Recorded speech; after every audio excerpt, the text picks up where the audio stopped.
Okay, good evening, everyone. Welcome to our Grange City Council special called meeting today on April the 13th. We have one item to discuss on our agenda tonight, and that being in the review and discussion related to ordinance number 15, series 2025, amending and replacing the Code of Ethics.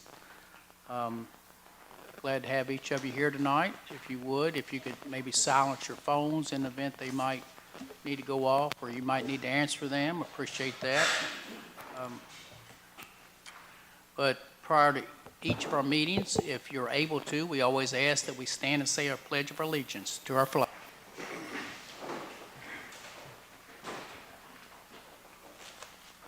I pledge allegiance to the flag of the United States of America, and to the republic for which it stands, one nation, under God, indivisible, with liberty and justice for all.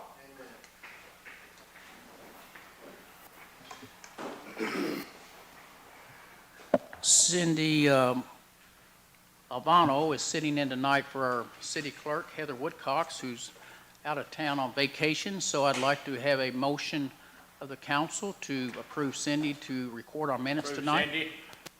Motion made by Joe. Second. Second by Lucy. Any discussion on the motion? If not, all those in favor of the motion, let me know by saying aye. Aye. Anyone opposed? If you would, Cindy, go ahead and call the roll. Make sure we have a quorum present. Latasha Booker Bishop. Lucy Ricketts. Present. Jason Kinzer. Here. Jason Taylor. Here. Joe Davenport. Here. Kenneth Powell. Trey Kamer. Laura Taylor. Here.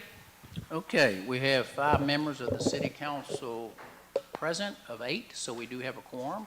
So I'll call the meeting to order at this time. We're in session. I would like to get a little council input here. We have 2 members of our Ethics Commission here tonight, and they prefer and would like to make a statement and then excuse themselves, but so I want to make sure that they are heard from in terms of what they would like to bring to the members of the council who are here tonight, just as what their work they've been doing and the time they've given to the ethics ordinance in our city. We're also showing a public comment on our agenda. That's fine with me, but I don't know if the council present members would like to hear public comment early on in the meeting, or hold them here till public comment at the last when we get finished tonight, or if you'd like to hear public comment prior to that, I'm open to that as well. So you all can direct me on that.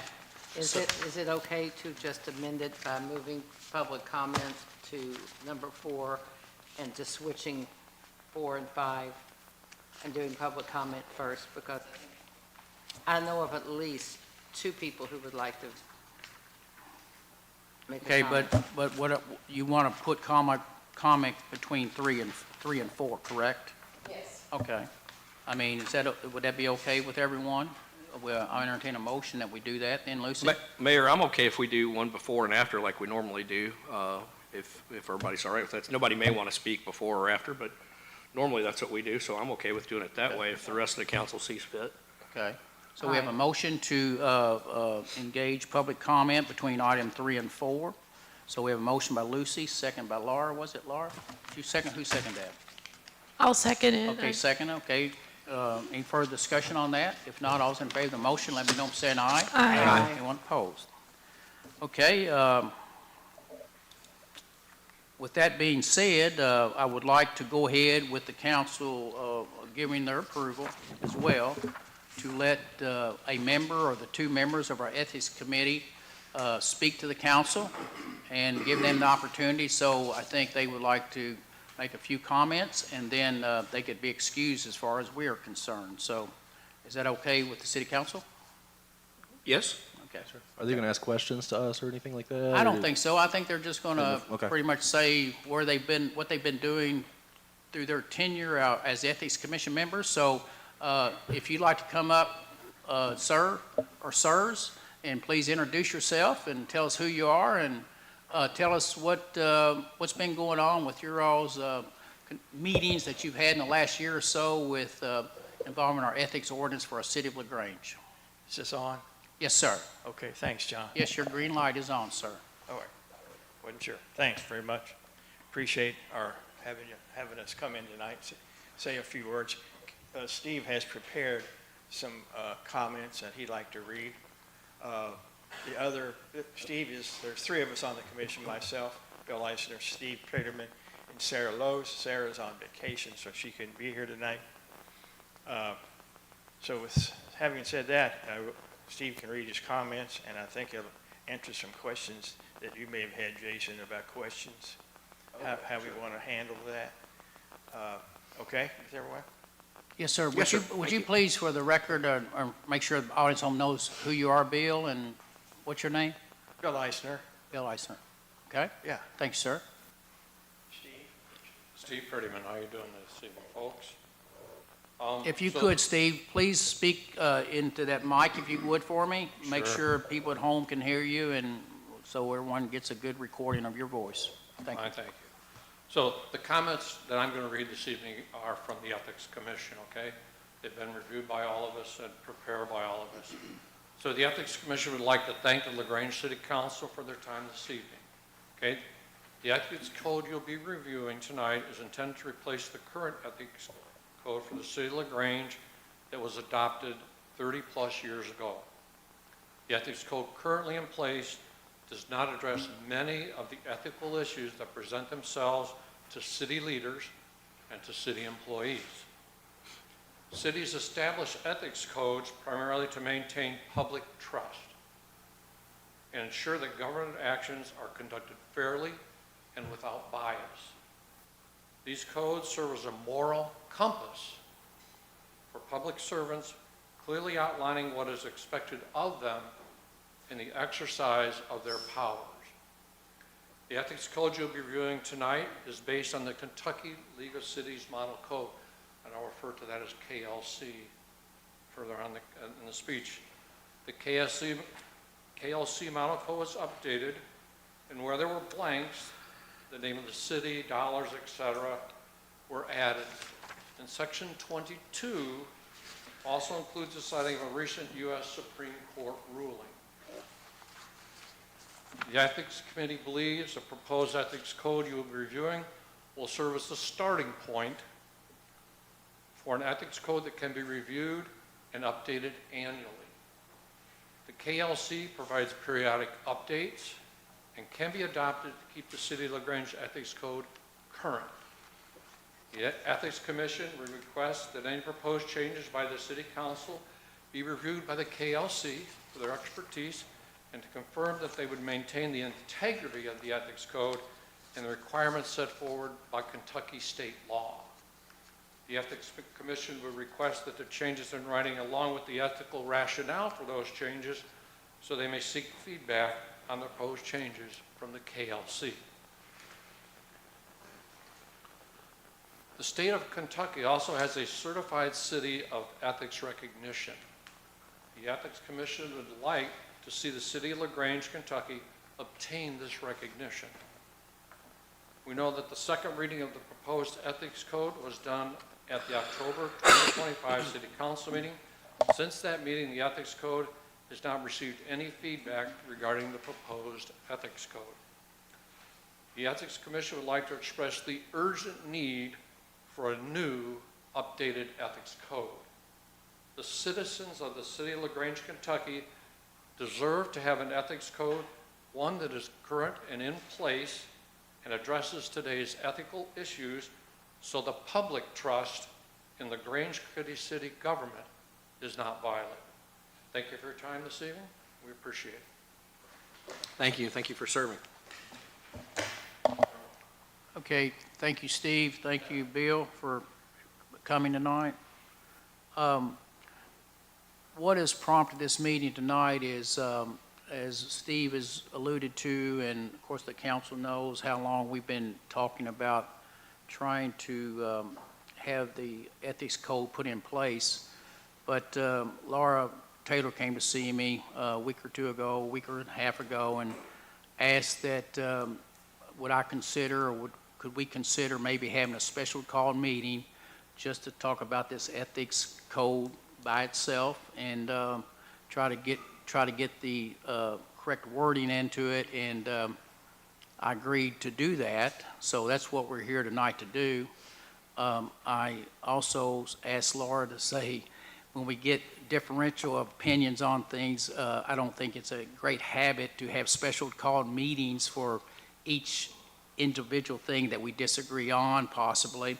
But I felt that since this particular ordinance applies to ourselves, and it doesn't apply to some implementation of a policy as a sign regulation out in the community, that I thought was a fair request to let the council members discuss this among themselves and try to bring resolution to what we all have opinions on about our own ethics, okay? So that's the reason we're here tonight.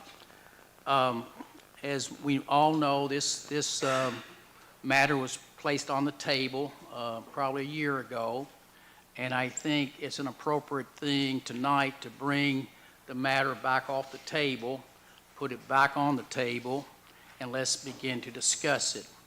Now, whether we can get through it tonight in a conclusive manner to be able to vote on what we work through tonight, I don't know how long any of you all are planning on talking about this subject tonight, but I guess that'll be up to us to the point that we get tired enough, we're ready to go and go home. So anyway, yes, ma'am. I have been approached that there's possibly something that we need to discuss prior to this that has to do with Robert's Rules of Order about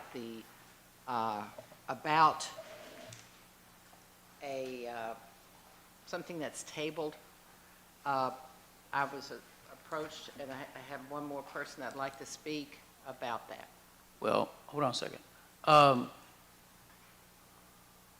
You mean far as the motion to place it back on the table? It's concerning the Robert's Rules of Order of tabling. Tabling to begin The with? length of a table, The length of the table? The length The of the length of the table. time it's been on the table? right. Yes. We're still in public comment, so can he come up? and Sure. Okay. Sure. Yes, sir. I'm Albert Harrison. I live at 114 McBacon Manor. Excuse me. Some people look at me as the south end of northbound donkey, but I'm not. I'm always trying to help, and I always try to be on the side of the truth. I don't have any other allegiance to anybody, well, on earth. According to Robert's rules, the motion to table back in October was incorrect and should not have been allowed. The motion that should have been made was a motion to postpone to a certain date. The motion to table has a limited shelf life. It lasts only until the next scheduled meeting. And at the end of that meeting, if it's not been taken off the table, it dies. So that would be your November meeting.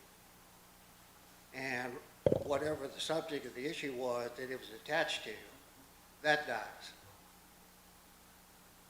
So technically, by the letter of Robert's Rules, I don't believe you have anything to discuss tonight because it no longer exists.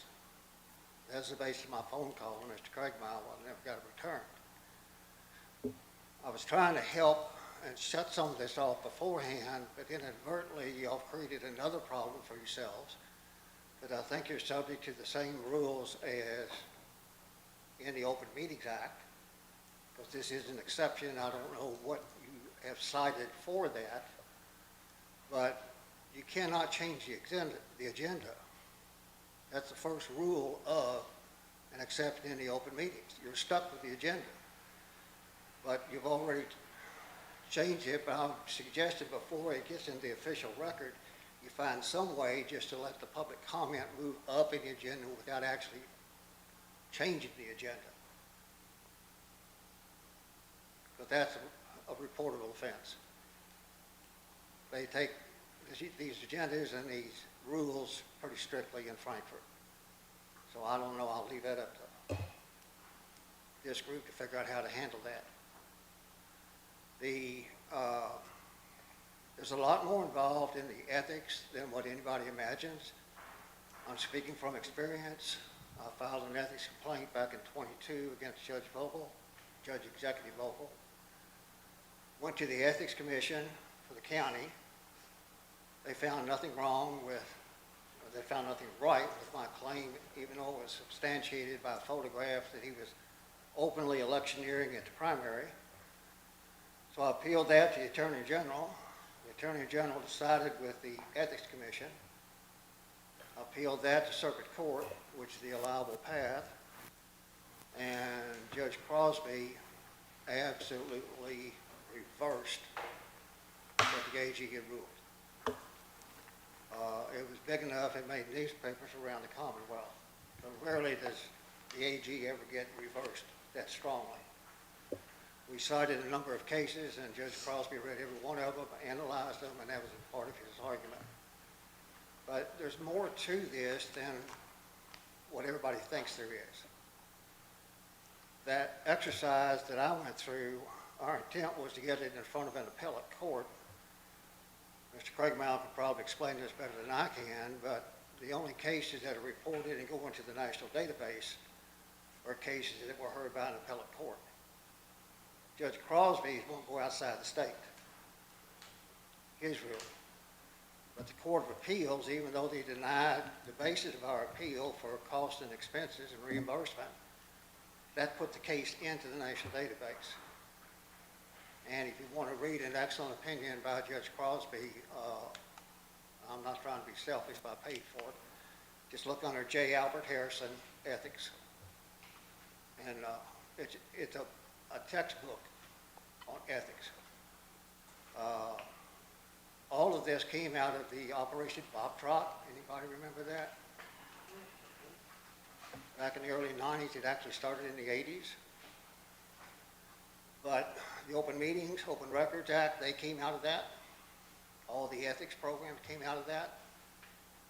I'm sure Mr. Blanford from Owensboro remembers it because he had several years in prison to mull over what he had done wrong. But we've forgotten a lot of what came out of that. And if you don't remember your history, you're bound to repeat it. So I'm encouraging everybody to take this really seriously and get the public involved in it. Because it's not that hard to do it right. And I'm willing to work with the council in the way I can. I live here, I pay taxes here, for crying out loud, so I'll be glad to work with you. But I will not work against you. But I know things from my own experience that people here don't know yet, and I hope they learn it from me and not from themselves. So I appreciate your time. If you have any questions, I'm here. Thank you, sir. Thank you. Yes, sir. Beach, I have a question. We've had the first reading of this. That's not what was tabled. We had the second reading, and it's my understanding, and you have to realize that's part of the time I've in and I've been sick. But we had an open meeting. We had discussion on it at the second reading. Is that correct? We started one, yes. And then a motion was made to table it shortly before the call for the question. Okay. So, And to answer Mr. does Wait, this? wait a minute, Rose. Don't be answering his question until she gets her comments out. You can only Does have that- one question. Wait a minute, If she's, we've had wait a minute, reading- she has the floor right Let me now. do that. If we've had reading one, then in actuality, we need to have a second reading and an open discussion. Right, Is that true? yes. But the motion, there's no motion about it. We've had the first reading, there's no motion to the first reading. So You the second made one. the first motion at the first reading. Okay, you introduced the motion at the first, that's the Okay. original motion was made at the first reading. Requires a first reading or second Does reading. Does the first reading still stand? Does the first reading still stand, or do we have to start all over again? No, when a motion is laid on the table, it lays on the table until it is taken from the table. The way it's taken from the table is by a motion to take the motion of the original motion off the table. And that is a motion that can be made by anyone on this commission. And this is confirmed through Kevin Jeffries, who knows more about ordinance code,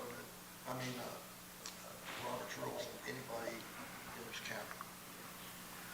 And he confirmed exactly what I'm saying, that there can be a motion to take this from the table, at which point we go back to exactly where we were. It was like we hit a pause button, and we go back to exactly where we were, which was Jason has the floor, he was talking, he was making a point, Jason Kinzer was making a point, and then Jason Kinzer, when he felt it was too complicated for this meeting, he made a motion to table it. Because And then everybody agreed, and it was tabled. And now it's still on the table. I disagree with Albert's interpretation of Robert's rules. And Kevin Jeffries also does. And it's what we should do, and what my advice is, is that you continue the hearing that you were, the discussion, the debate. And the motion to take it from the table is a non-debatable motion. So once that motion is made, it's non-debatable, which means nobody can say what they think the code says or that Robert's rule says. But once the motion is made, it's non-debatable, and it can be voted on yea or nay with a mere voice vote. And if there's a majority, then the original motion, we go back to the discussion, the debate period from the original motion. Because we had already had the public Okay. hearing, the announcements, the public announcement, the hearing, nobody spoke up at the hearing. And so now we went into discussion for the debate period. That carried on for about 15, 20 minutes, and then finally there was a motion to just table it. And then now here's the question is do we take it off the table or not? Okay, now, Mr. Harrison, though, has contended that there's a difference between laying on the table and also a postponement. Albert, do you have that, do you have that in writing, what that says in the Robert's rules there, sir?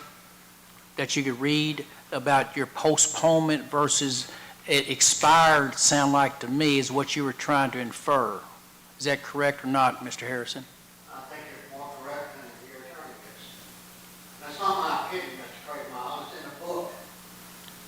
And this organization, like any other county in the state, if it's not in your regulation, if you default to Robert's rules. And I know the person that reads any of these things. Excuse me, hold on, sir. No, I'm not offended by his comment, it's my opinion, it's not my opinion, Mr. Jeffries is not the authority. Wait a minute, listen. Can I make a comment as Yes. well? Yes, sir. Yes, ma'am. So we did have a discussion in that meeting, and we tabled it. But I think the point of this meeting is to discuss the particular wording in the ordinance, and we cannot pass an ordinance in a special meeting. So it's my intention to discuss the wording and then bring it back up in a subsequent meeting.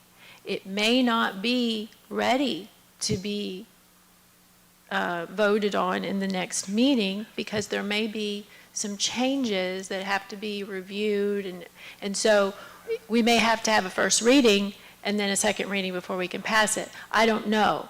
But it's my intention not to try to pass anything today. It's my intention only to go through the wording, discuss it, make sure everybody's comfortable with what it says. Okay, Okay. would it also be your belief and intention that, based on what Mr. Harrison has says, we don't have the ability to bring it back off the table because it's met its time expiration to do that? In my opinion, even if what he says is correct, we can still discuss this ordinance and we can have a first reading again. Okay, Mr. Craigmile, since it was supposedly laid on the table, Not supposedly. well, since it was laid on the table, Mr. Harrison's raised his point of view. Does it not have to be brought back off the table tonight just to discuss it? Yes, but it doesn't have to be voted on tonight. No, that's not my question. Well, Does it it- can my- be amended tonight. No, that's not my question. What's your question? In order to discuss it, does it have to be brought back off the table to get it able to be discussed Yes. tonight? Okay, now, if that's the case and Mr. Harrison's right, then if he is right, which he says he is, then will this discussion be challenged that it was an inappropriate discussion?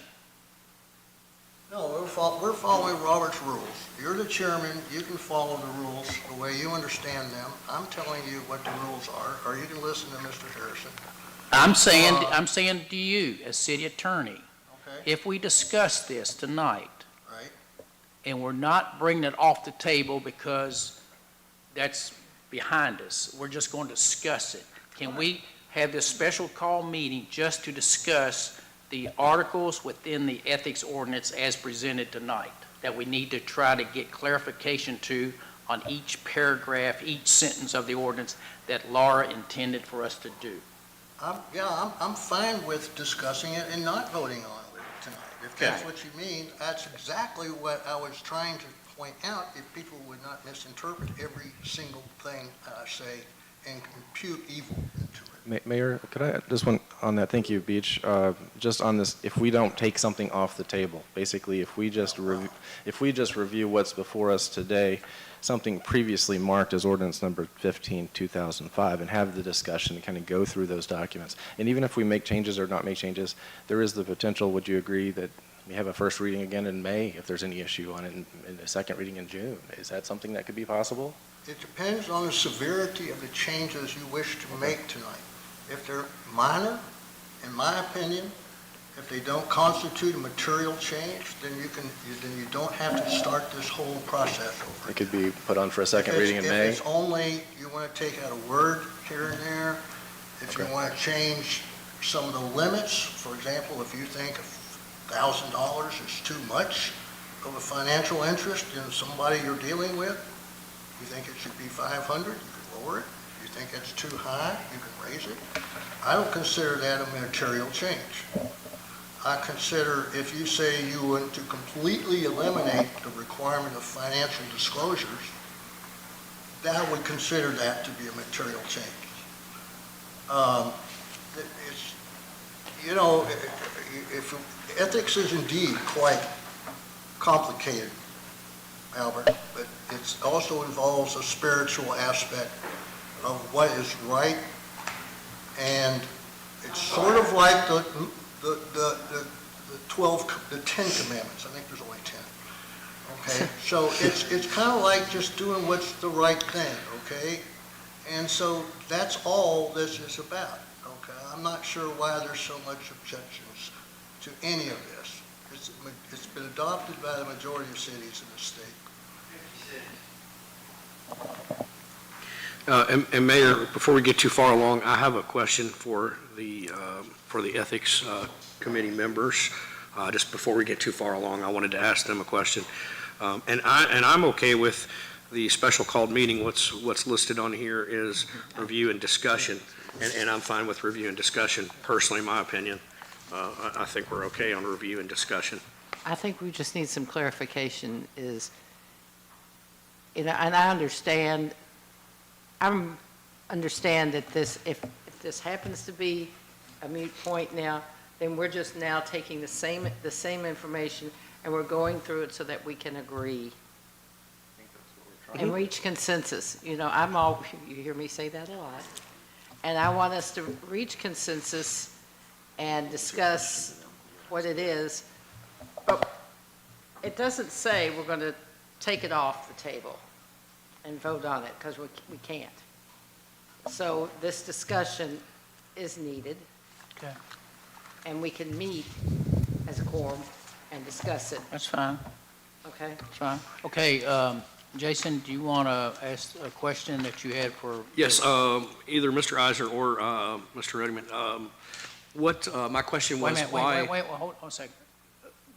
Who do you want to answer the question, Jason? I think Mr. Eisner was first, so Okay. it'd be fine to ask him. My question, Mr. Eisner, is why currently, I know Beach has been kind of cracking the whip on we need to get this done. It's very important we get this done right away. We need to go. We need to have a special meeting so we can discuss this and get these things knocked out. We've got to get this done right away. My question is, what was the impetus to push for this all of a sudden, or have you been pushing for this for 3 or 4 years and it just never got anywhere? Well, it hasn't been that long, but it was introduced, as you've been discussing, last fall, and it's been sitting here ever since. We keep waiting for a decision, pass the code, and we're done, and we can move along, move ahead. Don't you think it's been long enough? We've been operating under the old one for, it's about 30 years old, and we just felt like this one under the KLC model was what we should adopt, and ask you all to look it over and make a decision. Okay. Does that make sense? Sure. I was just curious. I didn't know if maybe you guys were at a committee meeting and you brought it up, or Mr. Reddiman brought it up, or Sarah brought it up, or maybe former member Rod Spees brought it up and said, hey, we need to update the ethics ordinance, or did it come from somebody on the council, or where did that initial? No, it's just us trying to do our job. I don't know how long it takes the county to do something like this. But this is the city, and this is the one that we want to see get passed, and we're going to review it, and that's where we are on it. Okay. We're All just right. waiting. All right. So All right. Well, thank you. I was just curious where. And you all requested that anything we say, or any changes, you all would still like to take that to KLC? Just to Make sure that it's in compliance. I think we're trying to That's say. prudent. I think that's prudent. I think that's reasonable. That's very reasonable. Come up to the microphone, please, so we can get Do you it on. in writing. Yeah. Would be an easy way I to think do that's it. prudent. We just want to make sure that it maintains the integrity of the document, right? And that we understand the ethics behind the changes so we can explain it to the KLC, right? And then, of course, the ethics, and make sure that it supports the portion that deals with the public trust is our concern, right? When you look at a document that's 30 years old, the old document was, I think, 8 pages. This one now is 27 pages. I started counting the sections that either had updates or that were completely added to it. I got to 15 and stopped. It's like, there's over 20. So, I mean, the city's working under an outdated code, right? This KLC code was offered 12 years ago, okay? So there's a lot of opportunity there. The other thing, if you work with the KLC code, right, they can come in and help do training for people. They do periodic updates, as I mentioned. Mhm. So you're going to have a code that's going to last, that's going to be solid. Right. I think if you're going to be in your shoes in the city or in a council, that's what you need, right? Certainly.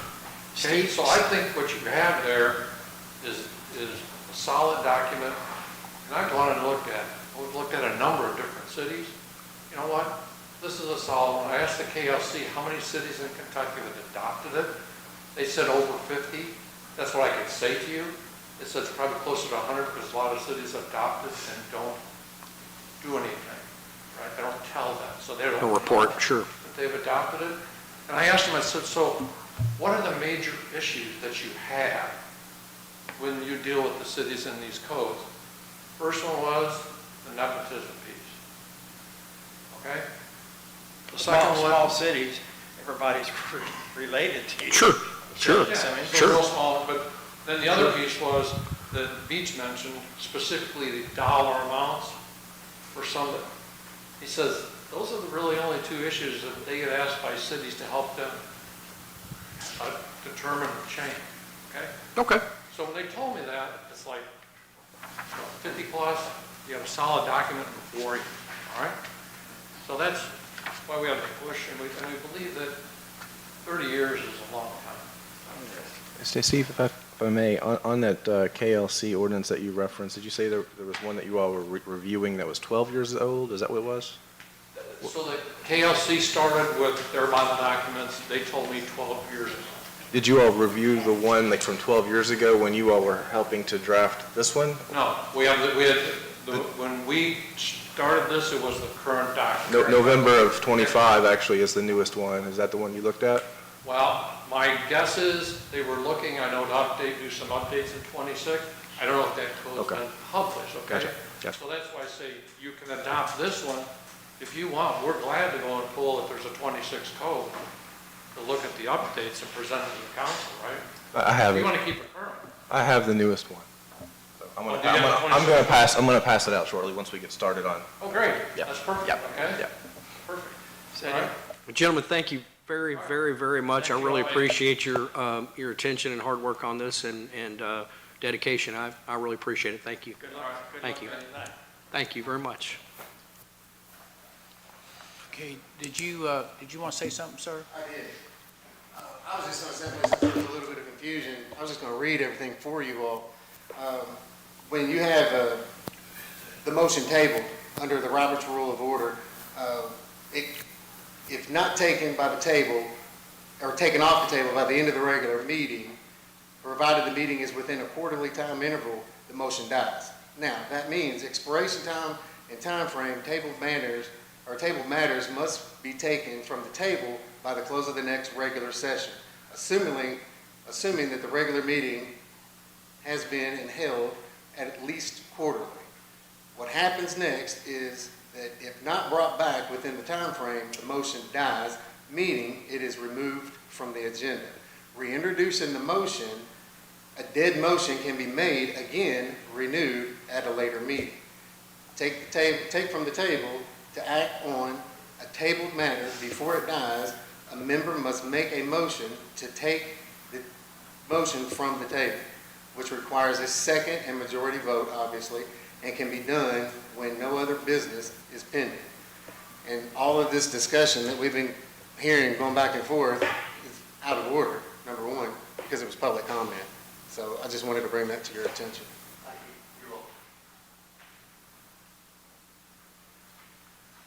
Okay, I guess the question I have for you, Mr. Craigmile, as we work through the document, whether it's a sentence or it's a paragraph or it's a statement, are we going to have to vote on every opinion from different council persons that, are we going to, how are we going to get a final wording into the final document that we're either going to decide to vote on eventually, or we're going to advertise it for another first reading? How are we going to get a consensus on what's going to be in the document? Well, I mean, first of all, there's a bunch of these little summary books that you can find on the internet or somewhere that tell you what the Robert Rules of Order says, but they're not the authority, okay? And Robert's rules were written a long time ago, and 1876, okay? So everything, just about everything since then is somebody else's opinion of what Robert's Rules says. But given that, there's a lot of discussion that just needs to be had. and that's inappropriate to be had in a committee meeting. The ordinance committee is 3 people out of you 8. And there was an attempt to discuss this in the meeting, at last ordinance meeting, at which it appeared that there was going to be some changes, which I said appeared to be appropriate since it affects all 8 of you. Okay, so why not just have that discussion in a meeting that is a legal open meeting and is present? So I don't care one way or the other whether this is the second reading and ready for call for the question. I don't think somebody's going to pop up as soon as this is taken off the table and say, oh, motion for a question, call for a question. I don't think somebody's going to do something that underhanded. So I was fully prepared for this to just be taken off the table and brought back into where you start from where you stopped, which was you were just having a discussion before that discussion was terminated by one of your members' motion to table it. If you hadn't have made that motion to table it, Jason, you could have finished talking about it that night, instead of just cutting off the conversation and sending it off to a committee of 2 other people. So we're back to where we were, which is the whole purpose of saying this should just be taken from the table, which is a non-debatable motion, which nobody has made yet. But once that motion is made, we can quit talking about this and just have our discussion. You mentioned we could do that anyway. If we don't take it off the table, we can just move into a discussion, correct? That's what we ought to do.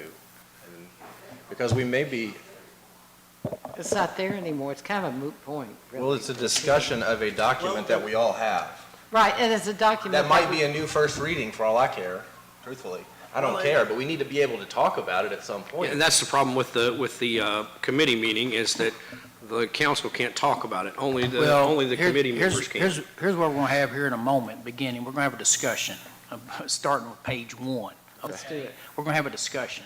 However, my question for Mr. Craigmile was, and I'll restate it again, as we move through this document, and Laura says, I want shall in there, and Jason Kinzer says, I want may in there, I want to know, is we're going to take a vote on every matter that everyone wants or wishes they had, but they don't get, so the final document can be what we're going to eventually vote on.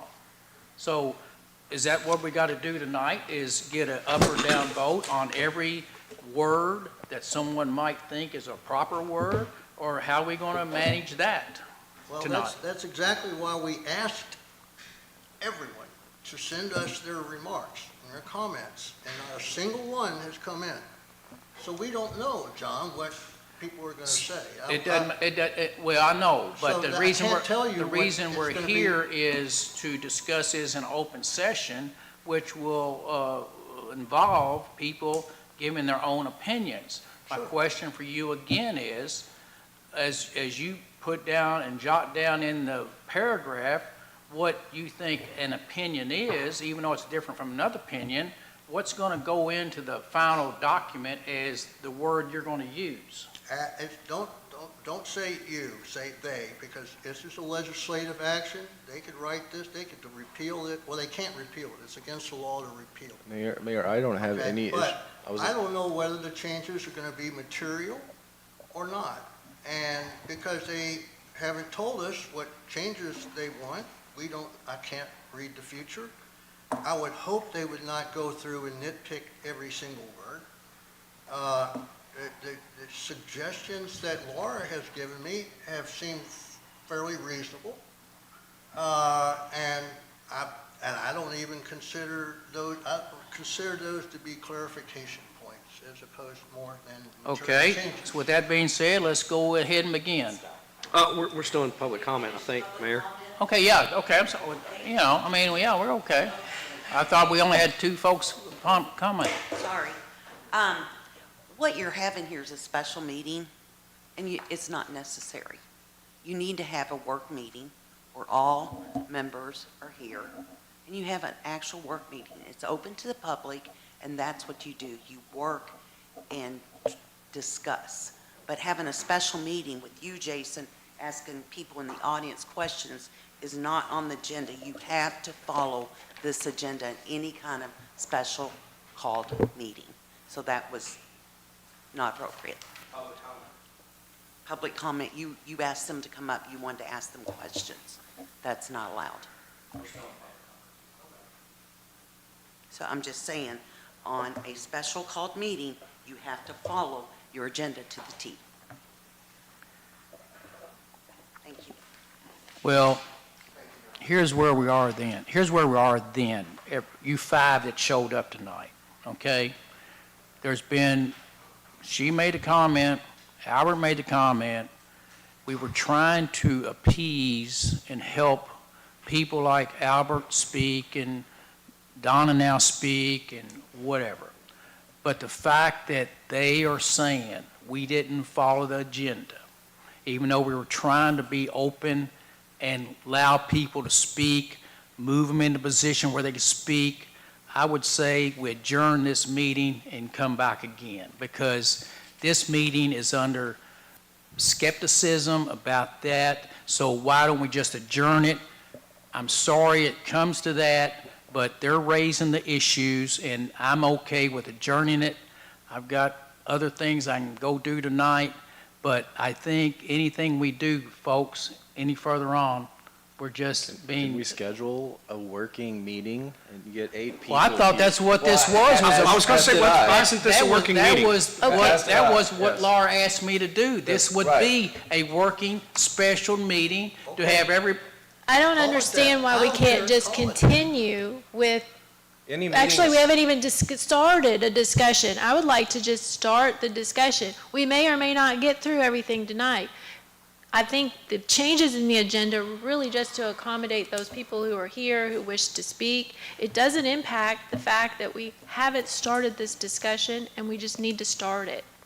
Any meeting that's not a regular meeting is by definition a special meeting. So anything we do that's not a regular meeting is going to be a special meeting, whether you call it a work meeting or not. whatever you want to call it. Right. Agreed. So my position is Okay. we move forward. Okay, let's go. Let's go. I'm kind of curious what the issue is of what some of the speakers would want to see done, but I don't want to get back into it. I don't understand what the issue is. But I know Sarah wanted to speak before we come out of public comment. So I have read this. I have also read several other counties, and I have read the KLC. While ethics is nuanced, it's also obvious to people who have ethics. So, you guys do need an updated ordinance. You also need to elect people who have principles and who will behave in an ethical manner, because that takes a lot of the questions out of this ordinance. So I would encourage anyone who is listening publicly to really think about what you have seen from all of your elected officials and consider whether it fits what you consider ethical or not. And I would hope that every single elected official would be thinking about that as they are discussing this ordinance. Thank you. Okay, let's go ahead and begin. Mayor, I did have copies I wanted to Can- pass out just so people Do can we need have. to make a motion to come out of public comment and begin our meeting? No, I'll second if that's your motion. we don't have Okay, to, we I'll don't make have a a motion. motion come out public comment. We have them all the time. We don't have a motion come out public comment. We keep having more public comment, so I think we should just have a motion to come out of public comment and just start the meeting. We It's the usually first time do. we've ever done it. We No, usually you're talking do. about a public hearing, Laura. You're talking about a public hearing. We come out of a public hearing. Okay, okay. Yeah. Well, Not for public So comment. public comment is over Well, Albert wants to say one other until we thing. until we come to the end. Albert wants to say something You else. gotta stop somewhere. Well, we will. I don't want to argue, I just want to clarify something Mr. Craig Miles said, and maybe he misstated it, but from the words he used, anybody listening would think that this book has not been revised since 1876, and that is totally wrong. It's gone through constant revisions. General Robert made several of them himself while he was still alive. His wife became the chairman of the board after he died, and she made several revisions. This is one that has 1981 for copyright date, 1970, 1921, 1943, 1951, 1915, 1904, 1893. This thing is constantly being revised, and a lot of it because court cases change what General Roberts said. Does anybody know who wrote what you're using right now as a code of ethics? Where did it come from? It didn't come from KLC. That's what we were told. Pardon me? Well, we were told this came from KLC. No, correct, the Beach? one that's in effect right now. Oh, gotcha. The origin 1994. of ethics for Oldham County and LaGrange. It came from the executive branch ethics commission. That's the really big dog in this hunt when it comes to ethics. Theirs is so strict that none of the cities or counties wanted to use it. So they developed a second version of it that was watered down and would be more amenable to the smaller groups. You can take the version that Oldham County has, put it next to yours, word for word, it's the same. Shelby County's the same. That was the version that went out to all the counties and the municipalities. Nobody locally authored any of it, but they were given the opportunity to take the big one from the executive branch or take the watered down version. And just about all of them finally, I think they took the watered down version. So we're looking at something that's been in existence since 1994. That's the original date on it. If you know how to read that history line at the bottom of any act that's in the KRS, it's all down there. It's amazing how many things happened in 1994. So there's a lot that needs to be done with this. But I just wanted to correct what I thought I heard Mr. Craig Miles say. Thank you. Okay, Jason, you say you want to pass something out? Yes, thanks, Mayor. I have, just for everybody here on the table, a copy of the current Code of Ethics, just for your own reference if you don't have it printed out. It's 6 pages, actually. And then the KLC Model Code of Ethics from November 2025, I think for the most part is what this thing we're looking at was based on, at least in part. Just wanted to give that to you, because some of my comments are going to refer to that as well, but I wanted to make sure you all had that. It's all one thing? It's two. Okay. I'll just pass it out. Should I put one on Latasha's for her, or should? Is she gonna be here today? No. I might have an extra one. I'll give it. Okay.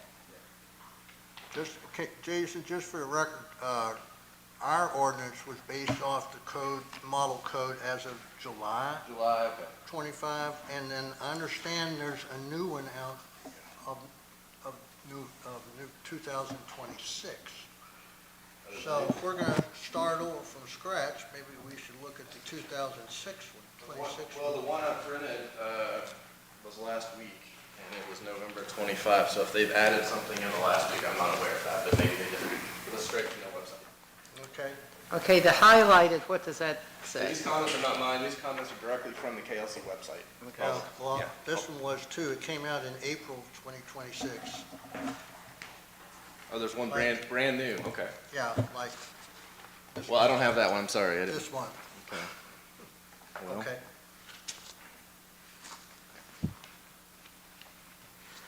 So I suggest that we start just from the beginning. The first part of this document that contains the whereas down to section 1.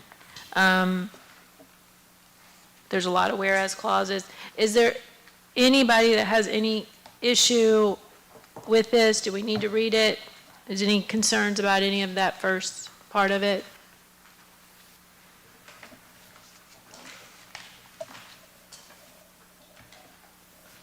So everyone's clear, the one that we received when we sat down at our meeting tonight, correct? Right, we're talking about the one that says ordinance number 15, series 2025, and we can look at the KLC version as we're going through, but that part is not contained in there because this is specific to the city of LaGrange, this first part.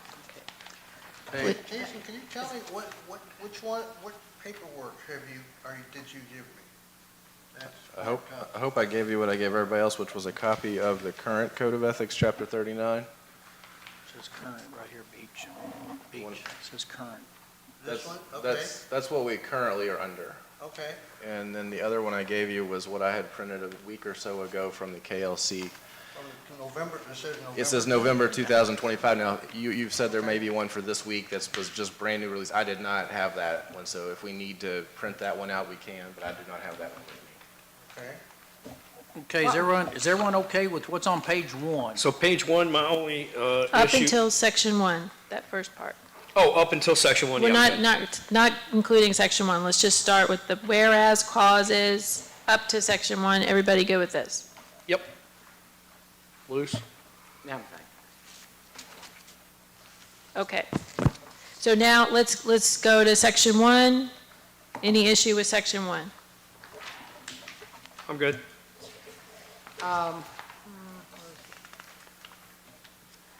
There was, okay, section 2. It was section 2 that I had. Okay. If we're good with section 1, we'll move to section 2. It's entitled findings. Okay, B, there was a difference from the 25, this November 25 one. At the end of it, it says, and our new one has, whenever the public perceives a conflict. That was not on the 2025, the newest one that Jason gave us. I noticed that as well, Lucy. The last sentence was just. Whereas the public perceives a conflict between the private interests and public duties of a city official or employee, that confidence is compromised. No, we're looking at this one. Yeah, that is different than the KLC Right. version. Yep, I'm good with striking that. Go with striking. Strike that. Okay. What are you striking, Lucy? At the, section B, section 2, paragraph B, at the very end, the last line, it says, whenever the public perceives a conflict between the private interests and public duties of a city official, officer, or employee that confides in that confidence is compromised. And I'm not too sure why that's in there, because it's not in the current one. It just seems to be a little, just a wordiness that doesn't really need to be there. I agree, it's unnecessary. I think it's unnecessary. I have an issue on number A, the public office and employment by the city or public trust. I don't know that employment by the city is a public trust. I think that's a matter between the employee and the employer. If it's a public trust, then the public should be involved in all of the disciplinary actions and all of those things, which they cannot be. I'm not too sure, if you're an employer employed by the city, you are covered under public trust. I guess from this perspective, city employees are, hired, by Right. the executive branch and potentially approved by the legislative body. Exactly, and like I said, the disciplinary actions and things like that are not public knowledge versus any ethics or anything Okay, by elected officials are public. trust. Public trust and public knowledge, Okay, so. what is public trust is not public knowledge, it's just the trust that you have in your public officials. Well, that would be in the officials, not the employees. The employment by the city are public trust, that's employees, isn't it? No, because the public has nothing to say about who's getting employed.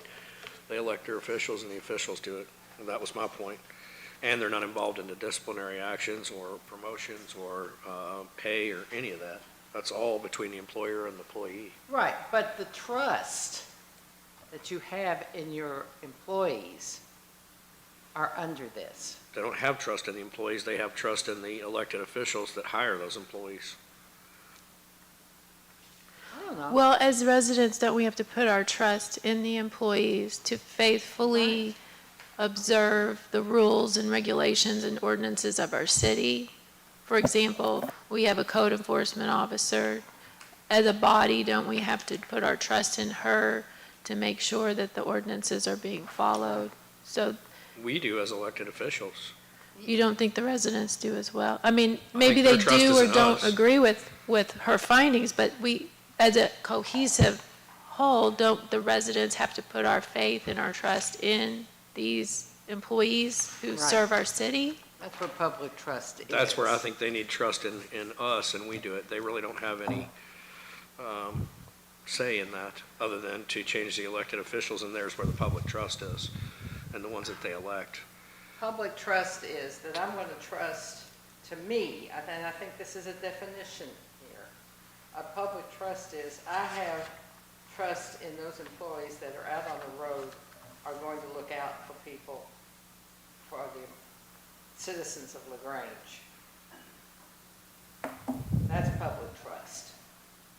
As we will, as they will. That's public trust. What'd you say? No more than any of my employees would you trust. It was in the KLC original document there, that language, and It was. it was, and it's you know, I'm kind of following along with this as I'm Okay. going. Yeah, but All right. at the same time, you know, I think as well, it's not actually saying anybody's getting in trouble or having an ethical violation. It's basically just a sentence. Right. It's the factual, whether you, I mean, I don't necessarily think it's overly pertinent. I don't personally have a problem with it, but. And I sometimes think that's, and working with this, and I've been on the ordinance committee, we've gone over this, I've read this, and, you know, we can't nitpick this thing, we're here for till tomorrow morning. It's. I disagree, that's the job. I Well- think this is very important, and I think It we is should go through it important, point but by there's a point. point that you go too far sometimes. I I'm not going to just skim over it in the interest of saving time. I appreciate your comments, Jason. I don't have a problem with And now it. that I look at it, public office and employment by the city, perhaps they mean, when, for example, we are employed by the city. Technically, the city pays us because we're in public office, so perhaps that's the motivation behind that sentence. So, all right, I'm all right with it then. Okay. So, So page 1 is good, right? After we're we done with took out page the- 1. Now, there's C. Anybody have any issue with C? 2C? Yeah, section 2, C. We're on the next page. No. Page 2. I'm good with it. Okay. Section 3, purpose and authority. I had one suggestion, and it looks like it's a little bit different than the model ordinance. It says it's the purpose of this ordinance to provide assurance that standards of ethical conduct, et cetera, whereas the model ordinance says it is the purpose of this ordinance to establish standards of ethical conduct, not to provide assurance that standards of ethical conduct. So I kind of like the wording of the KLC version.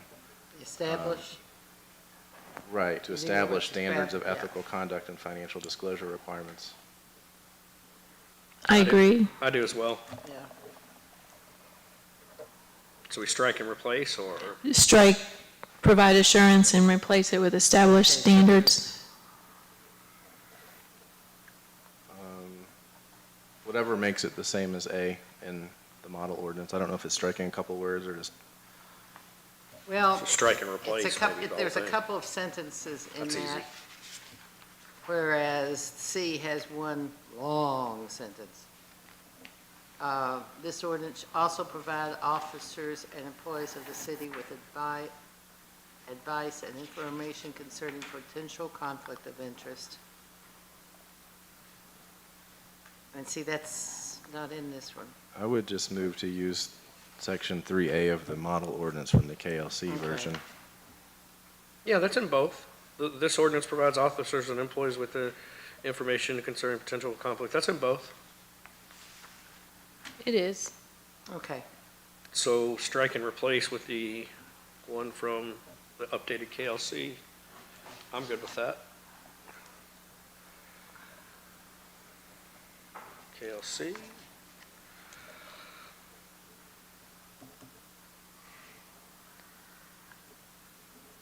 Are we good with B and C? And I was looking at the wrong one, and I apologize. I have no issues with 3, B or C. Okay. B's fine. Shall we move on to section So 4? section 3, we're finished with. Yep. Yep. Move on to section 4. Mhm. Definitions. The section A has some different language in the definition of business. I don't know if I have really a preference, but when I compare both of those, it seems that the one before us today has an additional 2 or 3 lines about an individual receiving income compensation or consideration that I did not see in the other one.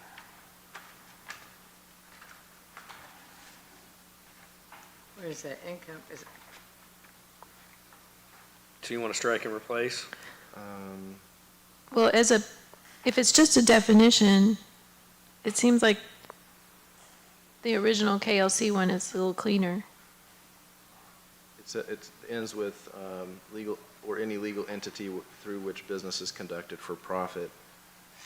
And whereas the other one says, or any legal entity from whom an individual receives any income, compensation, or consideration, or through which business is conducted directly or indirectly by or with an individual. that's a little wordy. I agree. Just go with the section A in the KLC version. I'm good with that too.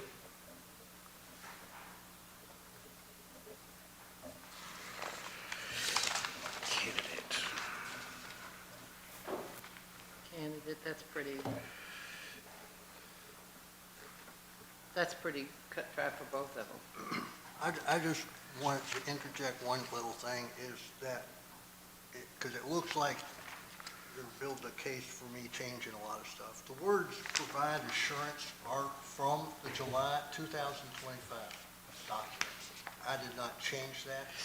If the KLC changed it between the time of July 25 and November of 25, since you're using a different code, a different book, then maybe you should use the one that was just adopted this month rather than the November 2025. But I just wanted to make it clear that I did not change the words "established standards" to "provide assurances." Number one, that's a semantic issue. Number two, it seems like a silly way to waste our time. Well, if we like the wording in the KLC version, I don't see what's wrong with going through and making some changes. There's nothing wrong. Agreed. Okay, but are we going to do this again with the April version? That's like 6 months? I don't think we need to do that. Okay. We're gonna have to do it every hour on the hour beach from now on. No, Well, I that's kind of the way they're. I don't see that, but we want to try to get it as up to date as possible. Yeah, I don't see why we wouldn't go with the updated KLC version if there's nothing that we see that we dislike. So F, replace KLC. F? No, Wasn't it F, wasn't it? No, it was A, it was A. 4A. Oh, okay. 4A, 4B, candidate is word to word. City definition is word to word. City agency is basically word for word. D. let's see now. I have a question when we get to O on page 3, but we can keep, F. yeah, but keep looking, that's fine. F is word to word. G. G is a little bit more wordy than the other one. the older one. H is kind of funny, the domestic partner, so does that mean if somebody cheats on them, they're not exclusive and committed? I think it's still, Kind of antiquated.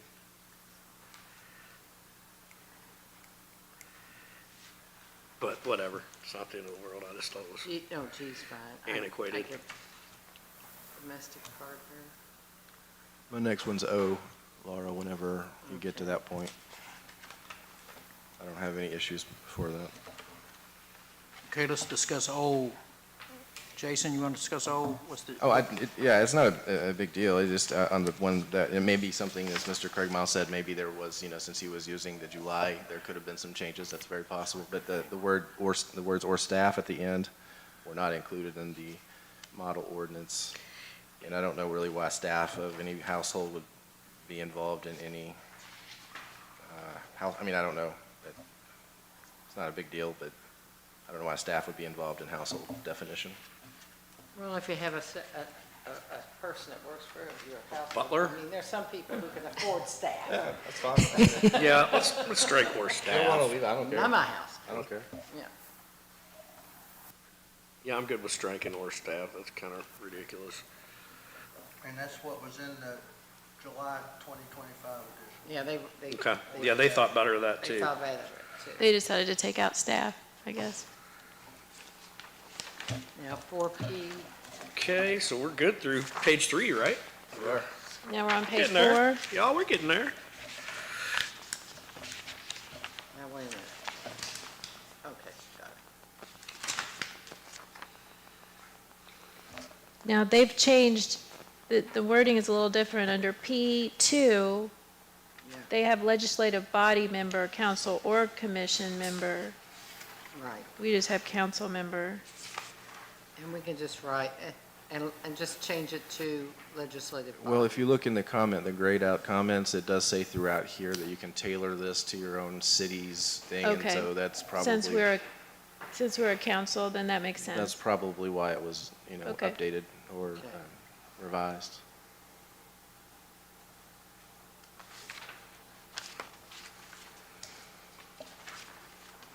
Well, okay, we don't have the fire chief, so, well, we do, but no, that's a separate entity. Oh, yeah, because then official is listed. Officials are listed, but official act is not listed, and official Well, I'm saying act is- Q is the definition of official, which that is a commission member, and my, Well, official act is what's in the version from the KLC. So I don't know if that got changed, but one has official act as a definition, and then one has official. I don't know how y'all want to do that. oh, yeah. Oh, because they moved official up to here, legislative body member, in the updated one. You did? Where? It's official act. Yeah, so in the one we've got, this is an official. That's what Bill Eisner and them are, okay? Right. And so we don't, and then in this one, they moved official up here, they made Bill Eisner part of a commission member as part of a legislative body member. So that's why official isn't here, because they've moved it up here. But official act isn't anywhere on this one. I don't see official up here. Where do you see that? Well, they've moved the definition. Instead of calling them an official, they're now calling them a legislative body member. Like the committee members that John Okay. appointed. Okay. So should But we you're right, I change don't it? see official act anywhere on. Do we what need to change it back to legislative body member so it applies to? No, I think we were talking about the Q. Wasn't that what you were talking about? Yeah, because Jason? Q doesn't appear on the beach Okay. version. I'm just gonna call it the beach version just to make it easy, okay? Well, it's not really the beach version, it's But- it's the. But just so we're all clear on which Okay, one's it's on- which. It's on the, this is on this is on the newest one, and this is on what we're looking at. And Lucy, can I point out why I created? I don't want to call it the beach. Huh? This isn't what you wrote. It was what they, what the, But the reason, because they're not perfect either. And so the reason that I created a definition of the word official, because that word is used ambiguously throughout every one of these documents. So you I did said, create that Who is definition. an official? So you For you example, changed, in- you in added the the It is a official. beach version. The It is a original beach O, version then. in which you're talking about, the official act says, it defines an official act as the act of any public official. Okay, if it had said officer, then we could have just stuck with the definition officer. But because the authors of this document used the word official and officer consistently as the same word. So I did my best to improve upon that and created the definition of the word official, taking from the comments of the Kentucky League of Cities. That's that and the. That makes official sense, Beach. That and the Does make official sense. communication, I created those two definitions. That makes sense, Beach. You caught something that they missed, so good job on that one. Yeah, so Q is fine. So we still need a definition for official act, though. We're missing that. Oh, you got official communication under T. That's different than official act. Right? Yeah, Because that's like, yeah, you're right. that's not even in the KLC model. So we need to add a definition for official act. I'm good with keeping P the way it is and Q the way it is with Beach's interpretation, but I think we need to add official act definition in there, just so everybody's clear. You guys agree with me on that? That's fine with me. So add official act. So that's would be. So that'll move R. everything down. Or we could make official act X, or W. We can make It'll- official act W, It'll change, since most of it, yeah, whatever. it doesn't matter. So we You'll can make it decide. W. So T is different, That's official communication. is official communication, and the That's other a one big says one. social media. So they do have the social medias too. It looks like social media was defined in the November version of the model ordinance. And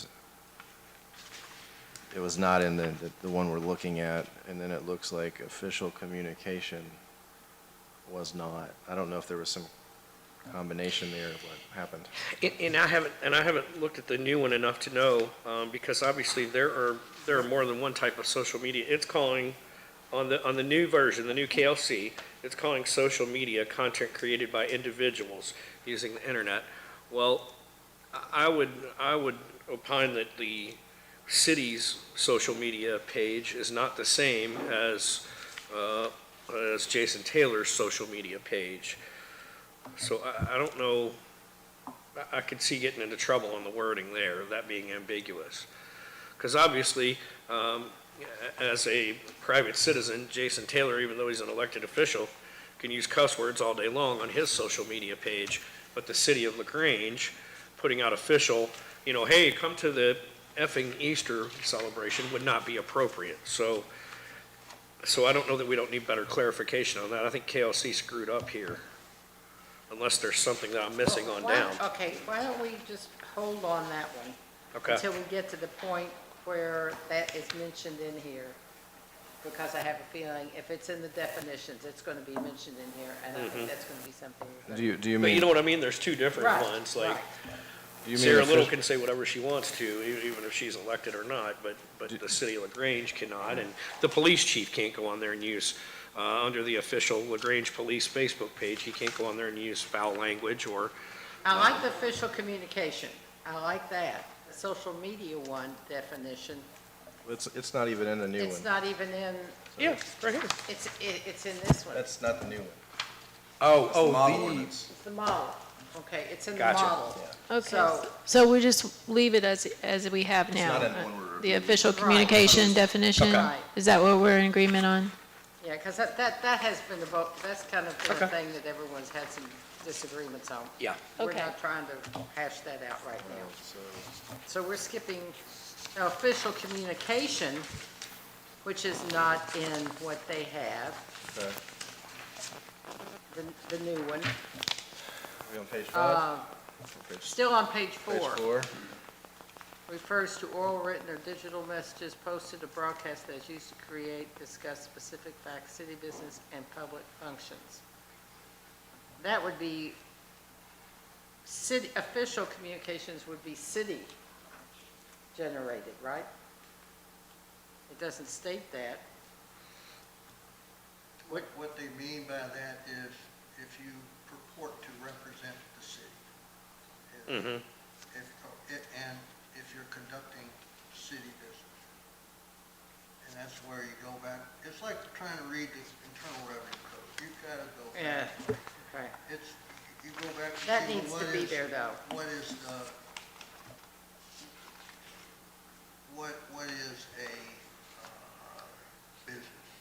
So, I mean, just like one word after another, and Yeah, I don't like that. I don't like the way that's worded at all. correct the King's English. What, official communication? Yeah, any oral, written, all the rest of it. So any oral, so if you and I are talking and we discuss anything about facts, so if facts are included in there and opinions, is you and I talking now an official communication? According to this, it is. Yes. So you and I chatting about how my McDonald's was today is an official communication? Well, No. no. It's if we were sharing facts or anything about city business. It states. That's official communication. Does anybody else have a problem with that? Okay, you and I, we had an official communication in me just wanting to clarify what happened at a meeting that we had. And that would be considered official communication. I think there's a reason it's not in the new updated one from KLC, and the reason is it's not appropriate. I think It's a little broad, I think, Agreed. the way it's worded. Agreed. It kind of encompasses a talking about- great many things. Because we're going on to lead into misdemeanors and $1,000 fines and everything else, and we're just being like, well, any communication at all that has anything to do with city business, whether you're just chatting with your buddy about it or anything. And no, I'm not signing up for that. That, again, is First Amendment issue that I have a huge problem suggesting with. striking it for now. Striking the entire thing. T, we're striking. Strike T. I still question it, but I'm going to look at it some more. Okay, now we have subordinate and transaction. Any issues with those? No. Nope, transaction seems to be, that's fine.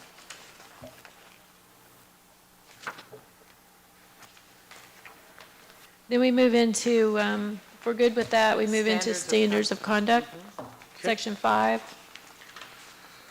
There may be some other comments, but I had on C6, and this might be a question for Mr. Craigmile, at $500. I know it says in the model ordinance that you can put a number in there. You're It's ahead of us. totally fine.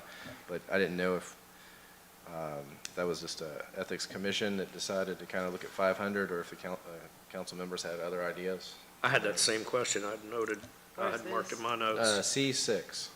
Section 5, C6. And why would an employee ever receive an election campaign contribution? So we don't need the word employee in there either. Yeah, but you need to,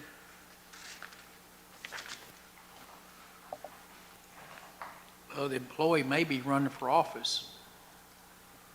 True. That's the reason it's in there. Okay, Could be, Yeah. that's true. okay. What about the 500? Is that something you want to like or don't like? I think that's fine.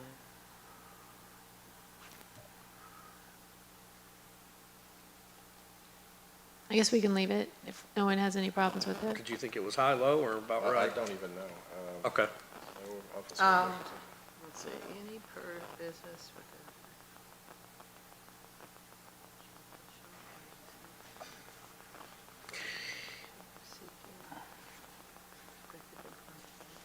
So I guess we could, is it okay, to get $450 but not 500? I guess is I mean, we can do that with every number, though. I totally understand. So, you know, if you all are happy with that number. Hey, Beach, what is how are they using the word discretionary action? How would you define that, a discretionary action? Like That hiring kind of- somebody, like if you like hire your son or something like that, that's it. If you have the authority, and you can decide. You're using your discretion and authority, okay, Right. okay. All right. That was the only one I had a question on, then I'm good with that whole page. You good with the 500? D seems to be. Yeah. Because trying to figure out who gave you 50 and who gave you, and all that would be a little cumbersome. 500's a pretty good hit.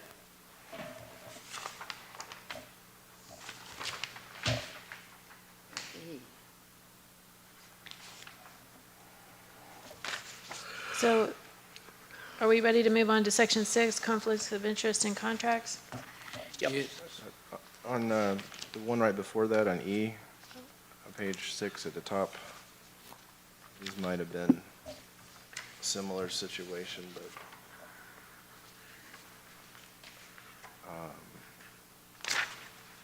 let's see if I can think about where this is.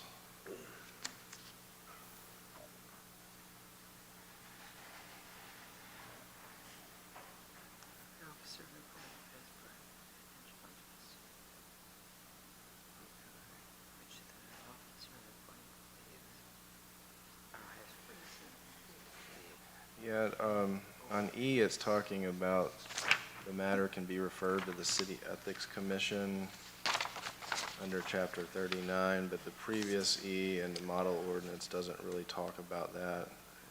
It talks about it being disclosed to the governing body of the city or city agency served by the officer or employee. I mean, it may be similar. It's a little different language, I noticed. Shall fully disclose and who may refer the matter to the Ethics Commission under Chapter 39. May be.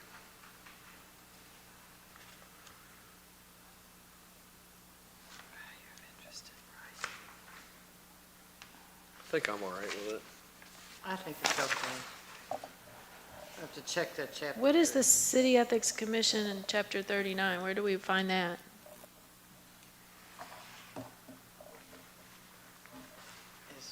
I don't know. Do you know, Beach? Oh, chapter 39. Isn't that the ordinance, It's in the statement. that the ordinance code is adopted in chapter 39? Yeah, it's the old one. The old one? It's referring to the old one? Why, yeah, I mean, that's the only one we have, I believe it's in 39. So we probably ought to take. We So probably just strike shouldn't, under Chapter 39. Is we this probably gonna- shouldn't have Is it. this going to replace chapter 39 and be a new chapter 39? It would amend it. It would just be amending it. But we don't want to repeal it, like, that's what you do a lot of times, what we did with the code enforcement, we repealed the old one. Why don't we just take under chapter 39 off and just say who may Just refer those the three matter to the words City under Ethics Chapter Commission? 39. Okay? Okay. Yep, Okay. yep, I think that's a good clarification.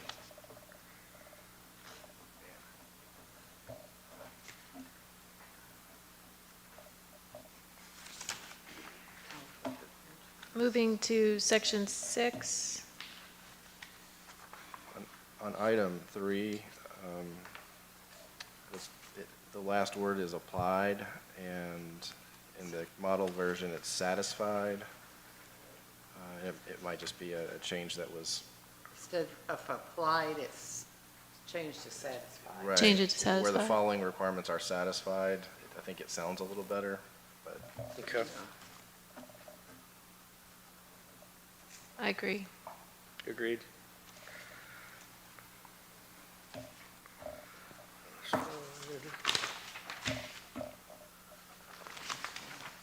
Okay, so we're good on that one.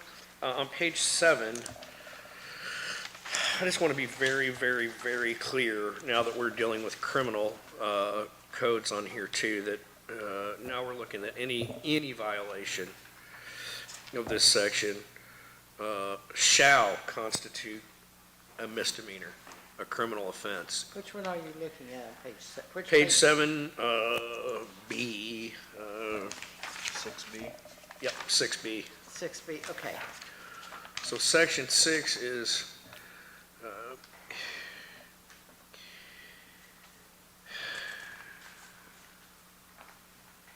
Okay, the section itself, conflict of interest contracts, it does cite KRS 61-252, where it is mentioned in that again.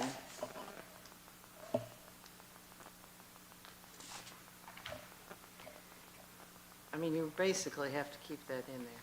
Shall seems a little strong, because it says upon conviction, the court, it seems like that's got to be, the city can't decide what is a Class A misdemeanor. You can The make it may. court can do it. So may would be a better term, I think, instead of shall. Yeah. May, I agree with that as well, May, yeah. We don't want to start playing judge and jury here.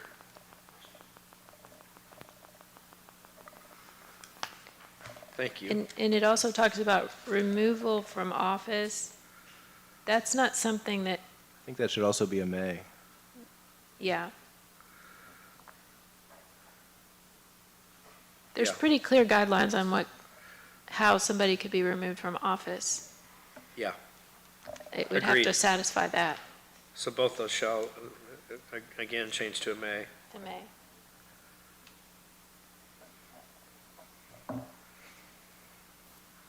That was the only question I had on all of page 7. I don't know if anybody else did. Section 7. Section 7, anything on section 7? I had one, maybe, or two. On B4, wait, B4, yeah, B4. There's no. Section 7B4, okay. Yeah, that's right. From the model ordinance, is a little bit different, but not much. It says in the model ordinance, in addition to the Constitution and statutory provisions, there are common law incompatibilities defined by the courts. And I think maybe there was just a word left out, because it says there are common laws defined by the courts. I think it needs to say there are common law incompatibilities defined by the courts. Okay, they move that, okay, from what we have, it has that as number 4. Yes, The newest one made it a C. right, it was C. It was Okay, C. so we want to make that a C, its own separate. Have it match. Yeah, Well, I think we just need the word to add the word compatibilities, right? I mean, we can make it C to match the, There are Let's common make- law let's make it C. incompatibilities. Make it C to match the KLC version Right. Okay. and add incompatibilities. Or KLC. do you want to go change C4 back to C? Yes. And then Right. put D back where it was? Put Yep. Yeah. It's incompatibilities. like one of those damn Microsoft Word things that forces you to, anyway, go ahead. the other thing in that paragraph that we're now making C, Right. there's a sentence, second sentence says, city officers and employment positions are deemed incompatible when one office or position of employment was inherently inconsistent. Maybe we change that was to is. Yeah, It makes it present tense. Yeah. right. Yes. I lost my was. Is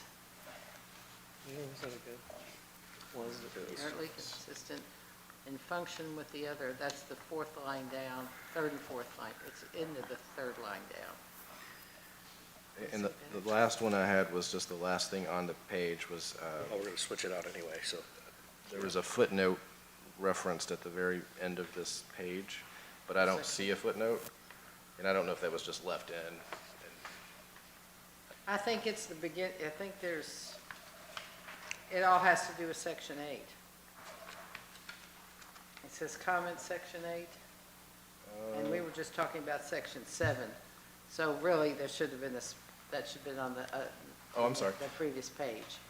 Well, I'm sorry, I jumped ahead, I didn't mean to, but Okay. I was referring to section 8, at the B, at the end of B, it says footnote 1, but I don't see a footnote anywhere in this document, so I didn't know if that just needed to be taken out, I don't see a footnote. unless It somebody says sees. FN1 at the very I think last that's just sentence. a- Oh. B. Yeah, left in there from So we just need to cross that out. Okay. Okay.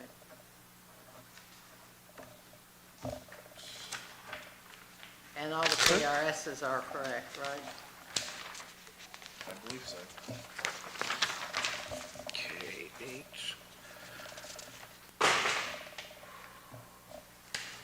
So, section 9, we have it filled in for $100 for the gifts. Is everybody okay with that? That was something that was filled in. What about campaign contributions? Yeah, number 7 of the model ordinance did have lawful campaign contributions as one of the exclusions. It was either taken off or it was not included on the other version that was reviewed. Maybe they added it to the November one, I don't know. Yeah, because clearly you got to have campaign contributions in there. Oh, Otherwise, it's saying we can't In B. accept any campaign contributions. No one. You all are, okay, you all are. We're on section under B. 9. We're still looking at A. Yeah, we're jumping ahead. Oh, All right, okay. now we're still looking at A. At Sorry, least I was. sorry. so looking at A, we've got a gift of a value of $100 or more. Is everybody good with that dollar amount? I have no problem with that. So we're in B then. I know 100's been used for a while, but if we're going to have this going forward, does that seem a little low to anyone? Well, conflicts of interest talks about a person that has received an election campaign contribution of more than 500. And then this one says, can't solicit any gift or accept or receive any gift having a value of $100 or more. So- Yeah, those two kind of need to be the same. Either we go with 100 on all of it or we go with 500 on all of it. That's, okay. A, are we talking about A? We're talking about A. Section 9, Section number A. 9A. We're talking about section 9A. Gifts, service loans, travel, entertainment, hospitality. I mean, I think 100 is reasonable. Then it should be on the first one too, just so we're keeping the same number. You Back mean on page 3 or whatever, when it said any contribution of 500 or more, then that should be 100. I just think to keep everything Well, similar, no, and why, in others, why are we changing it from one rule to the next rule? On this rule, it's only 100, on that rule, it's 500. Where is it? Tell me which section, number. Section 5C. Thank you, 5C. Well, that's a little different. That's talking about Different thing, that's a different. taking discretionary action on an employee. Right, that's not. Yep. It's a little different situation. I mean, we could make a match. We can make them both 500, but Well, either way, I Split think the they should difference. match. I mean, they're talking about Make it about if, 250. I think they're isn't that talking about receipt of gifts? I know that we have gone out for lunch, for dinner with people, and they buy our dinner. Yeah, I think they both need to be 500. I think we're going to keep this for a while, the way inflation's been going up and all of that.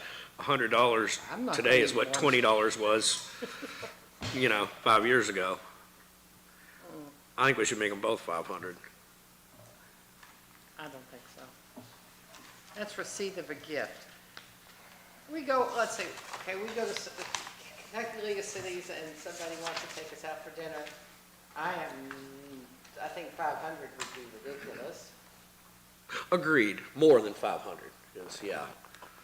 I mean, Agreed. even if, I mean, put me in for 500. well, it does in the next sentence. It doesn't, it's saying it does include hospitality and all of this stuff. If you go out to a fancy dinner, I mean, if Laura and Jason and I go out to dinner and I pick up their bill, now we're talking about misdemeanors and stuff. If I decide to pick up their bill for them, because it would definitely be over $100. Thanks for the offer. Anytime you go out to dinner for two people, it's 100. If I pick up Sarah and her husband's, tab or whatever, that's my point. I think it's low. Maybe it doesn't need to be all the way up to 500, but 100 is I don't low think these that- days. I don't think this was talking about as a gift. Yeah, it says you cannot accept any gift, any.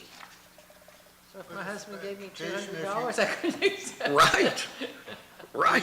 Jason, if you look at the last sentence, says, as to reasonably be inferred that the gift was intended to influence or could reasonably be expected to influence the officer.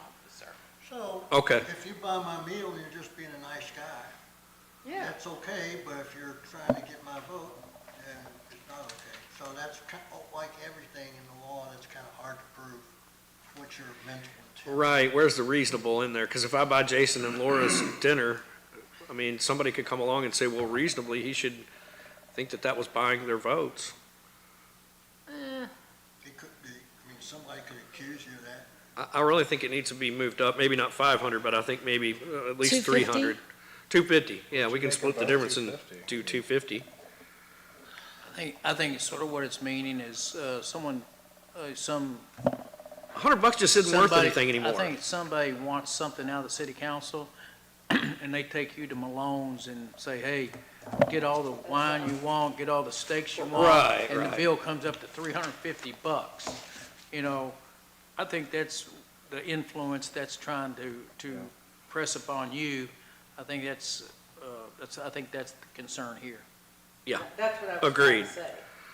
agreed, but I think we could go to, I don't know, we could go to one of the restaurants around here, and then, like I said, if I pick up Jason and Laura's tab, and they didn't know I was going to, but I pick it up. I think when you go to KLC conferences and stuff like that, and you go out, you know, someone buys you dinner there, I guess you gotta question yourself, why are they buying me dinner? What's the point of them buying me anything? You know what I'm saying?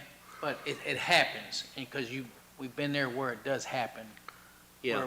Where, say, I'm not gonna say anybody publicly, because it might be an investment firm that's wanting to eventually do business with the city, they take you out or something. Or the contractor that we, Yeah, contractor, whatever. So anyway, y'all put whatever number you want to place in there that you think is a fair Well, if number. it's inflation, let's don't go 250. I'll agree with 200. all right, 200. 200's fine with me. That keeps it. Yep. Lucy, that means your husband can't go. That's okay. Are we leaving the 500 on the other section? I'm Yeah. fine with That's a that. Yeah. different thing. I'm fine with that. And then we're adding number 7, lawful campaign contributions, that somehow must have just gotten left off On B. Yeah, on B, okay. section 9B. 7B. Lawful Campaign contributions, it's in the KLC version. Right. So are we down to section 10? Section 10. I'm good with. Now, this looks a little different in the KLC version.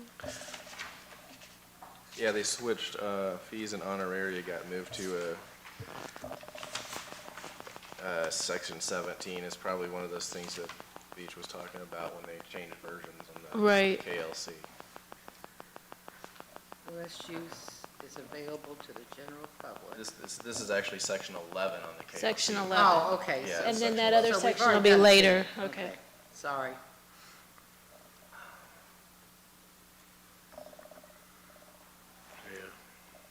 Section 11, number A.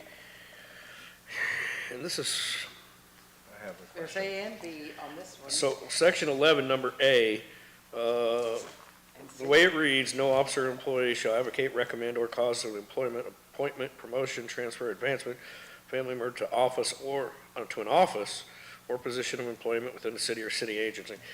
Here was my question, an hourly parks employee can't recommend their cousin for a public works hourly position? The way this is written? I don't see the problem with that. One of Steve's guys say, hey, my cousin, Joe Bob, that, lives 3 streets down, I think he'd be a good employee for the city, or maybe he'd be a good bus driver or whatever. And that's one of the ones that I thought why employee and elected official should be different, because I think an employee should be able to recommend another employee. Absolutely, without a doubt. I mean, does anybody see a problem with an employee recommending another employee to come work for the city? No. I don't either. I don't know why that's written that way. So it should only be no officer. It should not be the employee. I think the employee What should. section are we on? Section 11? Not only should they be Okay, allowed to, they yeah. should be encouraged to recommend and recruit other people to work. I mean, I ask my employees to, if they have any friends and stuff that they think would be a good employee to recommend them and bring them over. So, not only do we not want to make it bad, we want to make it a positive. I mean, I would want to reward employees who bring good employees to the city to work. On the new one, Yeah. the newest one, What- there is a section 10 that's fees and honoraria. Yeah, it's, we're gonna get to that, it's step 17. Is it 17? 17, I yes. missed, I guess I missed that. It got switched around apparently. Okay, So I think the way to fix section 11A is to strike "or employee." So you're saying no officer or, employee of So the no city. officer of the city agent shall advocate, recommend, or cause employment, da-da-da-da-da-da. No officer or employee of the city shall use or permit the use of. well, Wonder- Does that do what I want? Section In 11, lawyer ease? Lucy? I believe Are if we on you're, nepotism? if you're talking about 11A, I'm screwed. if you're wanting to take out "or employee" in the first sentence, is that what you're saying? I think And then that's. if you do that, I think you also need to take out "an office" on the next to last line. Are we on B? I think for the same situation, because Wait, where? Where are you saying an office? Oh, to an office, okay, yeah. well, the reason, here's the, I understand your position about, a city employee might have a relative or somebody, hey, or a friend, or whatever it is. I guess a family member, say, what's your work there? Same situation though, if you had somebody actually as an elected official, an officer of the city, who might campaign for another person, okay? Given our situation where we have 3 sets of family members, I'm sure that everybody in Sure. the metro Louisville area know about. Some of these people might want to campaign on the side for their significant other, Agreed. their father, their whoever it might be. This seems to prohibit that, just like it seems to prohibit hiring a cousin to work. Yeah, I think the whole thing needs to be rewritten. Yeah, because obviously, yeah, I mean, Mayor, if, on the last election, if somebody asked you if they thought your brother-in-law would be a good judge executive and you said yes, well, now you'd be guilty of an ethics violation the way this is written. So that wouldn't be right. So we need to look at rewriting this whole thing. I think in particular, section A needs to be rewritten, because Yeah. that seems overly broad. I think Agreed. maybe if you just added a clause to the end of A that said, it seems like it's just too broad, Agreed. that any employee shall not advocate. I mean, that could say, hey, my son is looking for a job in this department, but you don't oversee him, you don't have any influence over that. I think that could leave out some potentially valuable people unless they are not related. I don't know, I agree that it should. Okay, so in other words, if Steve needed part-time help to mow grass, and my grandson, or somebody else's grandson, needed summer employment, that would be, According to this, it'd be illegal. it would be illegal. You'd be in deep Yeah, trouble. But if he can't find anybody, if you just simply recommended it, but if you advocate it, I mean, all these, you're pushing for it. Well, recommending and Or advocating. cause the employment. It's like, hey, you're gonna hire this guy. Steve, find your own dang employees. God, you're causing problems, man. So do we need to take "an employee," recommend, and "an office" all out of that sentence? I don't know that we want to allow elected officials to recommend their own family members. That might lead down a slippery slope.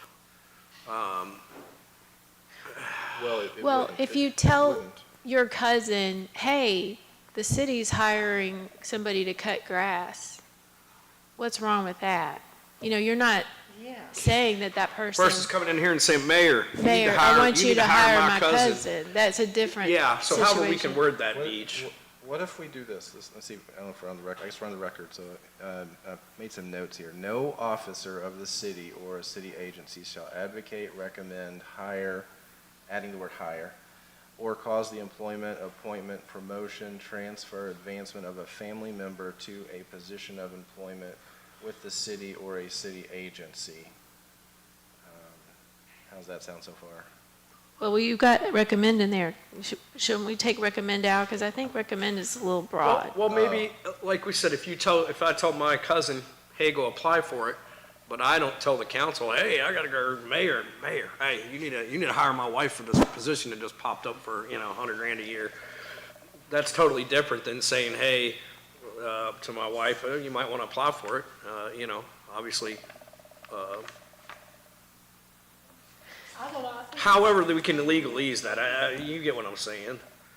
I don't know the correct, way to get that across, And but. as far as I'm concerned, the way I look at stuff like that is, if any of you all have a person in your family and we're having a hard time filling a lawnmower position, and you say, hey, Billy Joe, he's a good worker, Mayor, why can't he go through the interview process and see perhaps if he's qualified to be a good lawn mowing guy? I mean, after all, Well, maybe we could put in there a certain dollar amount. you all aren't doing the actual hiring. You're just saying, hey, I'm not trying to, but we've had that, I think, come about, and Would it make, we either look at them or we don't, and we either qualified or they aren't. would it make I sense think to, that's the key word, is you could say unless the individual is independently qualified for the position. would it make sense just to take A out, since we have B already there?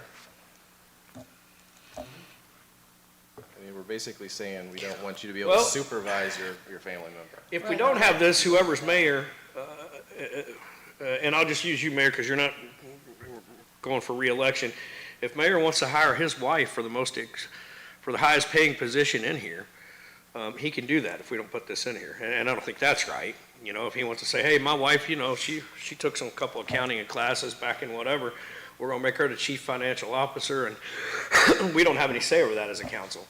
So he could do that if we don't have any teeth in there at all. So we need something, but I think, yeah, the grandkid mowing the lawn is a little different than, so maybe we put a dollar amount on it, maybe. No, What if we just have no officer of the city or a city agency shall advocate or cause the employment, appointment, promotion, transfer, advancement of a family member to a position of employment within the city or city agency? We take out employee, recommend, and office. Sounds good. I'm fine Yeah. with that. Okay. know? okay. That sounds good, I would say. Employee, recommend, and office. Okay. So advocate, cause the Yeah, can we employment. add hire instead of recommend? Can we replace that? Is that okay with everyone? Or no? I mean, I don't care.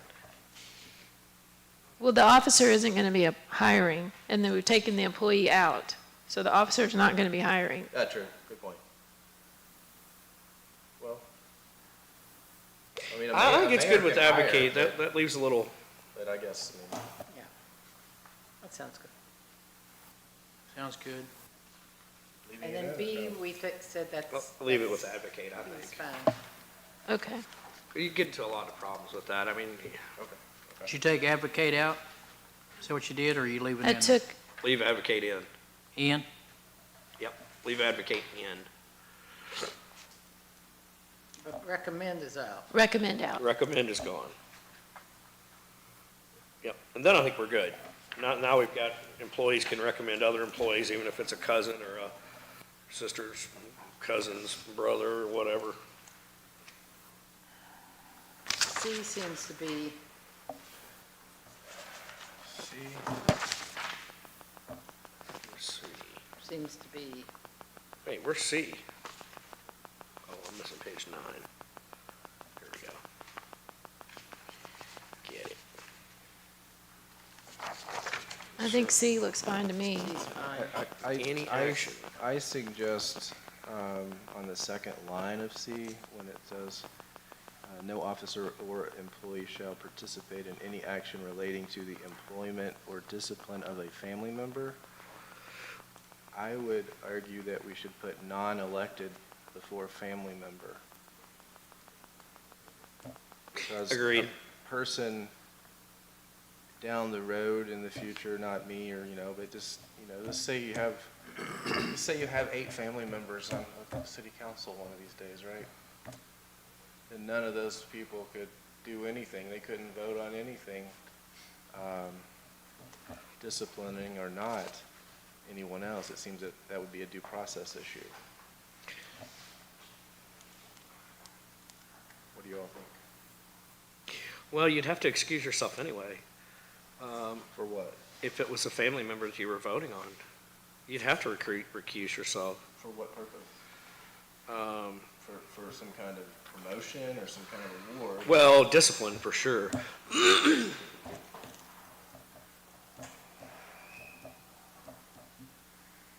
What are you giggling about? Why I would- have to why- scut back to why be would able to you- scoot in the chair. Why would you have to recuse yourself for that? If you were dealing with any type of disciplinary, well, I'm trying to think of a situation where you would deal with a disciplinary of an elected official. Really? Of an elected official? If you're trying to remove someone from office, everyone should be able to vote on that person, whoever it is. Yeah. You don't think a relative should recuse themselves from that vote? Yeah, but if you have a personal, No, not really, eh, but it's, it's a personal thing.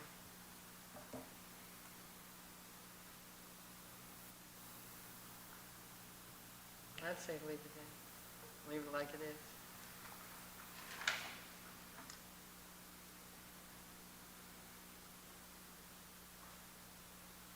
anybody else have any thoughts on that one? And that's section 13? No, that's, we're on section 11. Oh, Lord, I am so, Jason, give me an example of, if it stays as a family member or we insert non-elected. Tell me what you're trying to get to there. Well, I'm just looking at a situation, Talking about with husband and wife being on the council, is that what you're talking about or no? you could say husband, wife, you could say 3, 4, 5 family members from the very family, down the road, whoever it might be. It seems to me like somebody would, should be able to, everyone should be able to vote in terms of discipline or not discipline. Whether somebody would want to recuse themselves might be a whole different situation as to whether they should officially still be consider recused, that a conflict of interest. but that's my thoughts. But I'm open to whatever you want. I still consider that a conflict. Yeah, I do. I could, yeah. But we don't have to change it. That's what we're here for. Just want to leave it as is, everyone? I'm fine I with do. it. Okay. I'm with it. Okay. Because I could just, Okay.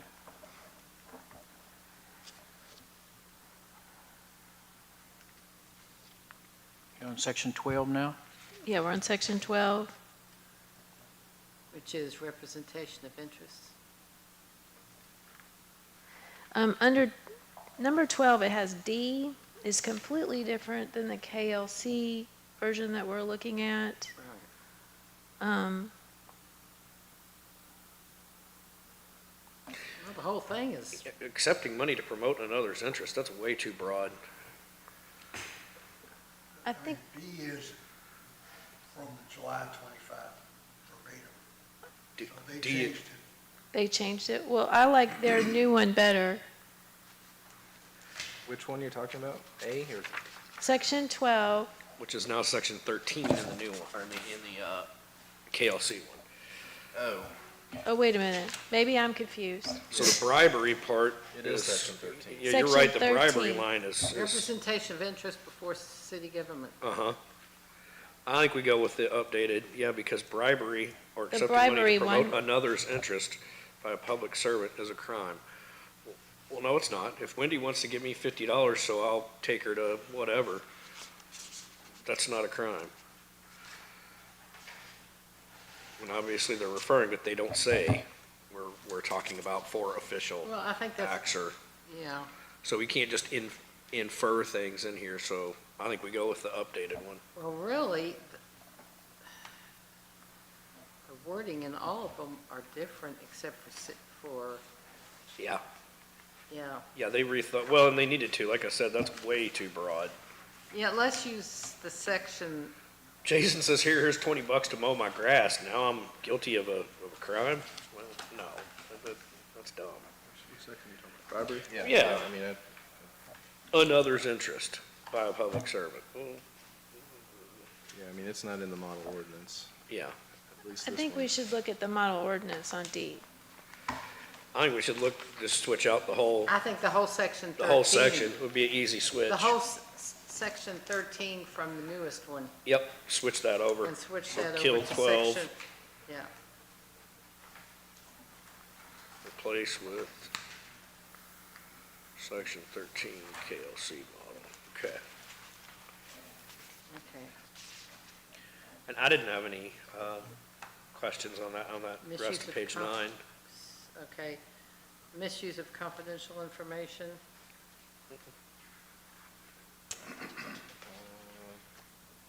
It specifically addresses KRS 522044. And it states that in section 13, so, Wait, we got to look at section 14, number A. That is a word jumble there. Wait a minute, where are we on now? On the We're beach skipping model, ahead. page 9, section 14, Miss. number A. Where Read would- that and tell me but- that's not a word Okay, jumble. let's There was look at misuse of confidential. Oh, sorry. section, I think we need to go by titles rather than sections now. Misuse of because confidential it's confusing. information is section 14 under KLC, 13 under the one that we have from the And I city. think that's okay. I'm okay with it. You're suggesting what? Oh, I did not hear that. It's different. I'm saying it's different. There's the wording. It's Yeah, the wording is different as well. wording's different. Information shall be deemed confidential. Information shall be deemed Oh, confidential. if it is not closed. subject to disclose pursuant to. The unlawful misuse of confidential information is a crime. I think we need to just strike that part. Yep, agreed, because it's not on the new one, so they took it out for a reason. Yeah, Just Okay, basically saying strike the last sentence. The last sentence. yes. last sentence. Good call, Laura. Now, under the next one, section 14, political solicitation. I have a suggestion on that, specifically on B. We've discussed this quite a bit in the committee, and my suggestion is to change it so that it says, instead of B as it is, instead of an officer, as it is on page 9 at the bottom, have it say, an employee may not engage in any political activity for the city while on duty in uniform using city funds, supplies, vehicles, or facilities during any period of time which they are normally expected to perform services for the city for which compensation is paid. So take out officer and then add another section, C, that addresses an officer and says an officer or municipal candidate may not use city funds, supplies, vehicles, or facilities while engaging in any political activity. That way it takes the part about while on duty and all of that kind of stuff, it takes that out for people who are officers. I think that's much clearer, yeah. Can you repeat that, just so we've got it all on the Yeah. video and we whatever? can So- write C. On section 14, and I have it typed out if you want my That's under copy, political Beach. Select. So under section Solicitation, 14, A or B? B, Okay, didn't you want to change an A too? Or- Well, let's go with B for now. I was just talking about B. Oh, okay. So we strike officer from the wording as it is now, just strike the word officer. And then leave the rest of it alone and then add another section C that addresses officers, and have it say an officer or municipal candidate may not use city funds, supplies, vehicles, or facilities while engaging in any political activity. So in other words, Just making it clear, because the role of an employee is In different. other words, C would be the same as B, except it would have an officer and it would strike our municipal. Well, C takes out the part about while on duty and in uniform, because that doesn't apply to officers. B also is just the word employee, not even municipal candidate, right? Right, just the Strike word, that, and you strike yeah, officer, and right. an employee. Or may not municipal engage, candidate, blah, okay. blah, blah. And take out in well, they have uniforms as employees. Employees sometimes do. So leave that part for the employee, and then a whole section C for the officer or municipal candidate that doesn't have that wording about while on duty or in a uniform. Perfect. Okay. Did you want Do we still have on your verbiage, Laura, do we still have during which time they are normally expected to perform services for the city? So in other words, No. right here, having this microphone and this being transmitted, I can't campaign for someone, obviously. That wouldn't be right, but when we walk out the front door and you say, hey, who do you like for a county judge? And I could give you my opinion. The way it's worded, correct? The way you're Right, wording I it. just have an officer or municipal candidate may not use city funds, supplies, vehicles, or facilities while engaging in any political activity. So right here in the city council meeting, you're in the city facility. Right. You go out the front door, you do what you want to do. Okay, perfect. Perfect. Are there any suggestions on section A? A just seems, I get what it's saying, but boy, it took the long way around the barn there. There's a lot of any employee or any subordinate or future potential potential may or may not, or, you know what I mean? It just takes a long way around the grid. It's clear as mud. I don't know, Beach, can you think of a way to clean that up a little bit? I kind of get what it's saying, I think it's so verbose that it would be tough for, it may be tough for an ethics board member to look at it and say, no, wait a minute, what? Doesn't that mean that you can't go to somebody who's working for the city and say, hey, I Yeah. need you to give me some money? Right, you want to keep your Okay. job, you better give me some money, right? Yeah. Well, I mean, you can always use it directly or indirectly. They may not request directly or indirectly to any subordinate or elected Authorize future. anyone else to request. Well, anyway, I see Authorize where you're someone else to going. It's request. like, you don't want any employee to say, I want you to vote for this person, and then tell somebody else that works for them or with them. Oh, yeah, so I couldn't say, Steve, you need to tell all of your employees that they need to vote for such and such, or else, Yeah. okay. And I get what it's saying, it's just, I wish it wasn't so, It's confusing. yeah. You have to read it like 3 times before you Right, figure like, out what they're what? trying to Where say. are we? But it's legalese. Yeah, but I agree with putting things in plain language so people can understand what rules they're governed by. Not Yeah. request. Because this is for, They're you creating know, double negatives, you know? this is for people who are getting elected in this next election. They may not be attorneys. They don't know how to, they may or may not be familiar with legalese. So we want to make it very clear so that nobody gets in trouble because they didn't understand. I So, understand it. well, After I've read Lucy, it about you're a 4 genius. No, I've read it about 4 times. No, that's not a genius. That's me trying to section everything off. I mean, I understand it as well, but if there's a way to make it clear, that's fine. All right. I mean, I guess we could leave it. It's just very, It's legalese. There are some political jobs where they expect you to donate money to their. oh, candidates. yeah. Yeah. It's, yeah, Oh, it's yeah. unfortunate. The state of Kentucky had a bunch of that crap with the governor and everybody else, and yeah, that was crazy.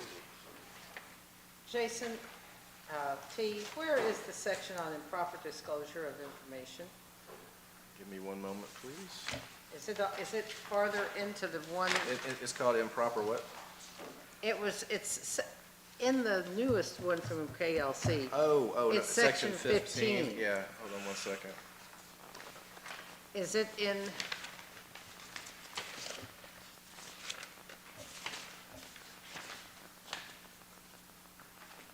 Yeah, we don't have that in the, Thought we in the did. beach version. Well, let's see, proper disclosure of information. See, I don't see it in there, and I still think I think we need that. Yeah, I don't either. I agree with you, Lise. That's Oh, here it is, on page 12, financial disclosure. But that's financial disclosure, not Oh, disclosure wait, of you know, information. you're right. Misuse of confidence, it probably should come in there right under section 13.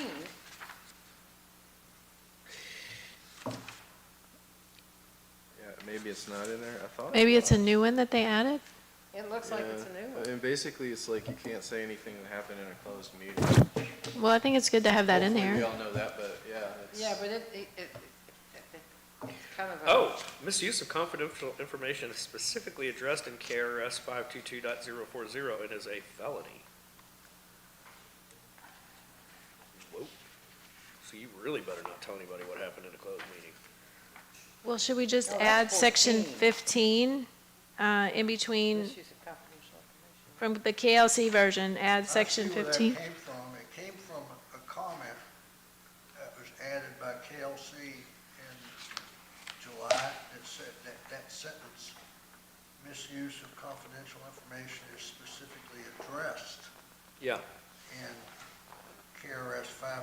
And as, you don't want the Ethics Commission making findings that could be used as evidence in a criminal proceeding. You understand? You see what I mean? Well, what we're I looking, agree that that last sentence should be deleted. And What the- just refer to what, Yeah, I think what so. they originally had in section 13, just leave it the way it was. I think we're talking about section 15. What- in Beach. the In the- November. Well, 14 and 15, on both of those. Well, in the That's important to KLC know. model ordinance. I mean, it's a felony. People need to really know. No, really take this seriously. Don't screw around with talking about anything we discussed in closed meeting.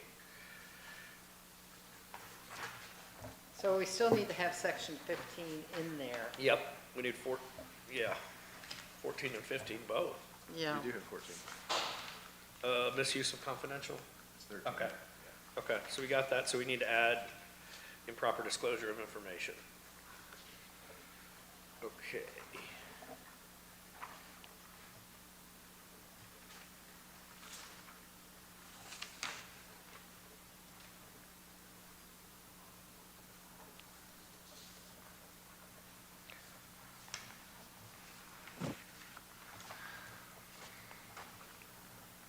That's very important. Yeah.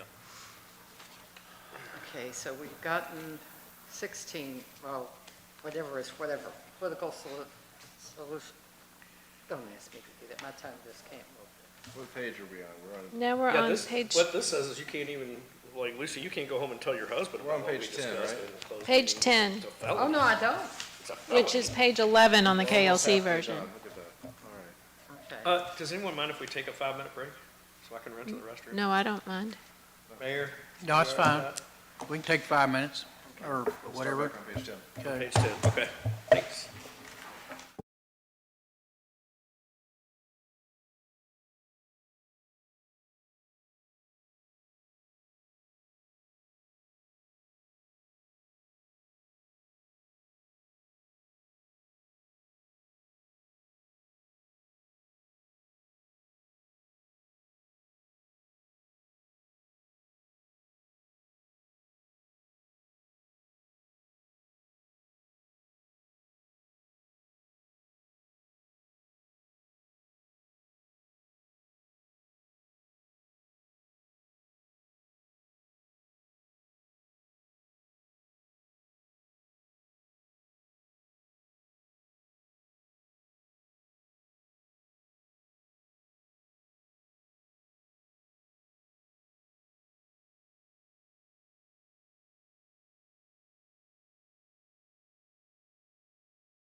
let's go ahead and All right. begin, Thanks, guys. please.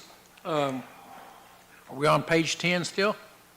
We're on section entitled patronage. Now we're on, they have different sections now between the KLC version and the city version from November, but the one that's titled patronage is what we're on.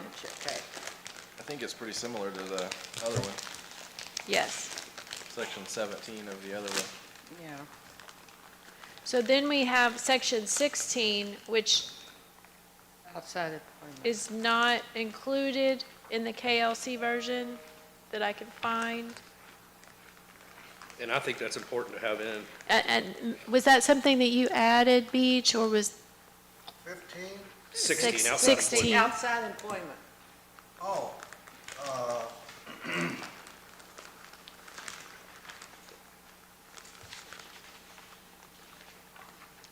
okay, no, I didn't add that. That must have been in,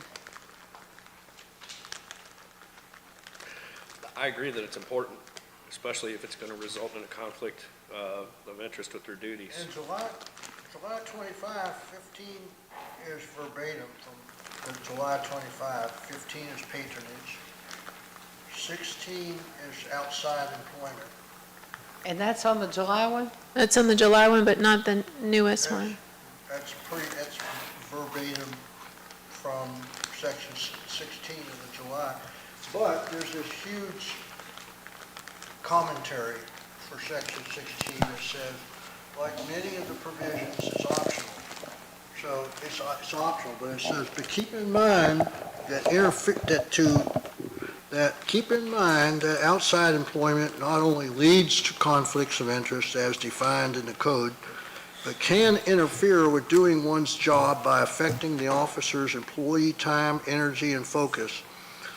Volunteers are expected to have other jobs, but, for example, by applying for formal written permission from one supervisor or department head, including disclosure of officers, employees, and contractors involved, the written acceptance and limitations on time outside, this policy should also be included in the city personnel policy. And it says, and then it has some comment here about police officers, but, they've got their own outside employment restrictions and allowances that are completely outside the scope of this ethics thing. But 16, whatever y'all think is reasonable there, it's optional.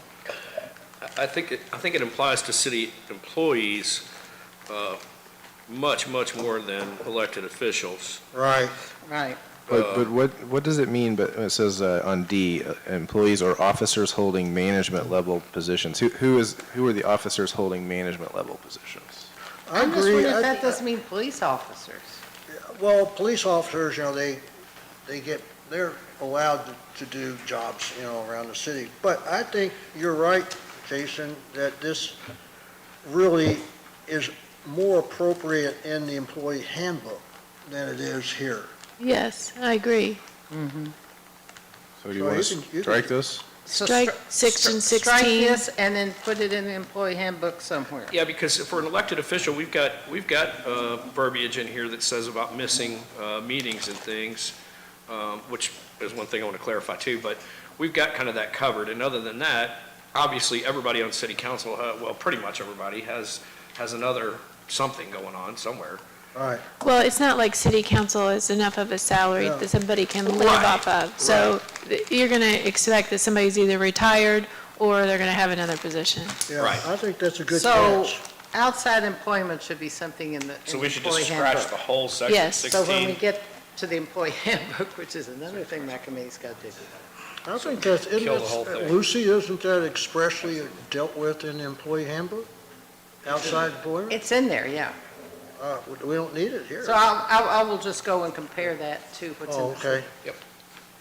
So we strike the whole thing of section 16 outside employment. Yeah. Section 17 is actually section 10 in the Kentucky League of Cities Right. model ordinance that we talked about earlier, so I think And it's similar. And it's, I'm good with it. yeah. 18 is indoor, oh, now we're the same again. Endorsements? Yeah.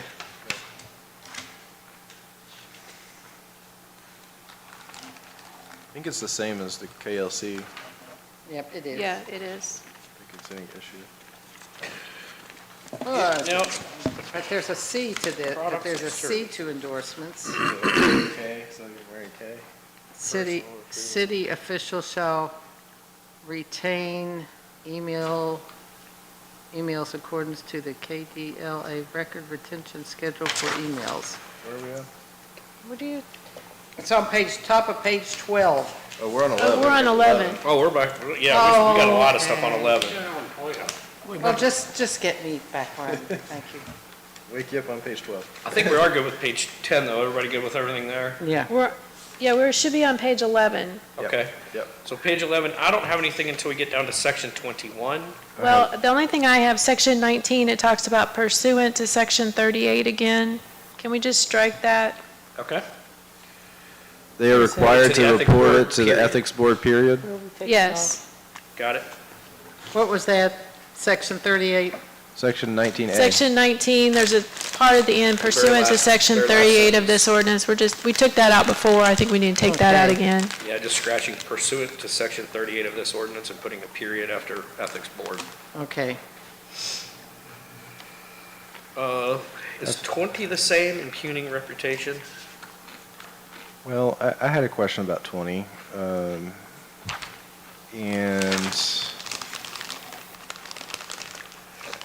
I guess my concern is it's somewhat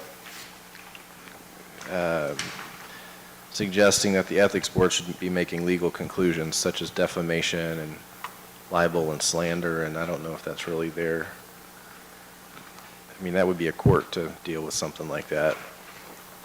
So I had that question. Falsely impugn the reputation of a city resident, employee, or another officer if they believe their accusation to be true and then learn it was false. In part, they should apologize in the same form or manner where accusations were made. A failure to apologize within a reasonable period of time will create the presumption that the conduct was intentional. Within a reasonable period of time after learning of the falseness of the accusations. Jason, I think you're right, that being like a quote jury question, but there's no jury here, but the jury, judge and jury is intended in an administrative proceeding like this to be the ethics commission. Sure. So I guess somebody would have to file a complaint with the Ethics Commission, which I've only seen one ever. And the Ethics Commission is supposed to make a finding and make a recommendation, but they really, I don't think that the authority that they have goes into that level of punitive awards, you know. Right. I guess too, there's very specific case law regarding a private citizen versus a public official. You know, if someone's making a comment about a private citizen, it's much easier to get a finding of defamation in court than it is if you're trying to say something about a public official just because they are public. And you're putting a lot of legalese and case law kind of things into the ethics board. If somebody, you know, feels like the reputation is hurt, it seems like they would go to court. But And publicly, I think should be in there too, may not falsely impugn the record. Although I don't know, if you're knowingly, if you know it's not right, and you still say it anyway as an elected official, yeah, that is ethically, that is unethical. If you know it's not right and you say it and don't apologize. But if you and I are talking and I say something and later find out that it's false according to this, I have to come back to you and apologize. I think that's totally different than if I say right here on microphone, Joe such and such is a thief and a liar and whatever and stole a car. And then it turned out later that it wasn't him that stole it, it was his uncle. Well, then, yeah, I need to get back on here and say, I apologize to Joe such and such. I was wrong. But just whispering to you, I don't think he stole the car. I don't know, maybe publicly needs to be on here. That would help me a lot. Public accusations. Where would you put that? May not, an officer or an employee may not publicly falsely impugn. Publicly? Publicly. Yep, may not It's publicly. there. Okay.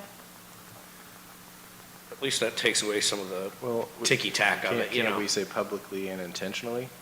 Oh, yes, I mean, if it's Yes. a mistake, then yes, they and address intentionally. that in the next Intentionally. section.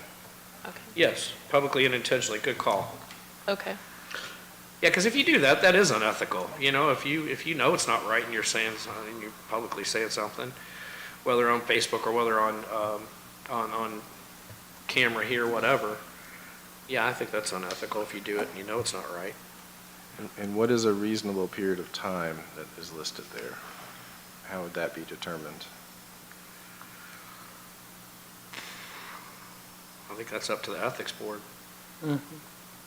to determine. It is ambiguous. But, so, I think another thing you could do to prevent the findings of the ethics board to be deemed conclusive, if it was taken to a court of law, that, for example, that when the code board makes a decision, a person can appeal it, and it's a whole new trial.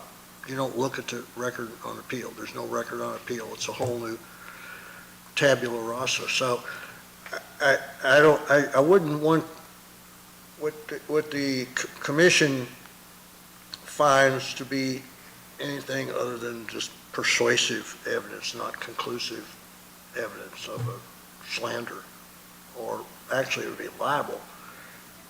Difference being libel is written slander, but it also has to do with the award of damages. Libel, slander, you need actual damages. You have to lose money. Libel, you don't have, it can be punitive damages. So there's a difference between that. And so we don't want to unhinge the floodgates of Judge Crosby's slander docket. If we put reasonable, I was just trying to think of that, because if it was a city council meeting, for example, when you said something, and then you learned later that it was false, You would do it say you again. walked out of city council meeting, and as soon as you walked out, oh, it turns out Joe Blow didn't steal the car. Ah, crap.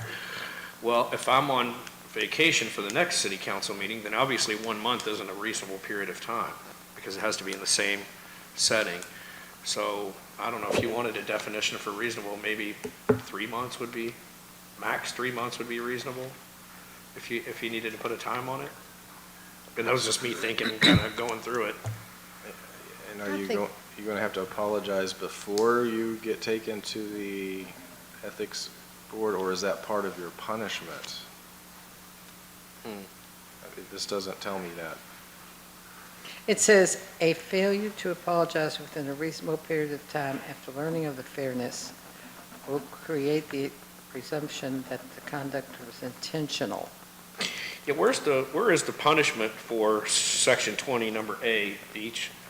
Well, it's kind of one of these should things. They should apologize in the same form. It doesn't say that the commission will order them to apologize, but it's kind of saying, hey, once there's a finding of fact that your accusation was false, then you're now charged with that knowledge, and you should apologize in the same form. So it doesn't have to be publicly. I mean, it could be whatever platform you use. I mean, it almost seems like it's an encouragement not to do this activity, not to impugn someone's reputation, but it doesn't say you're going to get in trouble if you do it. Right. And so I think that's part of the, Yeah, and it doesn't, if they intended to have a penalty phase here, usually they'll have a penalty section. Right. And it doesn't say, and the penalty shall be up to $200 or something like that. But does that mean that a person cannot take someone to the ethics board for falsely impugning their reputation?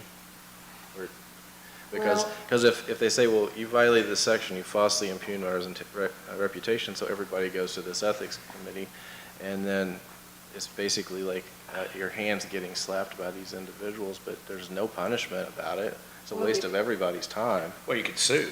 But- Well, they should go through Yeah. court. Why are we bothering with the ethics commission? If they Well, could then just- that's kind of clears it up maybe before it got to that. Thinking of the case of working with kids or working in an office, and if somebody had said something to somebody that offended them or was not true, and they maybe took it to Human Resources, and Human Resources brought it to that person's attention, then, and recommended that they go and apologize. It's more of a recommendation.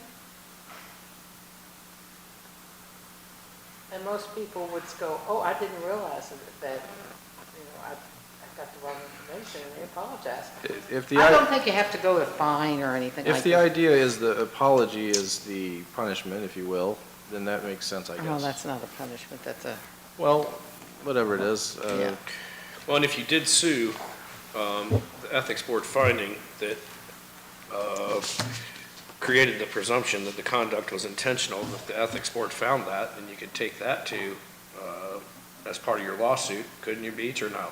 Yeah, what you just said, I just wrote it down. If the ethics board finds that the statements were false, but if the officer or employee believes their accusations to be true and then learns that it was false, then they should apologize in the same form. But it says, but a failure to apologize within a reasonable period of time creates the presumption that the conduct was intentional.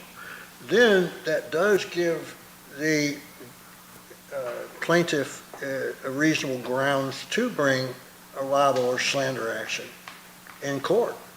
But it's just a presumption. It's not conclusive. And this is not a crime. This is all civil law. And if you believe it to be true the whole time, if you never have any reason to not believe it's not true, then there is no crime. Right. I mean, somebody will just say, well, I believe, I heard that he did this or that, you know, and there's shown that, no, that's not possible. He wasn't even in town that weekend. You know what I mean? Should we have a time period in there then? Because we don't know what a reasonable period of time is. And are we gonna get in a situation where that becomes a problem for somebody? You didn't apologize within a reasonable period of time. Well, what was a reasonable period of time? Well, we don't really know. of less than 4 months. Well, that's what I say. I think you put max 3 months. I think a maximum. Just put 90 days in there. Yeah, there you go, 90 days. 90 days? Sounds good. Reasonable, and then in parentheses, a reasonable period in parentheses, max 90 days. Okay. That sound right? All right. Think so. Good deal. Section 21, meeting attendance. We've got half the meetings in 12-month period. That was filled in. The KLC version had that blank. Are we good with that? Here's my question on this. Does this include committee meetings? I don't think it should include committee meetings. I don't For think it example, should. I'm on the Economic and Community Development. We were looking at several things, but we're waiting on, for example, all the financial stuff, audits to be caught up before we can move forward with those. So we really don't have a whole lot of reason to meet from all the things that we were looking at. So a lot of times we cancel the committee meetings. So you say half of the regular monthly meetings. Let's add regular monthly meeting in a 12-month period. Or the official city I think meetings? City council meetings, yeah. The official I think city council meetings? Committee meetings are, I mean, yeah, you want everybody to be there. think Yeah, that regular should- I monthly think city should- council meetings, I think it yes. should pertain to city council meetings. Yeah. And what is a valid reason, and who's going to make that determination? That was my other question, is what is a Who's valid going to reason? decide that? Obviously, if there's a death in the family, if there's sickness, we all know that, but if somebody gets pulled before the ethics board and it's not And that clear. doesn't include Zoom meetings. I mean, Zoom meetings, you're considered to be, Yeah, you're present, yep. Yeah. Yeah, it is a valid, well, my grandson had a soccer game, so I didn't feel like coming to city council.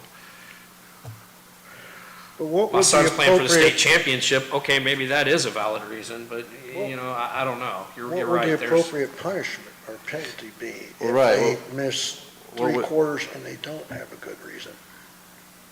To me, the Do you punishment. want to be able to impeach them? I don't know, but, you know, you don't want it to just go to the general penalties provision where they can issue, they can withhold. I think they can withhold your salary, you know. Well, that seems appropriate. Yeah. If you're not, if you're just not coming to council meetings because you don't want to, they tell you you don't get public your, rebukes as well. I mean, money. that kind of lets the voters know too, hey, this person isn't doing what they're supposed to. Well, I'm going to ask another question. This is, I know might be silly, but if we're talking about specifics here, are we talking about a 12-month calendar period or a fiscal period, you know, January to December or July to June? well, I mean, I would recommend the calendar, a full I would calendar say year. the calendar, because that's but- what our assignment, our terms are. Start. 12-month calendar. Mm-hmm. Okay. Calendar, okay, and then we are doing, we're somewhere we're adding city council meetings, not Half of the official city council meetings. half of the, okay. 12-month calendar period, absence of I say valid once you- reason. I say, once you miss 6 meetings, you will not get paid for a meeting thereafter. You know, or something, you know, if you're not going to attend. Yeah, I mean, if somebody's in the hospital or has some kind of major issue, then that would be considered a valid reason, I would think. And maybe we leave that up to the ethics board to determine what's valid, Yeah, because like I said, Well, your sister's cousin's kid's a soccer game, okay, no, but your son is playing in the state championship, yeah, that's probably a valid reason to miss it, you know? so who would be the ones that would bring this to the Ethics Commission? Anybody out there? Just any resident, any? I would think the ethics commission could bring it themselves too, if they noticed. Because if somebody had proof of whatever it is and they couldn't go for what, it shouldn't even get to the Ethics Commission. As soon as somebody says, hey, you know, we're considering this ethics complaint, they'd be like, well, here's all the reasons that I wasn't here. It should never even get that far. Right? You would think. It's usually probably a city resident or it could be an employee that appears before the council. It's been done in the past. I know one example when it was done. And I remember the council person's answer back to the person, and this person was a city employee, but they like to bring stuff up to the council that they felt knew something about, or they didn't think it was appropriate. I don't know if it's, well, I don't know if this is ethical, but if, even if you have a good reason, if you're missing 6 of the 12 meetings, you're not really ethically fulfilling your duty. Well, What do y'all think about that? I know I mean, this, everyone knows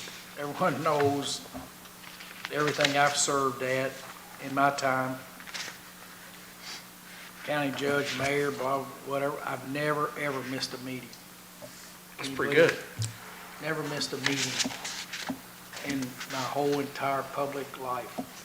Were you one of those guys that got the perfect attendance award? Thank God that I haven't been sick in a meeting or ill, but I've never missed a meeting. I always try to schedule my stuff around, especially council meetings, for sure. I don't think this is going to apply to anybody here, but I just want to make sure we're clear on the. I just valid- think it needs to be in here, just in case. Yeah, sure, that's fine. But Yeah. just absent a valid reason. And I just want everybody to think about it. If you're missing more than 6 meetings out of the 12, if you're laid up in the hospital or whatever, do you really need to be on the city council? Because, you know, should you really be drawing a check from the city if you miss 6 of 12 meetings? Whether you're laid up in a hospital or not, you're not doing your job, you know? Fact dependent, if somebody's got a cancer for 4 months that they're dealing with, and then they Well- come back, and then they're fine. I think And then that, they I miss think, 2 more, I think yeah. that's an Yeah. excused absence. Yeah, If you're going through Yeah. chemotherapy and you can't even get out of bed. Are we just gonna leave valid reason just kind of up for determination then, or? we Yeah. gonna- yeah. Yeah. Okay. Yeah, I think so. Okay. Now, section 22 is not in, Let me just tell you a little bit about section 22. Tell us a little bit about This section is the 22. perfect segue into all these different versions, and they keep, section 22 in the League of Cities hadn't come out with a fresh code for years, 12 years or so. And so when they came out with one in 2024, I saw that, and that's the one that I first introduced to everyone. That one was quite onerous when it came to the social media and public stuff. And so Jason, this was the first version that League of Cities put out, was presented to the Personnel Committee for a first just feedback back in middle of, or early parts of, either late 24. Anyway, Jason Kinzer pointed out that the social media policy there was just way overreaching, and it was vague and ambiguous. And so, sure enough, and then shortly after that, the U.S. Supreme Court came down with a case that basically said the same thing, that, and I'll summarize it in just as close as I can, that in a nutshell, official communications are when you make communications regarding city business. Unofficial communications are just your own personal stuff. So what happened in that case was that a mayor of a small city in Kentucky had grown up with Facebook, and he used Facebook to announce fish fries, things going on at the church, and city business. Okay, so what the Supreme Court said is basically what I put here in the new Section 22. Because what Chris Johnson did at League of Cities was, once the Supreme Court opinion came down, there was just so much uncertainty as to what you can and can't say on Facebook regarding city business, that they just said, we're just going to wipe it out. So there was no Section 22 for a long time. And then, about 6 months later, they came up with this new Section 22, which I think is in July of 25, which called it, at first it was just a blank, and then they renamed it improper disclosure of information. But before that, I had already read the Supreme Court opinion and figured out what it was that they're trying to get across to people, is that you can say whatever the heck you want on your personal Facebook page, but on your official it's just what you define as your own official website or Facebook page. And you say, this is the one in which I am announcing to the world what's going on this weekend or what we're doing. But the other one is your personal one, and you can freely mix those. So that's all the Supreme Court. So rather than me trying to interpret what those 9 guys and gals do, this is a quote from that case. And I even gave the citation so you can read it. But what basically, even the agreeable opinion, the majority said that the mixed usage it's the last sentence here, mixed usage is what they called it when you mix your personal Facebook page with your official Facebook page. Mixed usage shall contain significant evidence indicating the post or communication is official. So there should be something in in your Facebook post that when you're just talking about pure city business. And it says, then they go on to warn people that a public official who fails to keep personal posts in a clearly designated personal account exposes himself to greater personal liability. So they're not threatening, they're actually, Jason, you're right, they were threatened, that first version was threatening. I mean, they acted like they could take away money from you or something, and I don't think that was what the intention was. So this is, I'm always trying to define things, and official communications is a term that I don't think is very well defined. That's why I added this definition of official communications into the definitional section. But you can see what they did, and I'm not sure what's in the November version here, Jason, but the July version. Nothing. There's nothing. Nothing. There's nothing in 22? No, there's no, Beach, I did have a suggestion, and I know, for what it's worth, I wondered if we'd be able to strike this section. However, you create like a memo to the city council from you as city attorney with this information, just from you, just to let us know officially what your legal opinion is in this document, but it doesn't have to be part of the ethics ordinance. That's probably. I'm okay with that. Yeah, That's a good idea. What I like is the mixed usage shall contain significant evidence indicating the post or communication is official. So if I get on there and rant and rave and I say, that dang Laura Taylor, I don't like her and whatever, well, that's not official. But if I say, hey, on January 21st, City Hall will be closed, this was confirmed to me by the mayor, then everybody knows that that's an official, even if it's on a mixed usage. So I kind of like that the Supreme Court said, don't assume it's official unless there's significant evidence indicating that it's official. I like that part of it. well, But I agree with what Jason said, just let's strike it and put a recommendation to council members and call it a day. I agree. Strike 22. just strike it, and you can write a memo to let the council know your opinion on that. We're And setting the besides, city it up for says on behalf lawsuits. of the state, it really should be on behalf of the city. Yeah, I mean, this doesn't really serve any purpose other than to just repeat what they said, try to reduce a 25-page opinion I into just one want a paragraph. clarification on this, because there's things that come up, like for Saturday, we're having the city Cleanup. the city cleanup. You know, that came to me on Facebook through the city.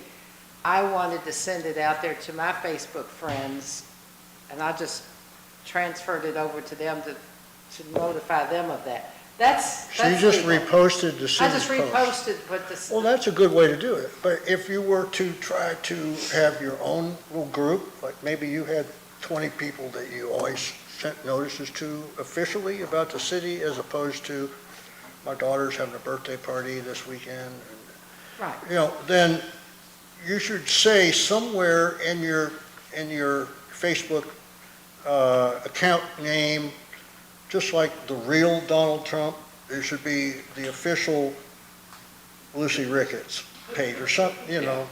Well, it's like our subdivision. I sent it out to the people in our subdivision who probably would not have gotten that. But we have a subdivision website. That's I great. sent that for them to know. All right.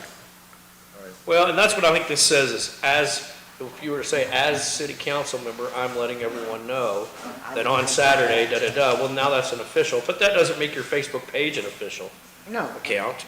Okay. You still have mixed usage in there, and that's what I like.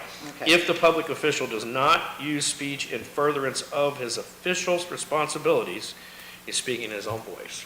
So Jason Taylor, do you want to put this section 22 back in where that was in, well, what's the November one say now? There's none. There's No, nothing it's in there. not in there at all.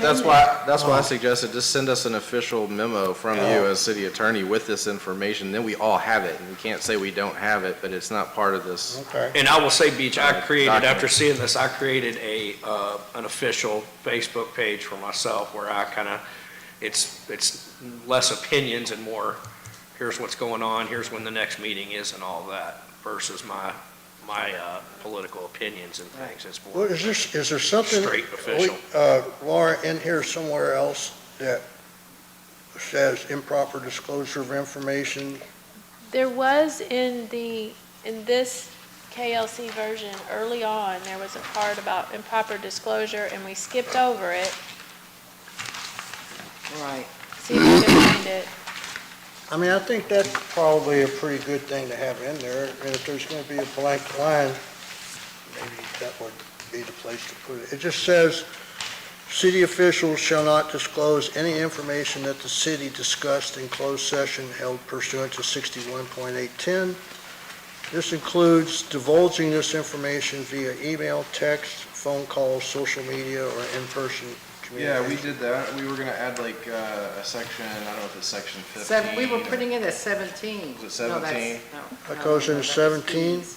Was it 17? No, It was 15 on the KLC model one that I passed out. right. It was 15, and we said we were gonna put it somewhere, and it probably should be somewhere. Okay, so take the, Section that. 15. We could change that to 22. so take, there we go. take, Well, it makes sense to put it, though, right following section 14.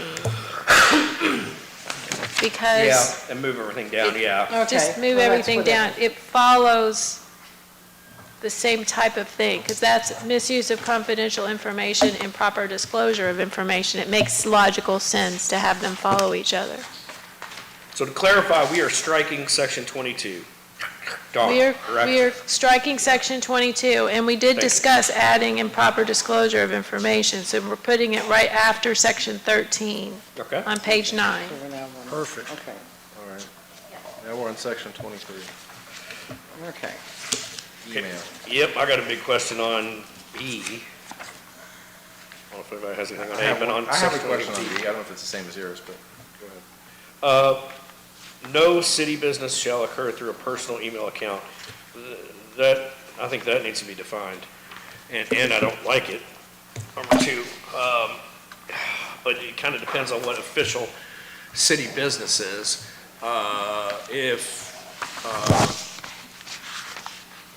If Joe shoots me an email at my work account or personal email account and says, hey, man, what do you think about such and such that we were talking about earlier? What do you think about this, whatever, ordinance that's coming up? What's your thoughts on that? Is that official city business, and has he now done something unethical? City business is defined, means any discussion of specific city issues that goes beyond general information.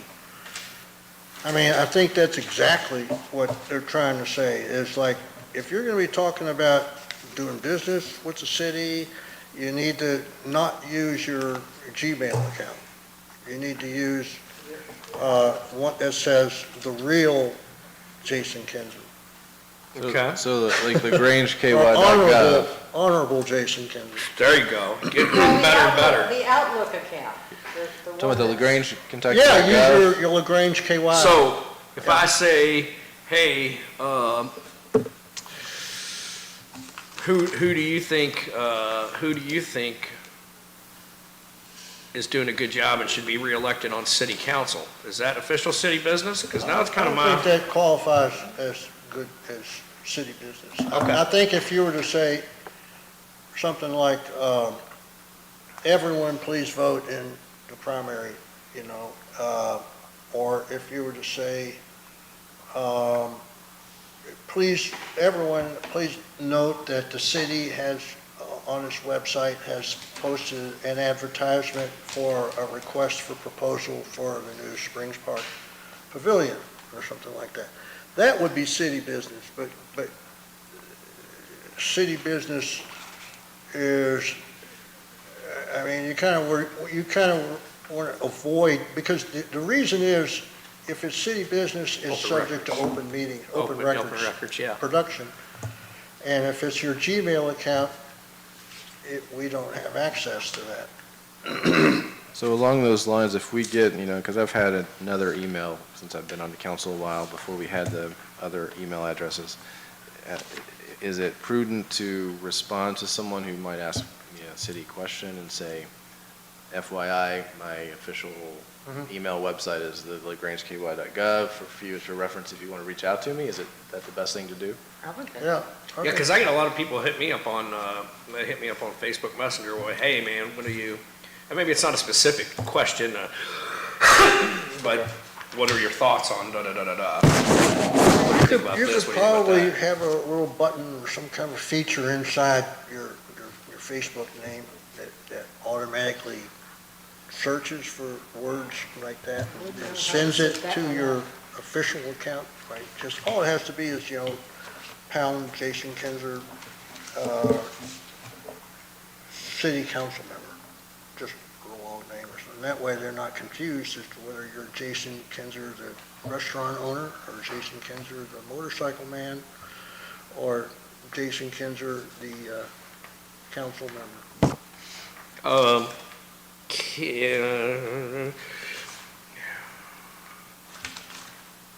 want to make sure that not just me, but everyone has First Amendment right to express their opinions and things as an elected official.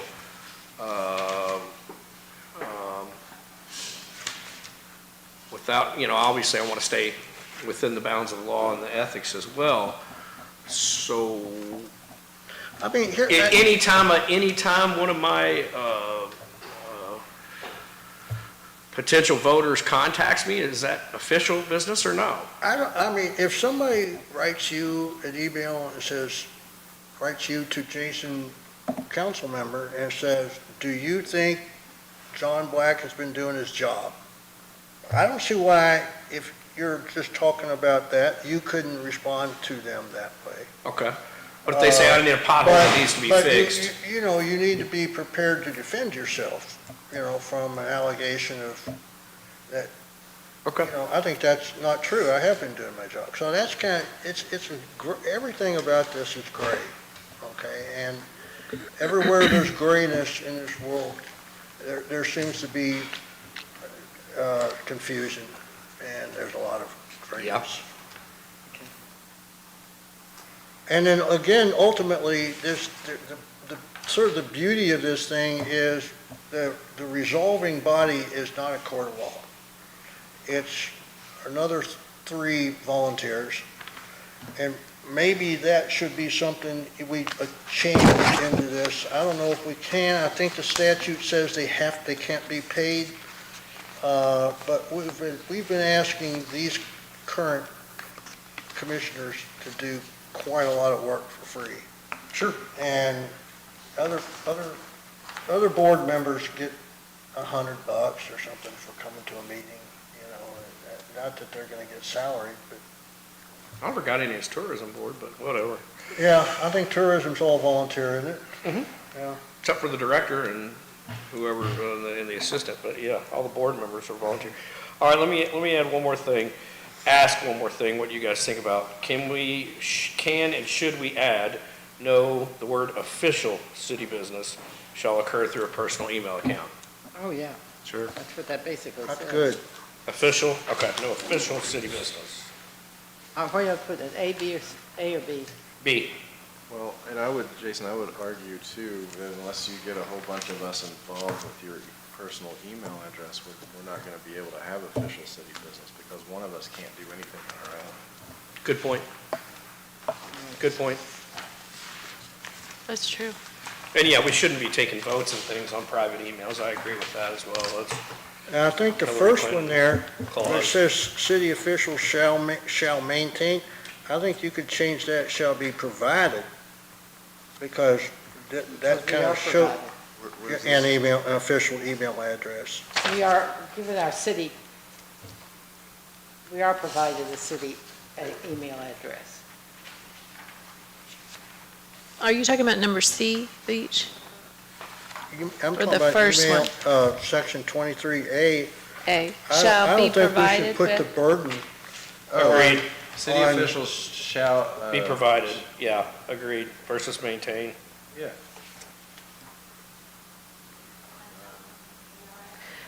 now, the, section gets C waived on says you tax should savvy. retain your emails. I get a lot of junk. Yeah, I don't want to keep all that junk in there. Well, there's Well, I some think junk if we're you- getting that we shouldn't be getting. If you I don't get a delete lot your- of junk. If you don't go through and delete your junk folder, I think it's still all there anyway, so I think you're good. It that's just gonna be seems set up like we automatically. shouldn't have to keep the junk. well, I don't you keep can my junk, delete so- whatever you want, because once it comes in, it's captured.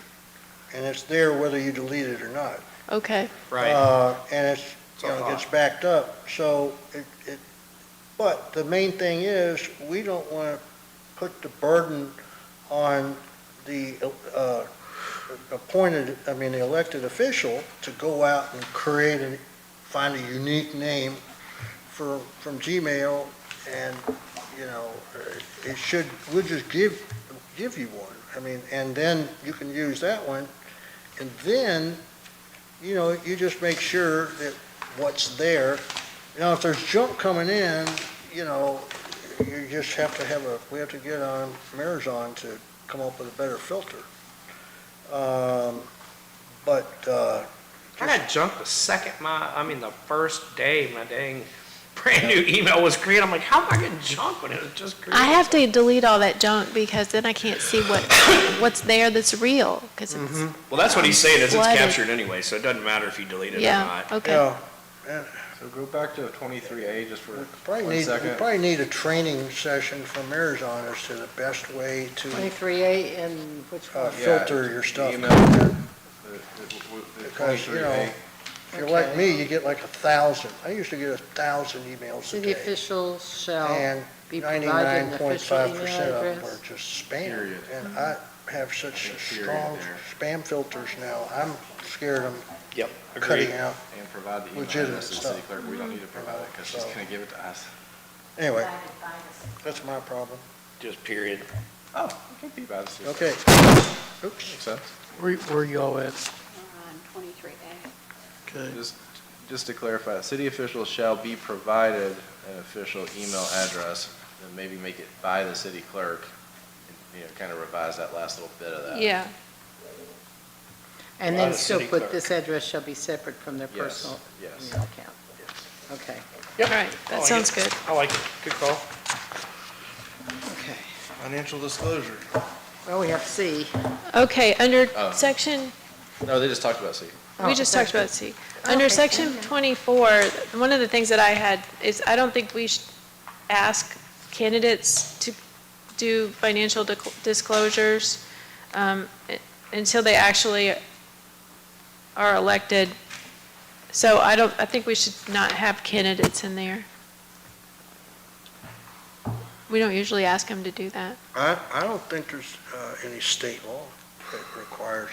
The county requires that. The county offices do. Because I had to file one with Amy Alvey's office because I'm Yeah, I not the think I had county to judge. file Well- it before I was elected. You do it through the state. No, I did this at the county. I did this at the county. County's Well, I mean, ethics- as far as the county's city ethic- goes. County's, I know, but I'm just saying the county requires it. The county's ethics board requires it for county offices. Okay. I just, I think that's a lot to ask. Right now, we have 19 candidates for elected office.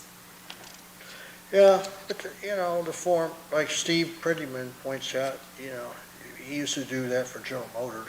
He said, you know, it's not that hard of a questionnaire, you know, it's, you know, they're not nosing around as to how much you make, or they just want to know who you work for. Here's my thought of something that might make it a lot easier. If nothing changes from year to year, do you need to keep filing every single year? Yeah. I mean, Lucy's retired, nothing's changing. Unless she gets some crazy inheritance, nothing's changing from year to year. Why does she have to keep going through and redoing a financial disclosure every year? I mean, I have to disclose that I own property, but then If you sell it, if I or, sell it, then I have to change it, so you might as well just do it every year. all right. I was just trying to make it easier, but I know. if nothing changes, but. I'm just saying, I don't think we have a situation where it's set up to ask candidates currently to file financial disclosures. We don't have a system, I don't and think it's ever been pushed it's never before. really been done. So strike candidates for elected office? Well, I think what John's saying is it is. It's already done. For this county, but not for the city. It's not being done for the city. Yeah, but we fill out a financial statement every year, right? Once you're elected. Yeah. I'm talking about candidates.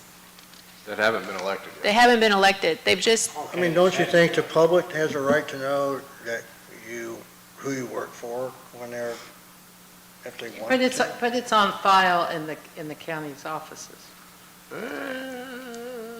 Not for What? city offices, it's not. Yeah, because if I work for a big developer and I'm running for city council, then the voters probably should be able to know that. If I work for a data center and I'm running for city council, voters Should know that. should be able to know that. I think it's, But we didn't do it before. we've never done it before. So I don't know. I can see both sides of that one, Laura. I really, kind of whatever you guys think on that one, because I can really see both sides of it. I think it should be, but, because I guess I always just assume. So will we make and I Amy assumed- Alvey collect that information then? You know, our ethics people here would, or city clerk would. City clerk would send him a letter saying, hey, we need this, this, and this. That's the way the county does it, because that's the way Amy did it. Okay. I mean, it's, If you want to start doing that, that's fine. We've just never done it before. it won't be until the next election anyway. Yeah, Well, because we've already announced. if we pass this before the fall, there's going to be the election in the fall. No, because they're already candidates. There's candidates, so Yeah, but those candidates already filed for the primary, and they're going to get two eliminated, so they're already filed for this election season. this would, Is there a way it to- wouldn't apply until the following year, is what you're saying. Is there a way to specify that? Just to be Plus- clear, like,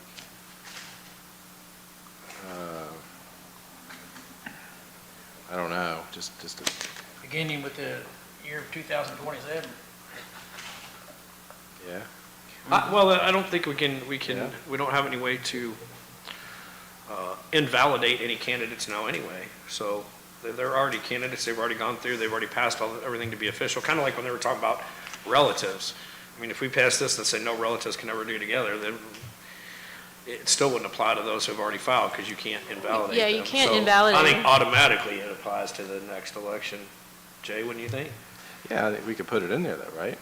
Sure. I think what he said. They can file, but we can't say that they're not allowed to run still. You could publicize that they have a conflict of interest, but you can't say that they can't run, because that's set by the state.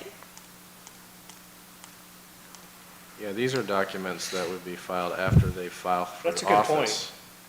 That's a good point. Candidates still have to file through the state, the financial before they, Yeah, they're filing through the state. That's a good point, because even if we do I see an mean, you ethics, probably, yeah. I don't know I if you think go we to don't- Secretary of State. I don't think we need it in the city. Yep. because Secretary of they're- State to show. That's a good point, because we can't invalidate them, so even if we Yeah. did find something wrong, we couldn't invalidate them anyway, because as we just found out with the relative thing, Amy, Alvin, and everybody else found out, no, you can't do that. So I think we strike number 2. Now we kind of think it through, I think we strike number 2. I had Do you a, all agree? Yeah. I'm fine. On number 4, it is not in the model ordinance, but I didn't know if people had any thoughts on that one. Number 3 seems to be the same.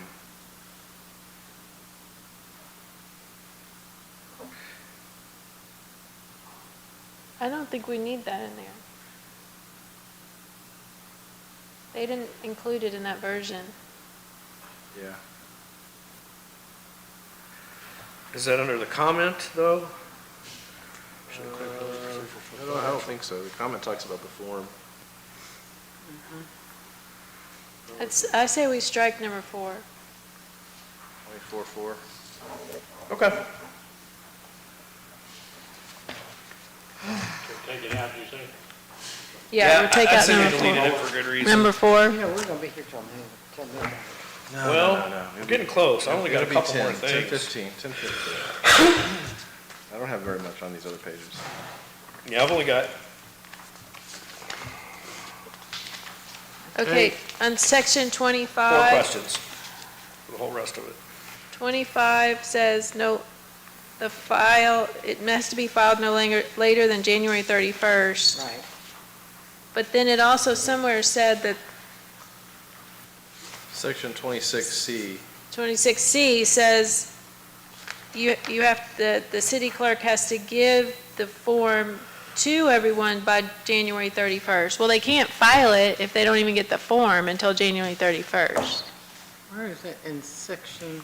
25A and 26C. All right, Beach, how do we Okay. clarify that? Make that January 1. Well, you're gonna give them one day? No. She you- said January You give 1. you give it to them on January 1 and expect it back at the end of the month. Shall be filed no later than January 31st each year. And then on 26C, shall be January 1st of each year. January 1st. Right. I see. Okay. No later than January 1st. So she can do it in December. Mine says no later than January 31st. I know we're changing that to 1st.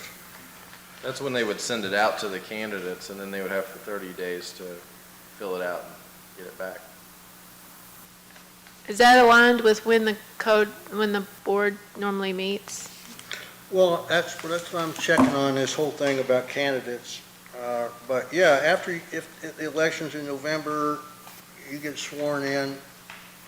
and- You get sworn in on the 1st usually, or? Yeah. Right. So making it the first gives them 30 days. I think that's okay. Okay. What did y'all decide to do on the candidates? I don't think we're gonna have candidates Strike in it. there, because the state's getting that information already. Because we don't want to start messing with who can and can't be a candidate, because then we get into constitutional The crisis state issues. requires candidates to give a filed financial form? We have to disclose stuff to the state. When you applied to run for council member? Really? Yeah.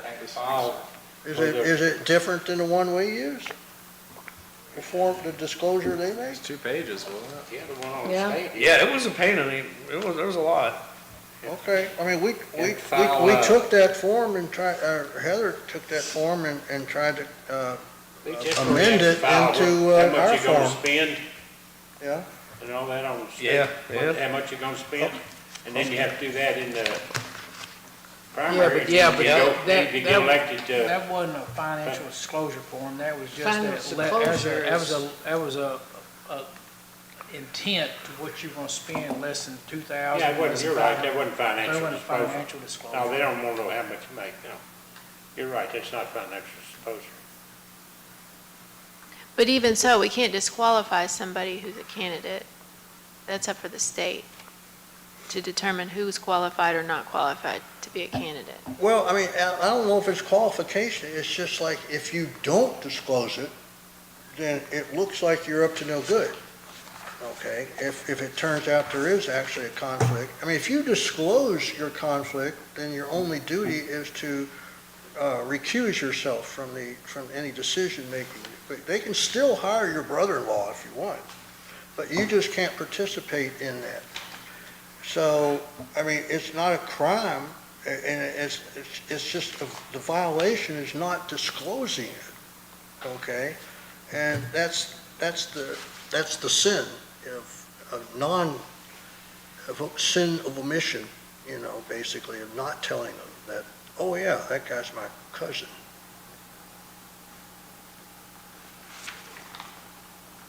Are you on, We've jumped back, 26C? we've jumped Yeah. back to 26C. but it sounds like we've jumped back to 24 again. Are we, do we want to ask the candidates to do it or not? We've already said we weren't. I thought we weren't, but You already now decided that. Beach You is already decided. arguing. I know, but Okay. we've already decided that. Okay. It's not happening. All right. All right. Which ones? the candidate. If you run for an office in the Seal of Grange, this group has said there's no need for you to file a financial disclosure to run for office. Once you're elected to the office, then you gotta file a financial disclosure. Yeah. Yep. All right, so 13. Page Okay, 13. so if that's the case, then under section 25, number 2, Yes, we should strike, yes. because that's about a candidate again. And also, under number 3, it lists candidates again. Yes. So strike the sentence about candidates, Yep. Statement, okay, not the whole thing, but when it starts the candidates part for about election. candidates. Okay.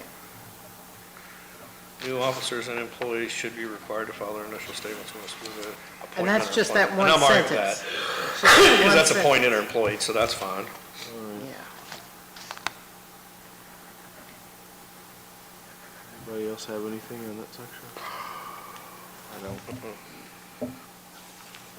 Yeah.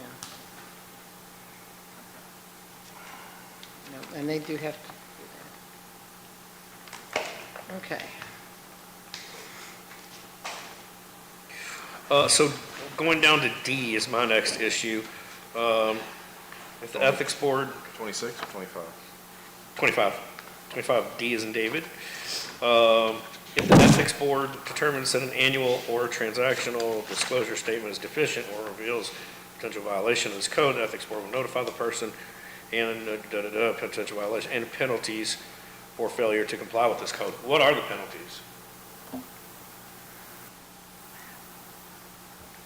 The only penalties that are listed are at the end, section 44. And it talks about fines not to exceed $1,000, but it doesn't specify for that. I don't think you have to specify. Well, yeah, we don't want to make the ethics board have to start figuring out what the penalties are. They're like, 50 lashes. It doesn't say physical. Give him a head noogie for 20 minutes, you know? What do a possible penalties? There we go. Or possible. Or potential. It used to be in there that they could withhold, Pay. Paycheck. But you got board members that are volunteer, so that's no penalty at all there. Yeah, we were talking about officials failing to fill out their financial statement, and they just keep avoiding it. That's what they're talking about, a penalty to be rendered. I Against think those, just do potential. against those people.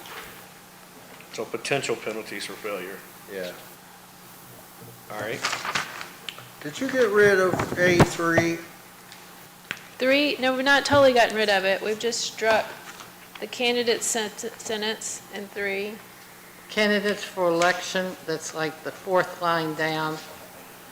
Candidates for election, elected city office should be required to file within a specific time. Do we do this yearly, or do we do it once a term?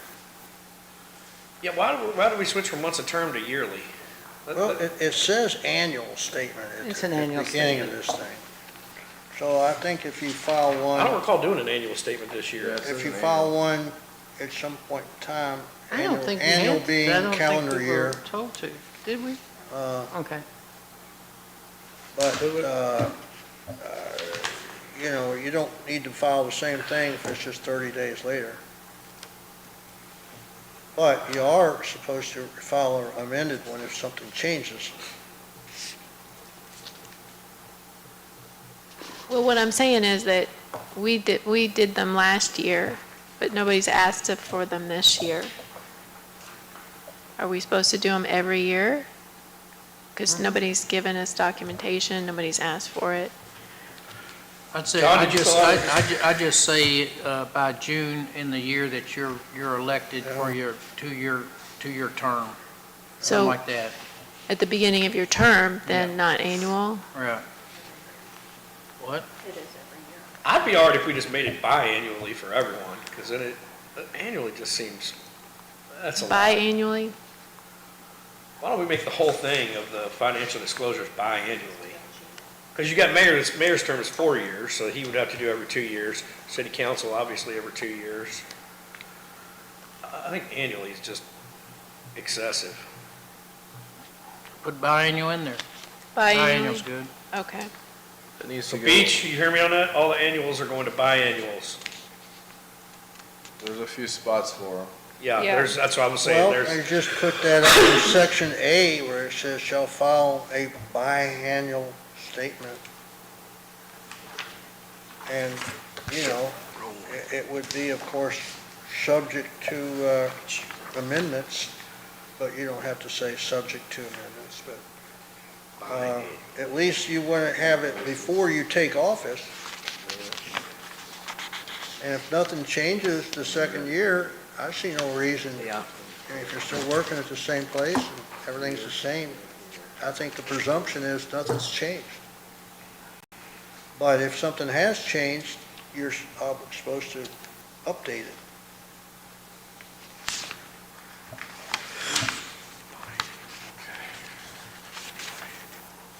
oh, here's another one under A, biannual. Starting with 24A. 24A, Biannual. well, under the first, under financial disclosure, that first paragraph, it starts out with annual financial disclosure, so we need to change that to biannual. It's like 4 spots. The second sentence should be biannual disclosure identifies potential ethical pitfalls. And then under A, shall file a biannual statement.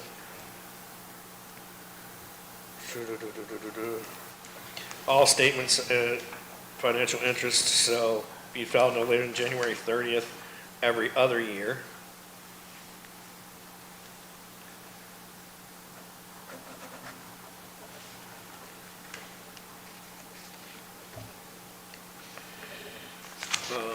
And then,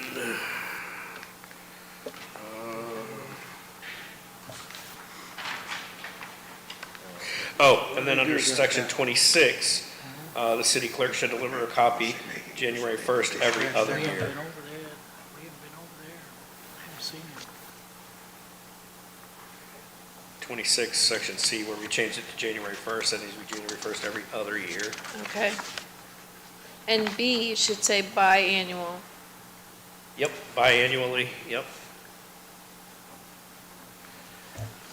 To file biannual disclosure. Right, biannually, biannual. God, they use the word annual like 57 times.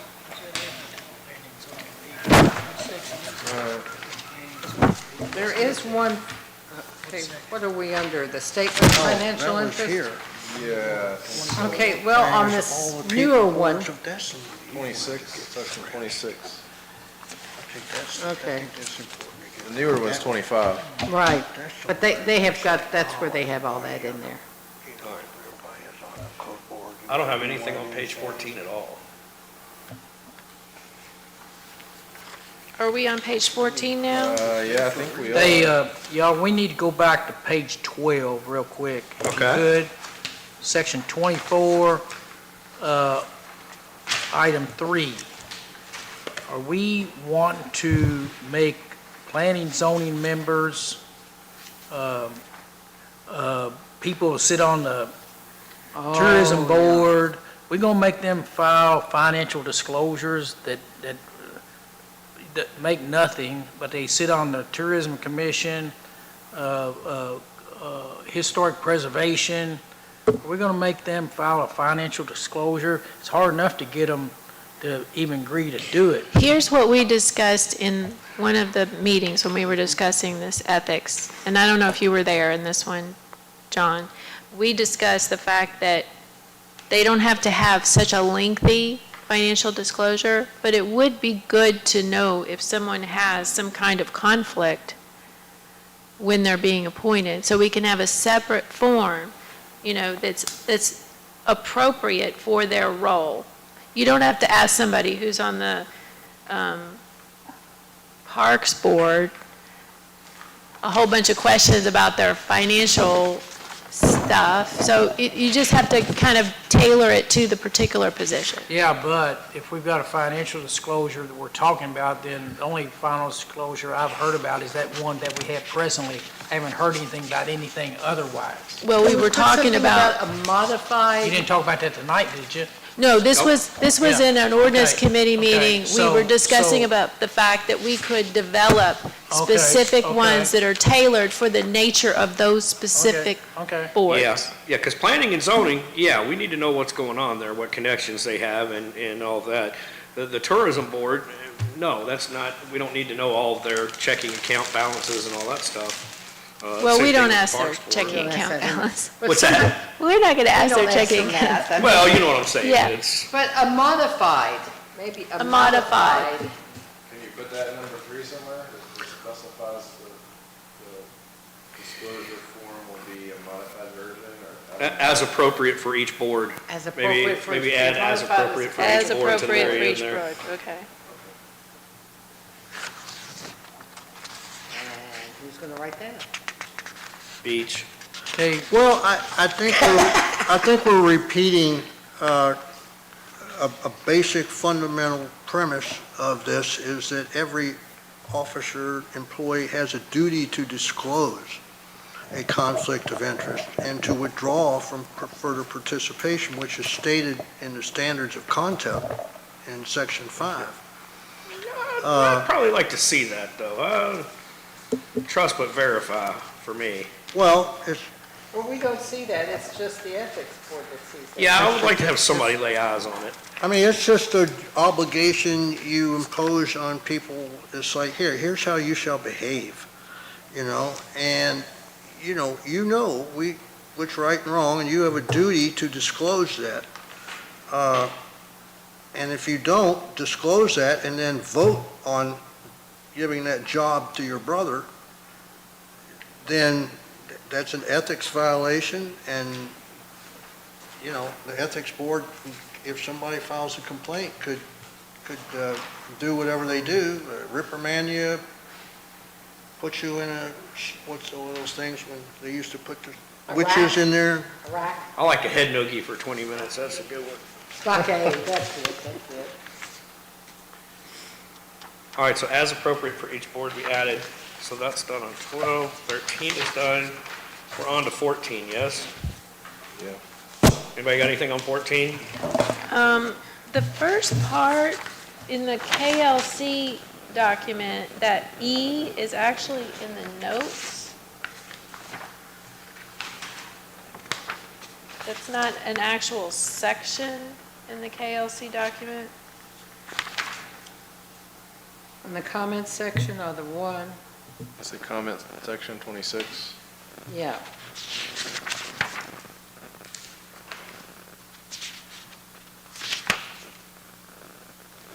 I'm not sure why that's in this section.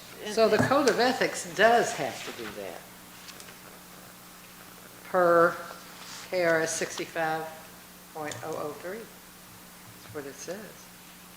Requires annual financial disclosure statements to be filed Well, shoot. with the person or group responsible for Wait a enforcement. minute, then why did we of do the it code this of year? ethics.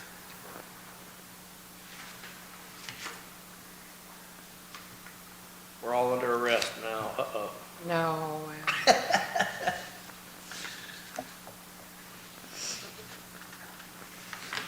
Well, if we need to go back to annually, we can, but I think Yeah, I section, was just trying to make it a little easier and less paperwork. Right. But but I think section E is really, it makes more sense as notes rather than as part of the,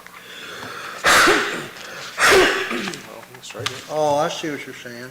yeah. Yeah, it's- that's fine. it- Oh, no, wait, wait, wait, it- does it say that it has to be annual under E? Or is it Yes. just saying who it has to be, who those disclosure statements have to be says filed? annual financial It says disclosure requires annual statement. Financial disclosure It statements. says the filed. KSR says that. But I don't think it's required, I think it's just, that's the name that they're giving it, the annual financial disclosure statements. Yeah. I don't think they're saying it requires annually. It says that in the comments I section. think it's calling it that. No, right here. I know. Requires the annual financial disclosure statements. Yeah, but that's calling them, I don't think it's saying they have to be annual. That's how I interpret Well, it. I interpreted that KSR says that it requires the annual. If you struck the word annual and it just said financial disclosure statements, I would, well, let's look up KRS We 6503 may have to look at that. and see if it says annually. Well, I hate to, like, KRS 65. rain on your parade, but it says here in 6503, each code of ethics adopted shall include, but not be limited to, the following, and it says,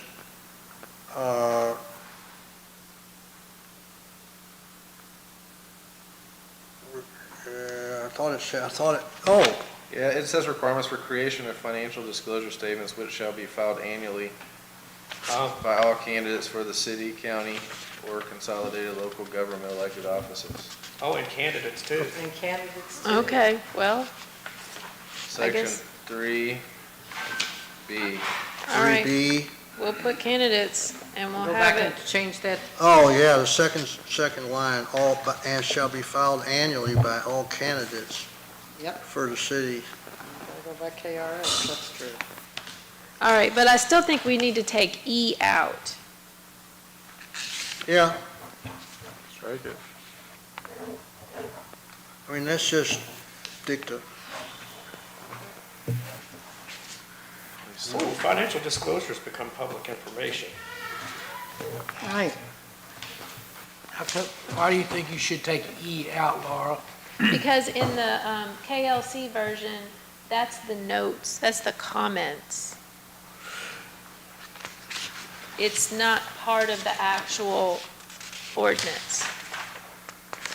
It's notes to whoever's preparing the ordinance.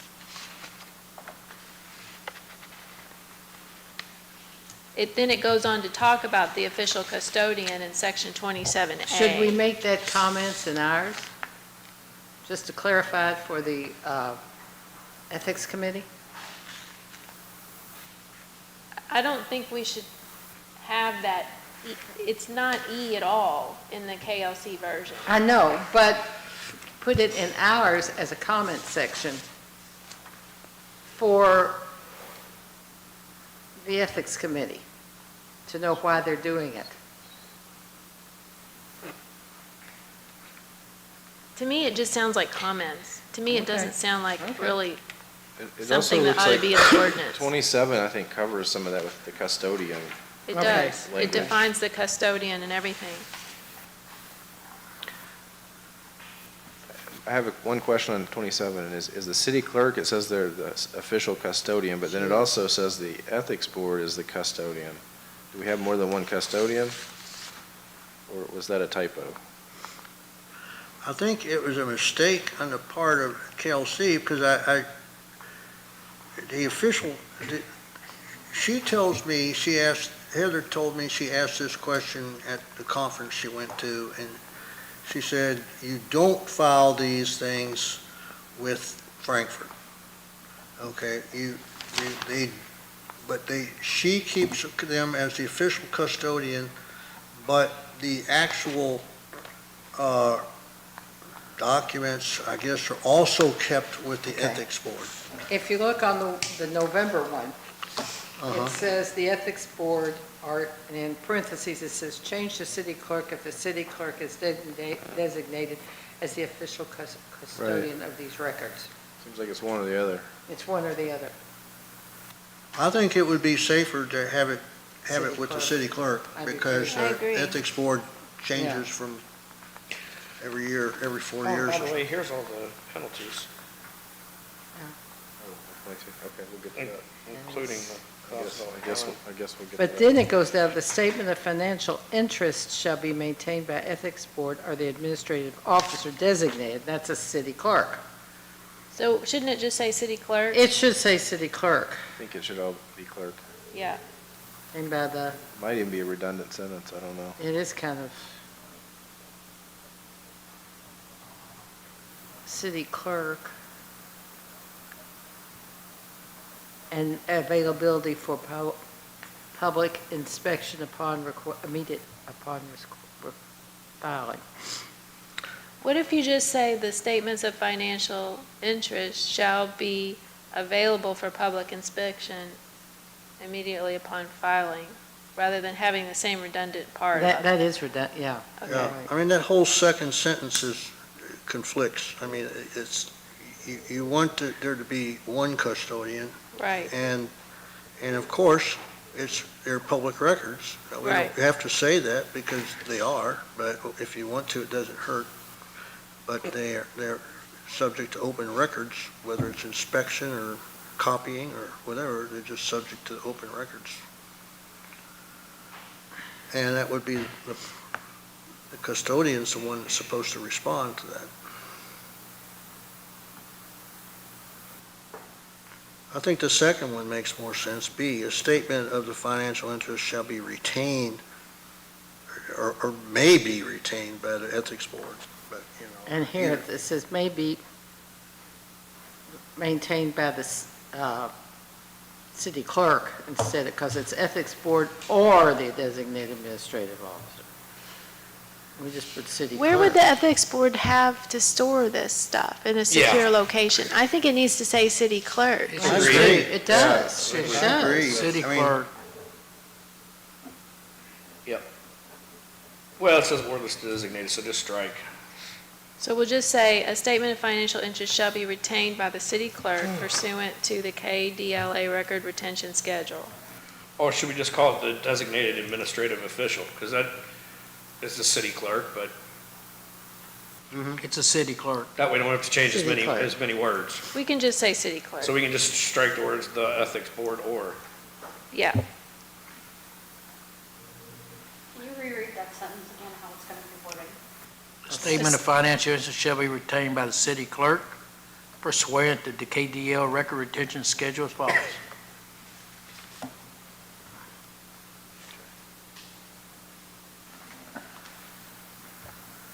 Heather's getting more work while she's on vacation.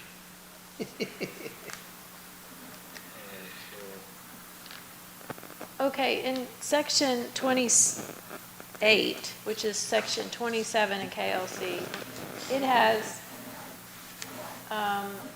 number 4, it talks about a financial interest of $10,000 at fair market value. The city one has $1,000. There's a big discrepancy there. There's a whole lot of that section that's not included in the model ordinance, so I don't really know where all that came from, but there's like 9 items.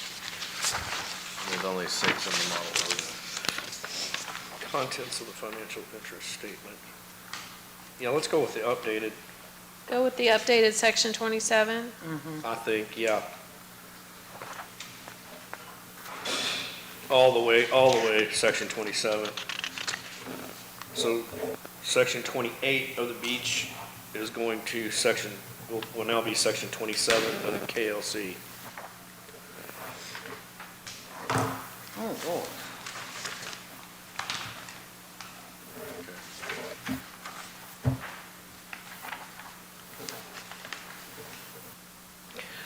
Yeah, that's what. So, how did it become 27? Did it become 28? I mean, Our numbers have just gotten. Yeah, all because we deleted 22? No, it's just the numbering system is a little different between the two documents. So Okay. section 28 is called contents of the financial interest statement, and Okay. that is section 27 in the KLC version. In the newest KLC. Oh, okay, because You see in the that? in the July 25th version, 28 is 28. Okay, well, it's just because we're looking at the Okay, November one.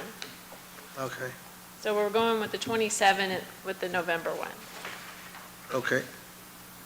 And 26 is control and maintenance? 26. The one above it? Is that, Well, in this, which one are you talking about, Beach?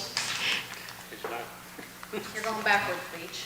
well, I'm going backwards from 27. If this, contents is 27 now, right?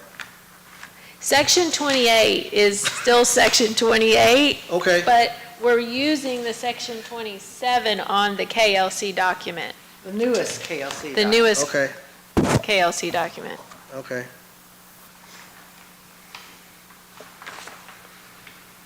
So now we're on section 29, non-compliance with filing requirement. 29's verbatim, I think, isn't it? Page 15.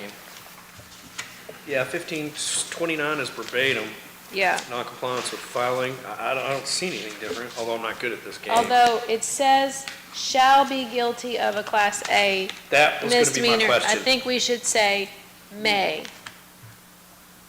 Right. Like we did on the other. like we did on the other one. If we missed any of those, we should probably change all of them to May. I don't know if we missed any or not. I think that's right.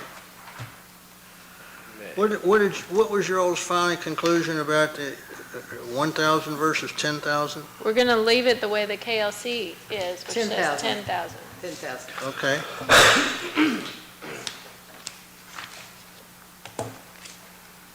Well, now, the notice shall specify the type of failure and delinquency. Well, it should say shall. It No, I doesn't- was just talking about penalties, like Penalties, jail time. okay, and but- that- Yeah, that's what I meant, Yeah, yeah. okay. Yeah, we'll leave that up to the judge. And that's in C. Yes. What are you all May, saying shall, now? may. We're changing shall to may, right? Not in every, yeah. On In C. C. 9C. 29C. Okay. Now, are we on enforcement? Yes. We're getting there. Please.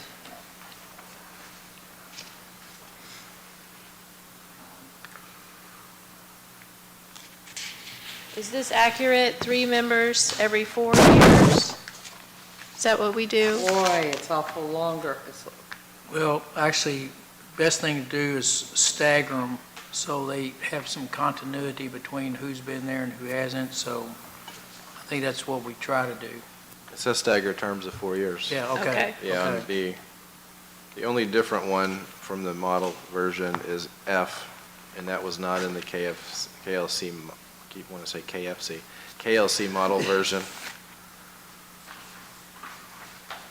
Yeah, F is not in there at all. It talks about if there's not a vacancy filled by the mayor within 60 days, then the ethics board can fill that vacancy. I don't know what everybody thinks about that, but I don't Once we like switch that to that. council. It's got to go before the council. Just make council that person that Yeah, chooses. so instead of choose ethics person. board, council. the If the mayor's mayor gonna doesn't- do it every if- time, but if they don't, then. If they don't bring forth a recommendation, then the council can do it. Recommend someone. Then we would say, if a vacancy is not filled by the executive authority within 60 days, City council. the city council shall fill the vacancy.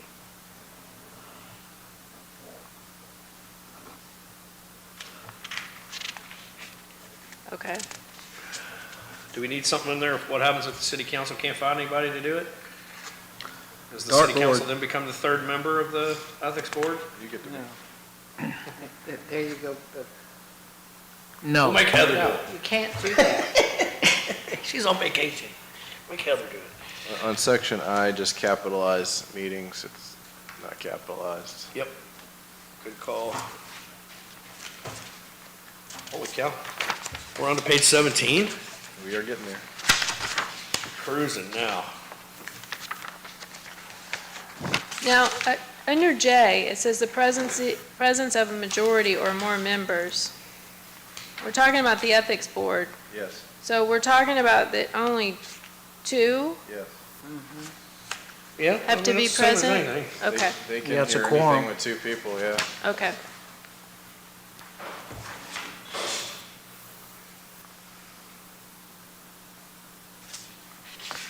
Section 31, alternate members, we don't have in the KLC version. That's if one person can't serve or something. It's like an alternate juror if you have a trial, you know, I guess is what they're trying to say. Probably not a bad idea. It's not a bad idea. It's hard enough to get first 3. Well, just tell them, hey, you don't have to do anything unless somebody gets sick. That's how we'll trick them to get in there, Mayor. Whoops, they're sick. You're up. That's not a bad idea, though, alternate members. I like it. Well, we can leave it in there. And it says may appoint alternate members anyway, so. It says with the approval of the legislative Yeah. body, so, It okay. says may. I like it. Facilities and staff. Heather serves as their secretary, and she attends the meetings, as does Beach. Right, she takes the minutes. And Okay. whatever materials they need, we'll supply them. I don't have any problem with anything on page 17. Now, No. Anybody got section anything on 31, 17? Oh, I did have one question on 17. Where are we at, 32 or 33 or 34? What? we're on section 33. Okay, That's as far as we've I gotten. don't have Do questions. we have anything on section 33? Not 33, I just have one on 34. Okay. The first sentence on the model ordinance, I think we should add back into this. And it says, the Ethics Board shall have the following powers and duties, and that one is to reject a complaint that is not within the jurisdiction of the Ethics Board. Oh, that definitely. Oh, yeah. It was not in this one, but maybe it wasn't in the earlier version that Beach had, and they've added that to the November version.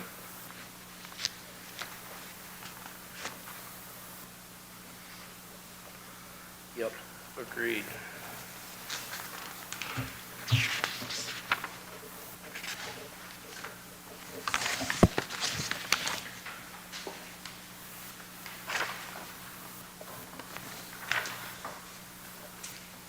Okay, so anything else on that page? I'm gonna go to page 18. Jason, would you just repeat that one more time? Yes, sir. On 34, powers and duty of the Ethics Board, A, number 1 on the previous model ordinance was to reject a complaint that is not within the jurisdiction of the Ethics Board. We could just add that as the new number 1. Wow, that's radically different than the one from July. To reject, okay. But that makes sense. Yeah. It's not within their jurisdiction. Okay. Okay, so page 18. Any concerns about page 18? Nope. Okay. If, on number 12, that first sentence that ends with downloading, I think it would be cleaner if the next sentence became number 13. No, wait a minute, where are you on? Page 18, the last paragraph. Oh, last paragraph. I agree. The Ethics Board shall review, that, where it starts that should be just a new sentence and maybe New number section. 13. Yeah, Yeah. that makes sense. It's kind of two different issues there. Right. Number 12 and Which ends with easy download, easy downloading, yes. So page 19, section 35, training and education. No issues here. No issues on 19. No issues at all on that page? Nope. Yeah, section 36A, the Ethics Board should prepare and submit an annual report to the council. I think we should say must prepare. Yes, I shall. mean, or shall prepare. Shall? Agreed. Just once a year, of course. And, yeah, that's it. Good call. I didn't see that one. I like the every 5 years review the ethics. Section 37, anything on that? Yeah, I do have something on that. It is,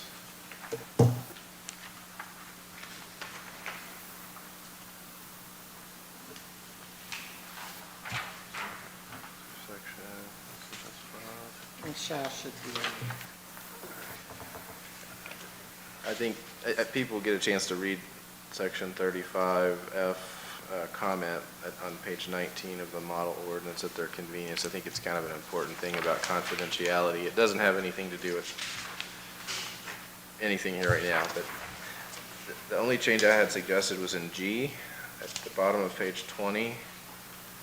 And it's the middle sentence that says, if the Ethics Board concludes that the complaint is outside of its jurisdiction, frivolous, or without factual basis, the Ethics Board may terminate or dismiss the inquiry. The model ordinance actually says, shall immediately terminate, not may. Okay. Okay. change that to them change may. Yes. That's what it says in the model one. Is that the end of the sentence? Shall immediately terminate, or does it keep going? No, it keeps going. Ethics Okay. Board shall immediately terminate or dismiss the inquiry, and it just keeps going on, that sentence. Okay. Okay. I'm good on 21. I'm still on 20. L should say may be guilty, not shall be guilty. May. Okay. Yep. Good call.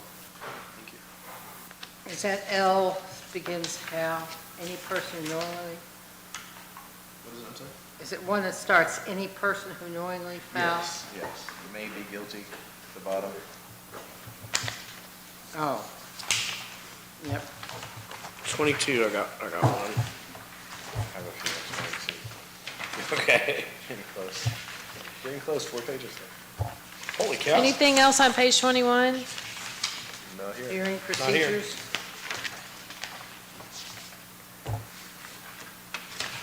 Okay, page 22. On B, I have a suggestion, and it doesn't have anything to do with the model ordinance, but on the last sentence of B, it says the Ethics Board shall inform the alleged violator or their representative of any exculpatory evidence in its possession. I think we should add language that says, and provide a full copy of that evidence to the respondent or their attorney. I don't think they should just say, oh, we have some evidence that maybe shows you're not guilty after all. I think they should be forced to provide that evidence to I would the other agree with party. that. And provide, Just like with court. yeah, And provide a full copy of the evidence to, to the accused. To the respondent or their attorney. Where's that sentence, that clause, is it, which letter? B of 22. At the very end of B. Right there. If it's in their possession, Okay. then provide copy to their respondent or their attorney.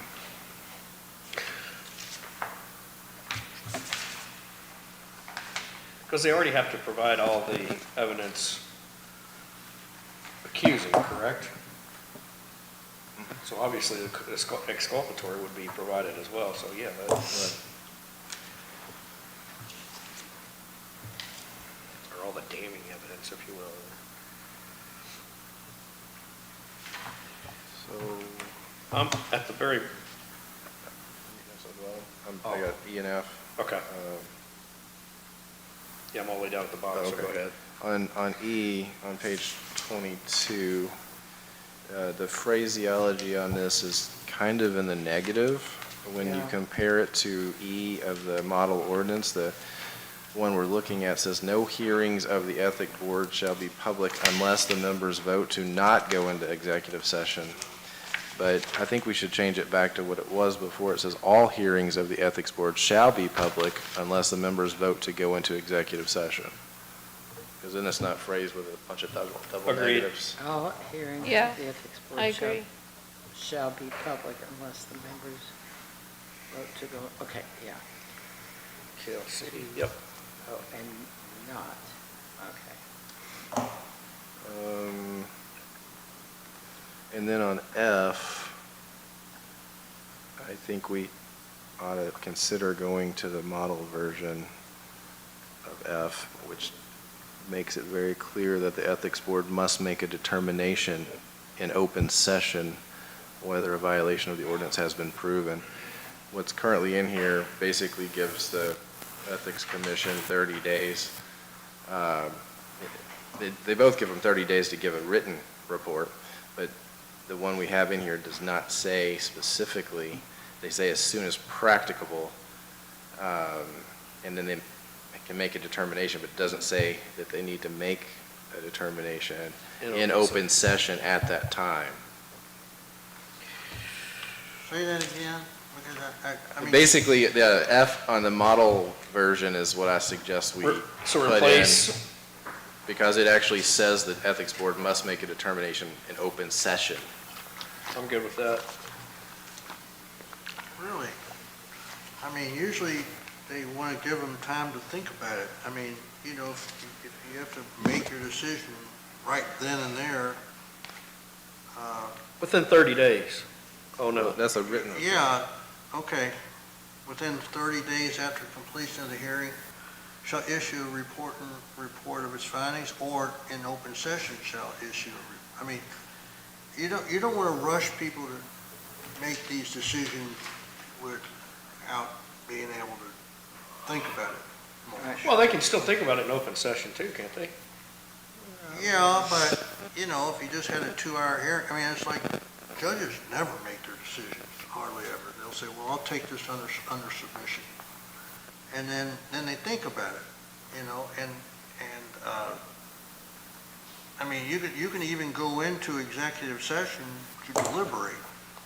A lot of people think, you know, when the code board has to make a decision, that they have to talk about it in front of the person that's doing all this. They can choose to go into an executive session for quasi-judicial purposes to deliberate. I'm good with getting the decision. I'm good with the new updated one. But it doesn't say, it says that after the conclusion of the hearing, they shall, as soon as practicable, Practicable, yeah. begin deliberations in executive session for the purpose of reviewing the evidence before it. Right, but then But then when they finally do make a determination, it doesn't say it has to be right at that moment. It says then that determination needs to be made in an open session. Right, that's what I'm saying. Yeah, So it doesn't say it has to be the same day. yeah, it could be a week later. All right. Within That's 30 okay. days. It's just like the person that's being accused gets to stand there and listen to them, and they Right. have to look them in the eye and say, this is our ruling. Yeah. That's basically what I think is Yeah, trying I to say. like that. Okay.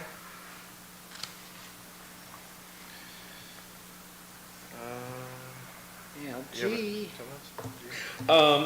Mine is on H4. Okay. I don't like a civil penalty without, I want to know what kind of defense are we, what kind of defense opportunity are we allowing before people are forking over $1,000? And I think $1,000, if there's no misdemeanor or felony or anything else, $1,000, we just talked about how much $500 is. It's a ton of money. And now we're going with $1,000 for one with double that. I think it's too much for something that's not a misdemeanor, that's not a felony, that's, Put $500. Put yeah, I think it needs to 500. be dropped to at least 500, Issue an order max of a 500. civil penalty not more than 500. Because we're talking about something that's not a misdemeanor, it's not a felony, it's, you know, just, That's a lot of money. yeah, that's a ton. And should we have something on here too that, in other words, somebody could screw up and do something stupid and have 4 or 5 different ethics violations. So they could be hit with a $500 fine 5 different times. Do we want to limit that? And again, it's still no misdemeanors or felonies or anything criminally wrong. Do we want to limit that or no?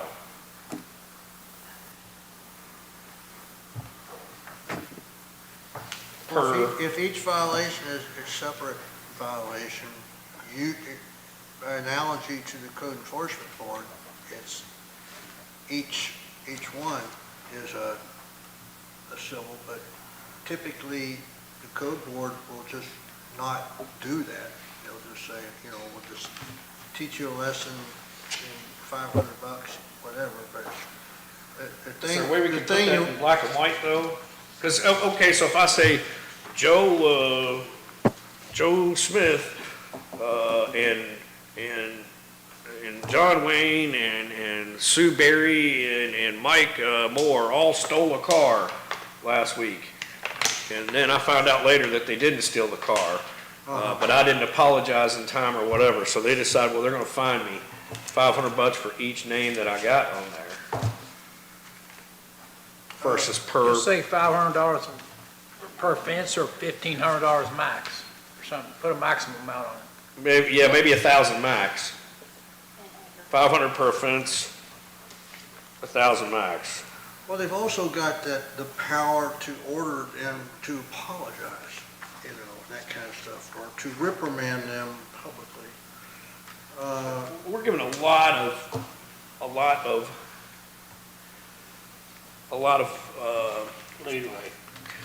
of power to somebody who's been appointed.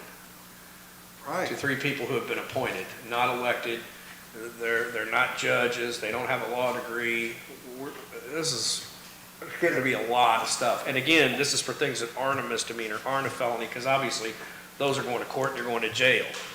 So I think we really need to limit that. Yeah, I think you definitely need to eliminate all shalls and findings of any sort of thing, anything criminal. But this is a, quasi-judicial entity. The problem with administrative law is that it's quasi-judicial. They don't follow the rules of civil procedure generally. They don't follow the rules of evidence. It's an extremely gray area as to what you're dealing with, quote, judges who are just chairmen of a volunteer committee, and they're not ever, hardly, never legally trained. Right. So, they don't know the rules of hearsay and exculpatory information. Is there a way to say They make each legally, mistakes. maybe per hearing, instead of per offense, maybe per hearing, $500? Or some other way to say, you know what I mean? And when you take all the things into account, like the example I just gave, I named 4 people, all in one shot. So you could make it 4 different offenses, but if you do $500 for each one, now you're talking $2,000, and that's huge for. Well, I think it should just be $500, period. That's what I'm trying to get to. How do we say that legally? I think that's okay. I don't think anything that's just serious that would be over $500 should be in the jurisdiction of the ethics board. Okay, put 500 max on it. All right, 500 max. One more thing, I'm sorry, go ahead. Go ahead. On number 3, I wanted to see if we could change 3, on H3, and it's actually the same as G3 in the model ordinance. That's what it would be. But in the model ordinance, it says if the ethics board has proof of violation or whatever, in writing, they would recommend that the executive authority and the legislative body consider taking formal action against the respondent. But in the one that we're looking at here, it says in writing, they would recommend to the executive authority and the legislative body or governing body that the respondent be sanctioned as recommended by the ethics board, which may include a recommendation for discipline, dismissal, or removal from office. I think it sounds better to say that the executive authority and the legislative body consider taking formal action against the respondent, and that would be up to whatever the executive and the legislative body want to do. I agree. I don't think the ethics board, We're basically telling them what they need to decide Yeah. in this, so that's doesn't seem appropriate. Yeah, okay. also So how do we replace that now? We're with the KLC G3, KLC G3. G3, okay, I see G3, and G3 is going to Place H3. H3, okay. That's where it fits actually in the. I agree, everybody else go with that? changes, but- also there's under. Hold on, Laura. H3 is going to G3. KLC, okay. Okay, sorry, Laura, I just want to make sure I get. Okay, so under F, it talks about within 30 days after completion of the hearing, they shall issue a written report.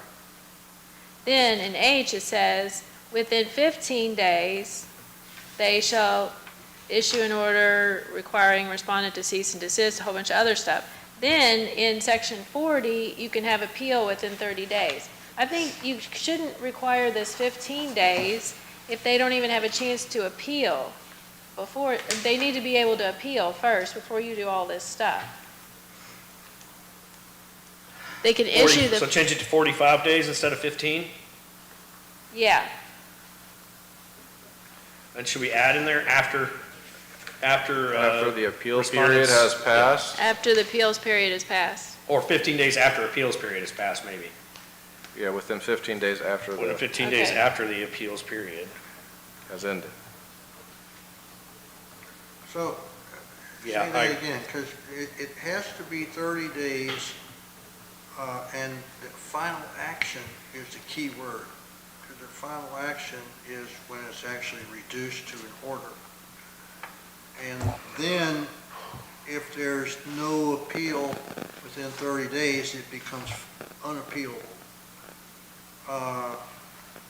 Does that make sense? I mean, are we in the same time? I mean, after there's a final action, okay, it's a final order that's in writing and signed and entered by the Ethics Board, Ethics Commission, and signed off by the chairman, then they've got 30 days to file appeal or it becomes unappealable.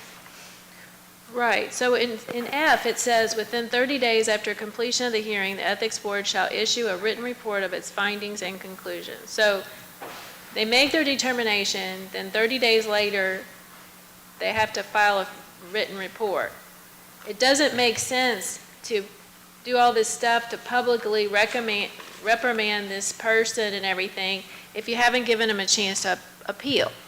Where does it talk about the appeal period? Where is the it? Section 40. next section. Oh, section 40, okay, gotcha. That says 30 days after the date of final action. So I don't think you should be doing this stuff if you haven't given that Right. person a chance to Right, appeal. because that's their defense. Right.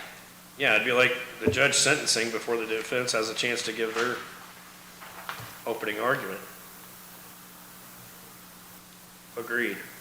So, okay, they finished the hearing on the 1st of 1 month, or let's say the 15th. They've got 30 days, within 30 days after completion of the hearing, the Ethics Board shall issue a written report of its findings and conclusions. But, and then you go on down, it says, H, it says, if the Ethics Board's report concludes there's clear and convincing proof of a violation, then they have 15 days to enter an order. The entry of the order is the final and appealable action that starts the 30-day appeal period. Oh, Does that make any sense? Well, yeah, I think that's true, but the number 2 talks about publicly reprimanding them, and to publicly reprimand somebody before they've had a chance to fully appeal seems a little Oh, I think extreme. the public- the yeah, because if public they reprimand appeal, they need to shouldn't appeal be before the cease allowed. and desist as well. Right. A public reprimand should be part of the final order. They should be ordered to. I think before they issue an order to cease and desist, you need to have an appeal. You gotta let them speak their piece. I agree. Right. So I think this should be, So go back to what Laura said, just add at the end, within After the 15 days appeals after period appeals has period passed. is ended. 15 days after. within 15 days after the appeals period is passed. Of course, in any of these appeals, there's the issue of whether the new trial is de novo or not. That means whether it's new or is the judge forced to rely upon the evidence of the record and not consider new evidence.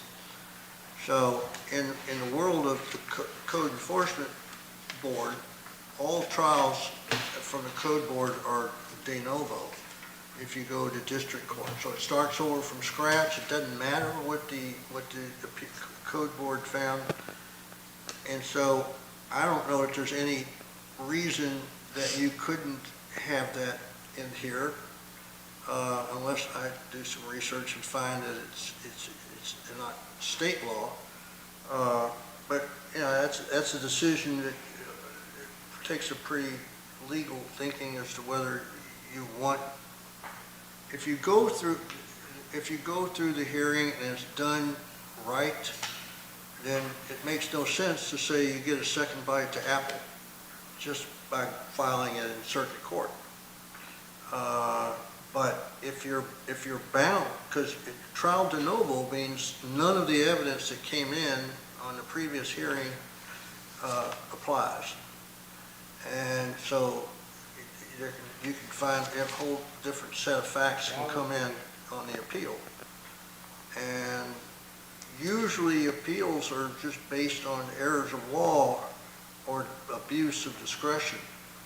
And in this case, a trial de novo just means you get a complete second bite at the apple, and it doesn't matter whether different facts came in to the Ethics Commission. So I think what you want to try to do to keep this from getting escalated so easily is not make it de novo, but say that. It doesn't say de novo in here, does it? No, it doesn't. I just Okay. want to make sure, All right. you guys probably could add that, but I don't think it's advisable.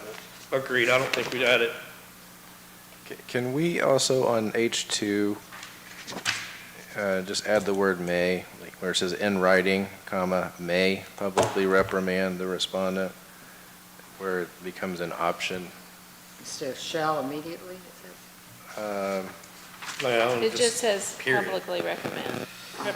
Well, shall issue the order, but then the next one, may publicly reprimand.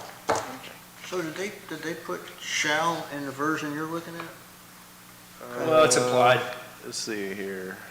Ethics Board concludes in its report. Beach is Yes. 22, H2. Yeah, that one, that sentence is the same. Okay. All right. I am so lost. Insert the word shall in the board. In writing. Oh, you want may. Shall is gonna go to this issue. Almost there. Shall is right here. Shall issue an order. Oh, you want. May is the public. Okay. Yep.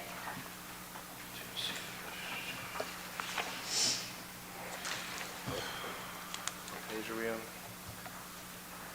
23? Page 23. On section 40, can we take off private hearing and just have it public hearing at the end of paragraph A? It was not in the model ordinance. Public hearing. It says, Ethics Board shall transmit to the clerk of the court all evidence considered by the Ethics Board at the public hearing. Okay.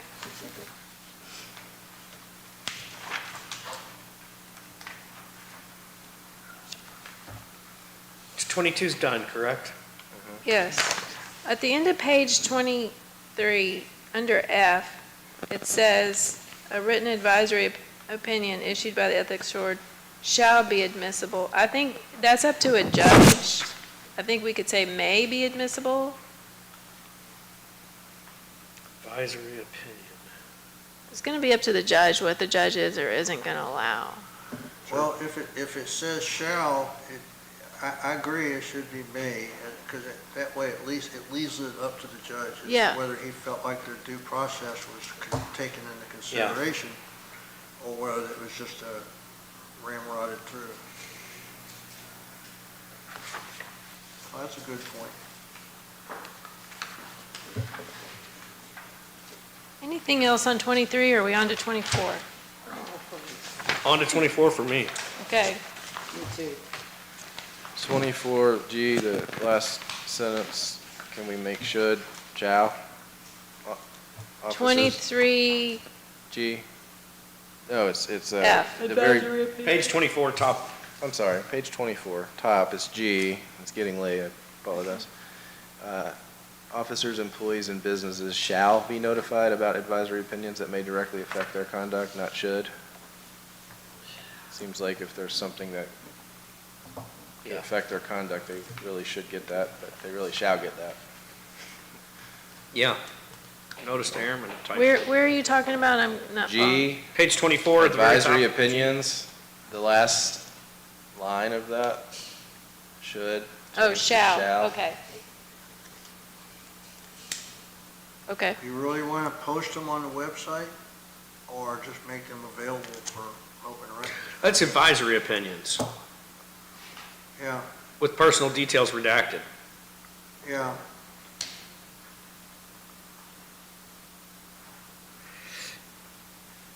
And I had one, if we're down to 44 yet.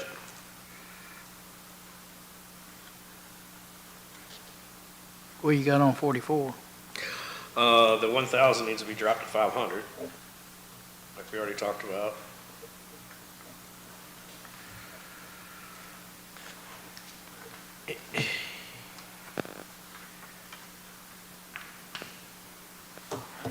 Any provision of this ordinance shall be deemed guilty of a civil offense and may be subject to a civil fine.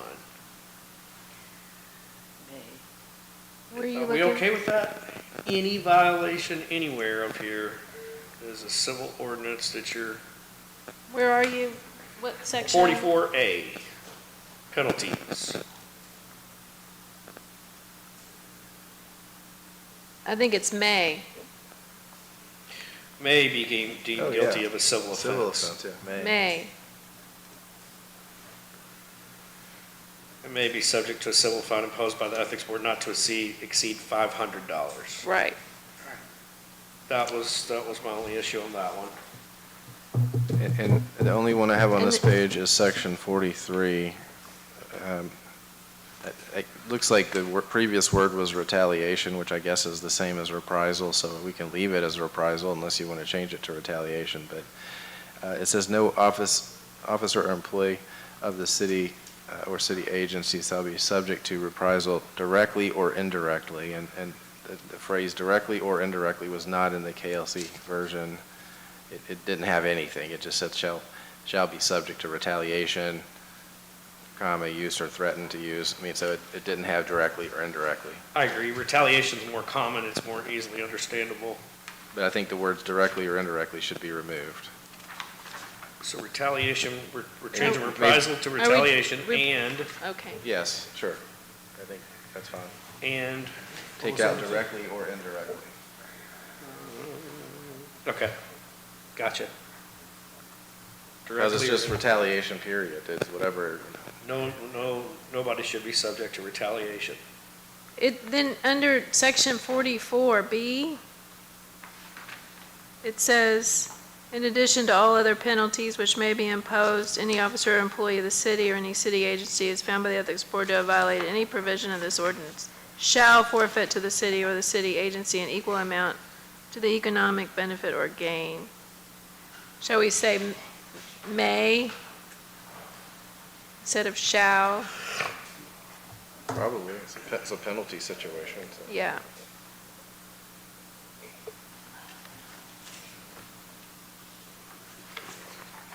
May be required to forfeit. Maybe instead of shall. Ordinance may forfeit. May forfeit to the city or the city. May forfeit to the Agency. city or the city agency. Okay. Conditions or penalties.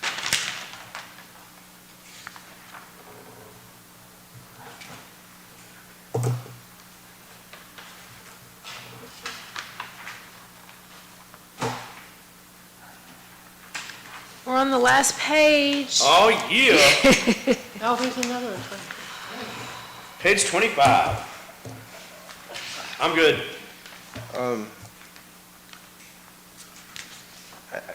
The violation in the first line, it doesn't really differentiate between a major or minor violation.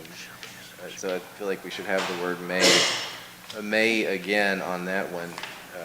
Violation of this ordinance may be sufficient cause.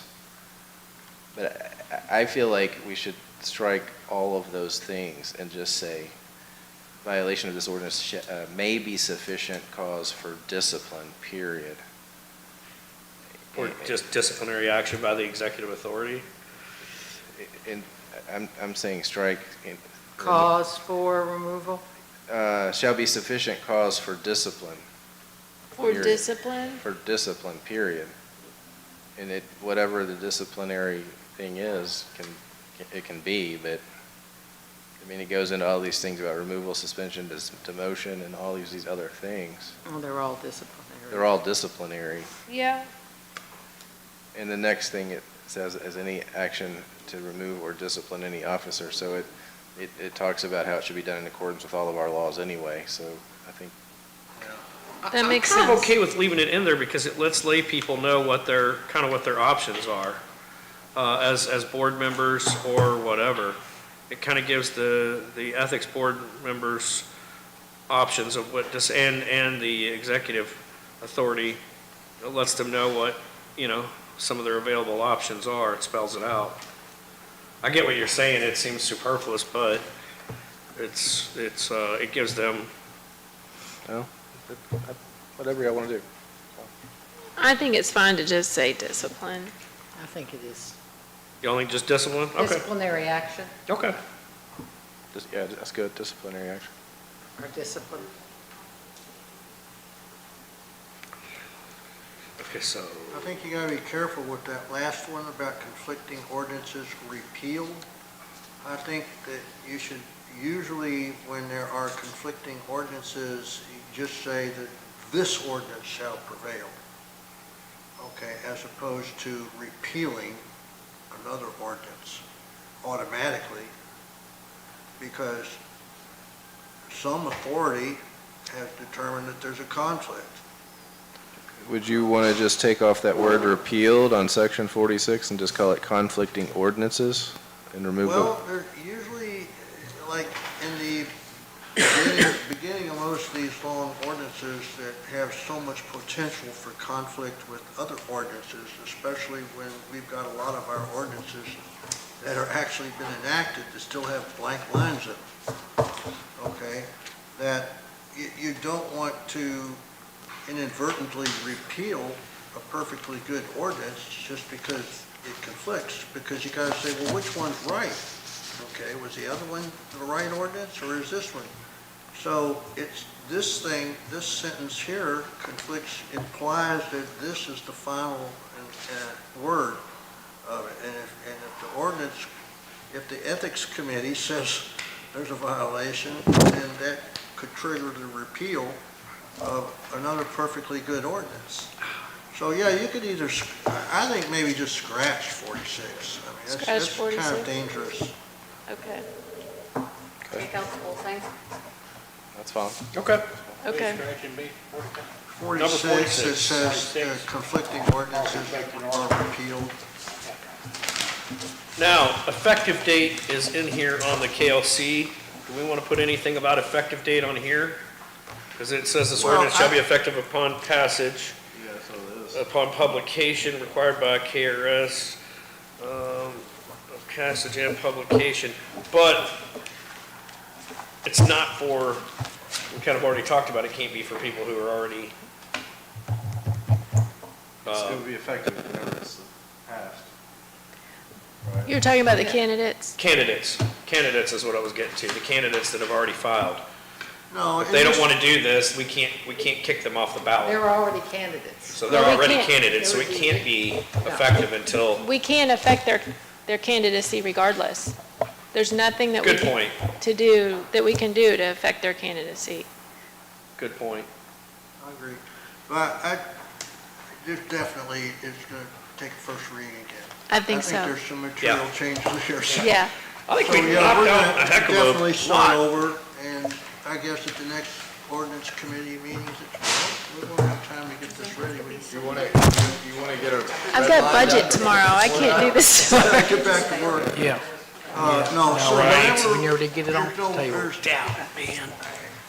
You know, just the start- we only, just start the only discussing. reason I got a little uppity, okay, was because this thing had taken so long, and I was never sure that it was perfectly right. I just wanted y'all to vet it for me. Motion to adjourn? Now we got a last public comment. Oh, that's right. Efficiently, so but I think this has been very, Public comment, I Chief? think so too. I'm glad you pushed it. Motion to adjourn, By Jason. seconded by Lucy. All's in favor of the motion, let me know by saying aye. Aye.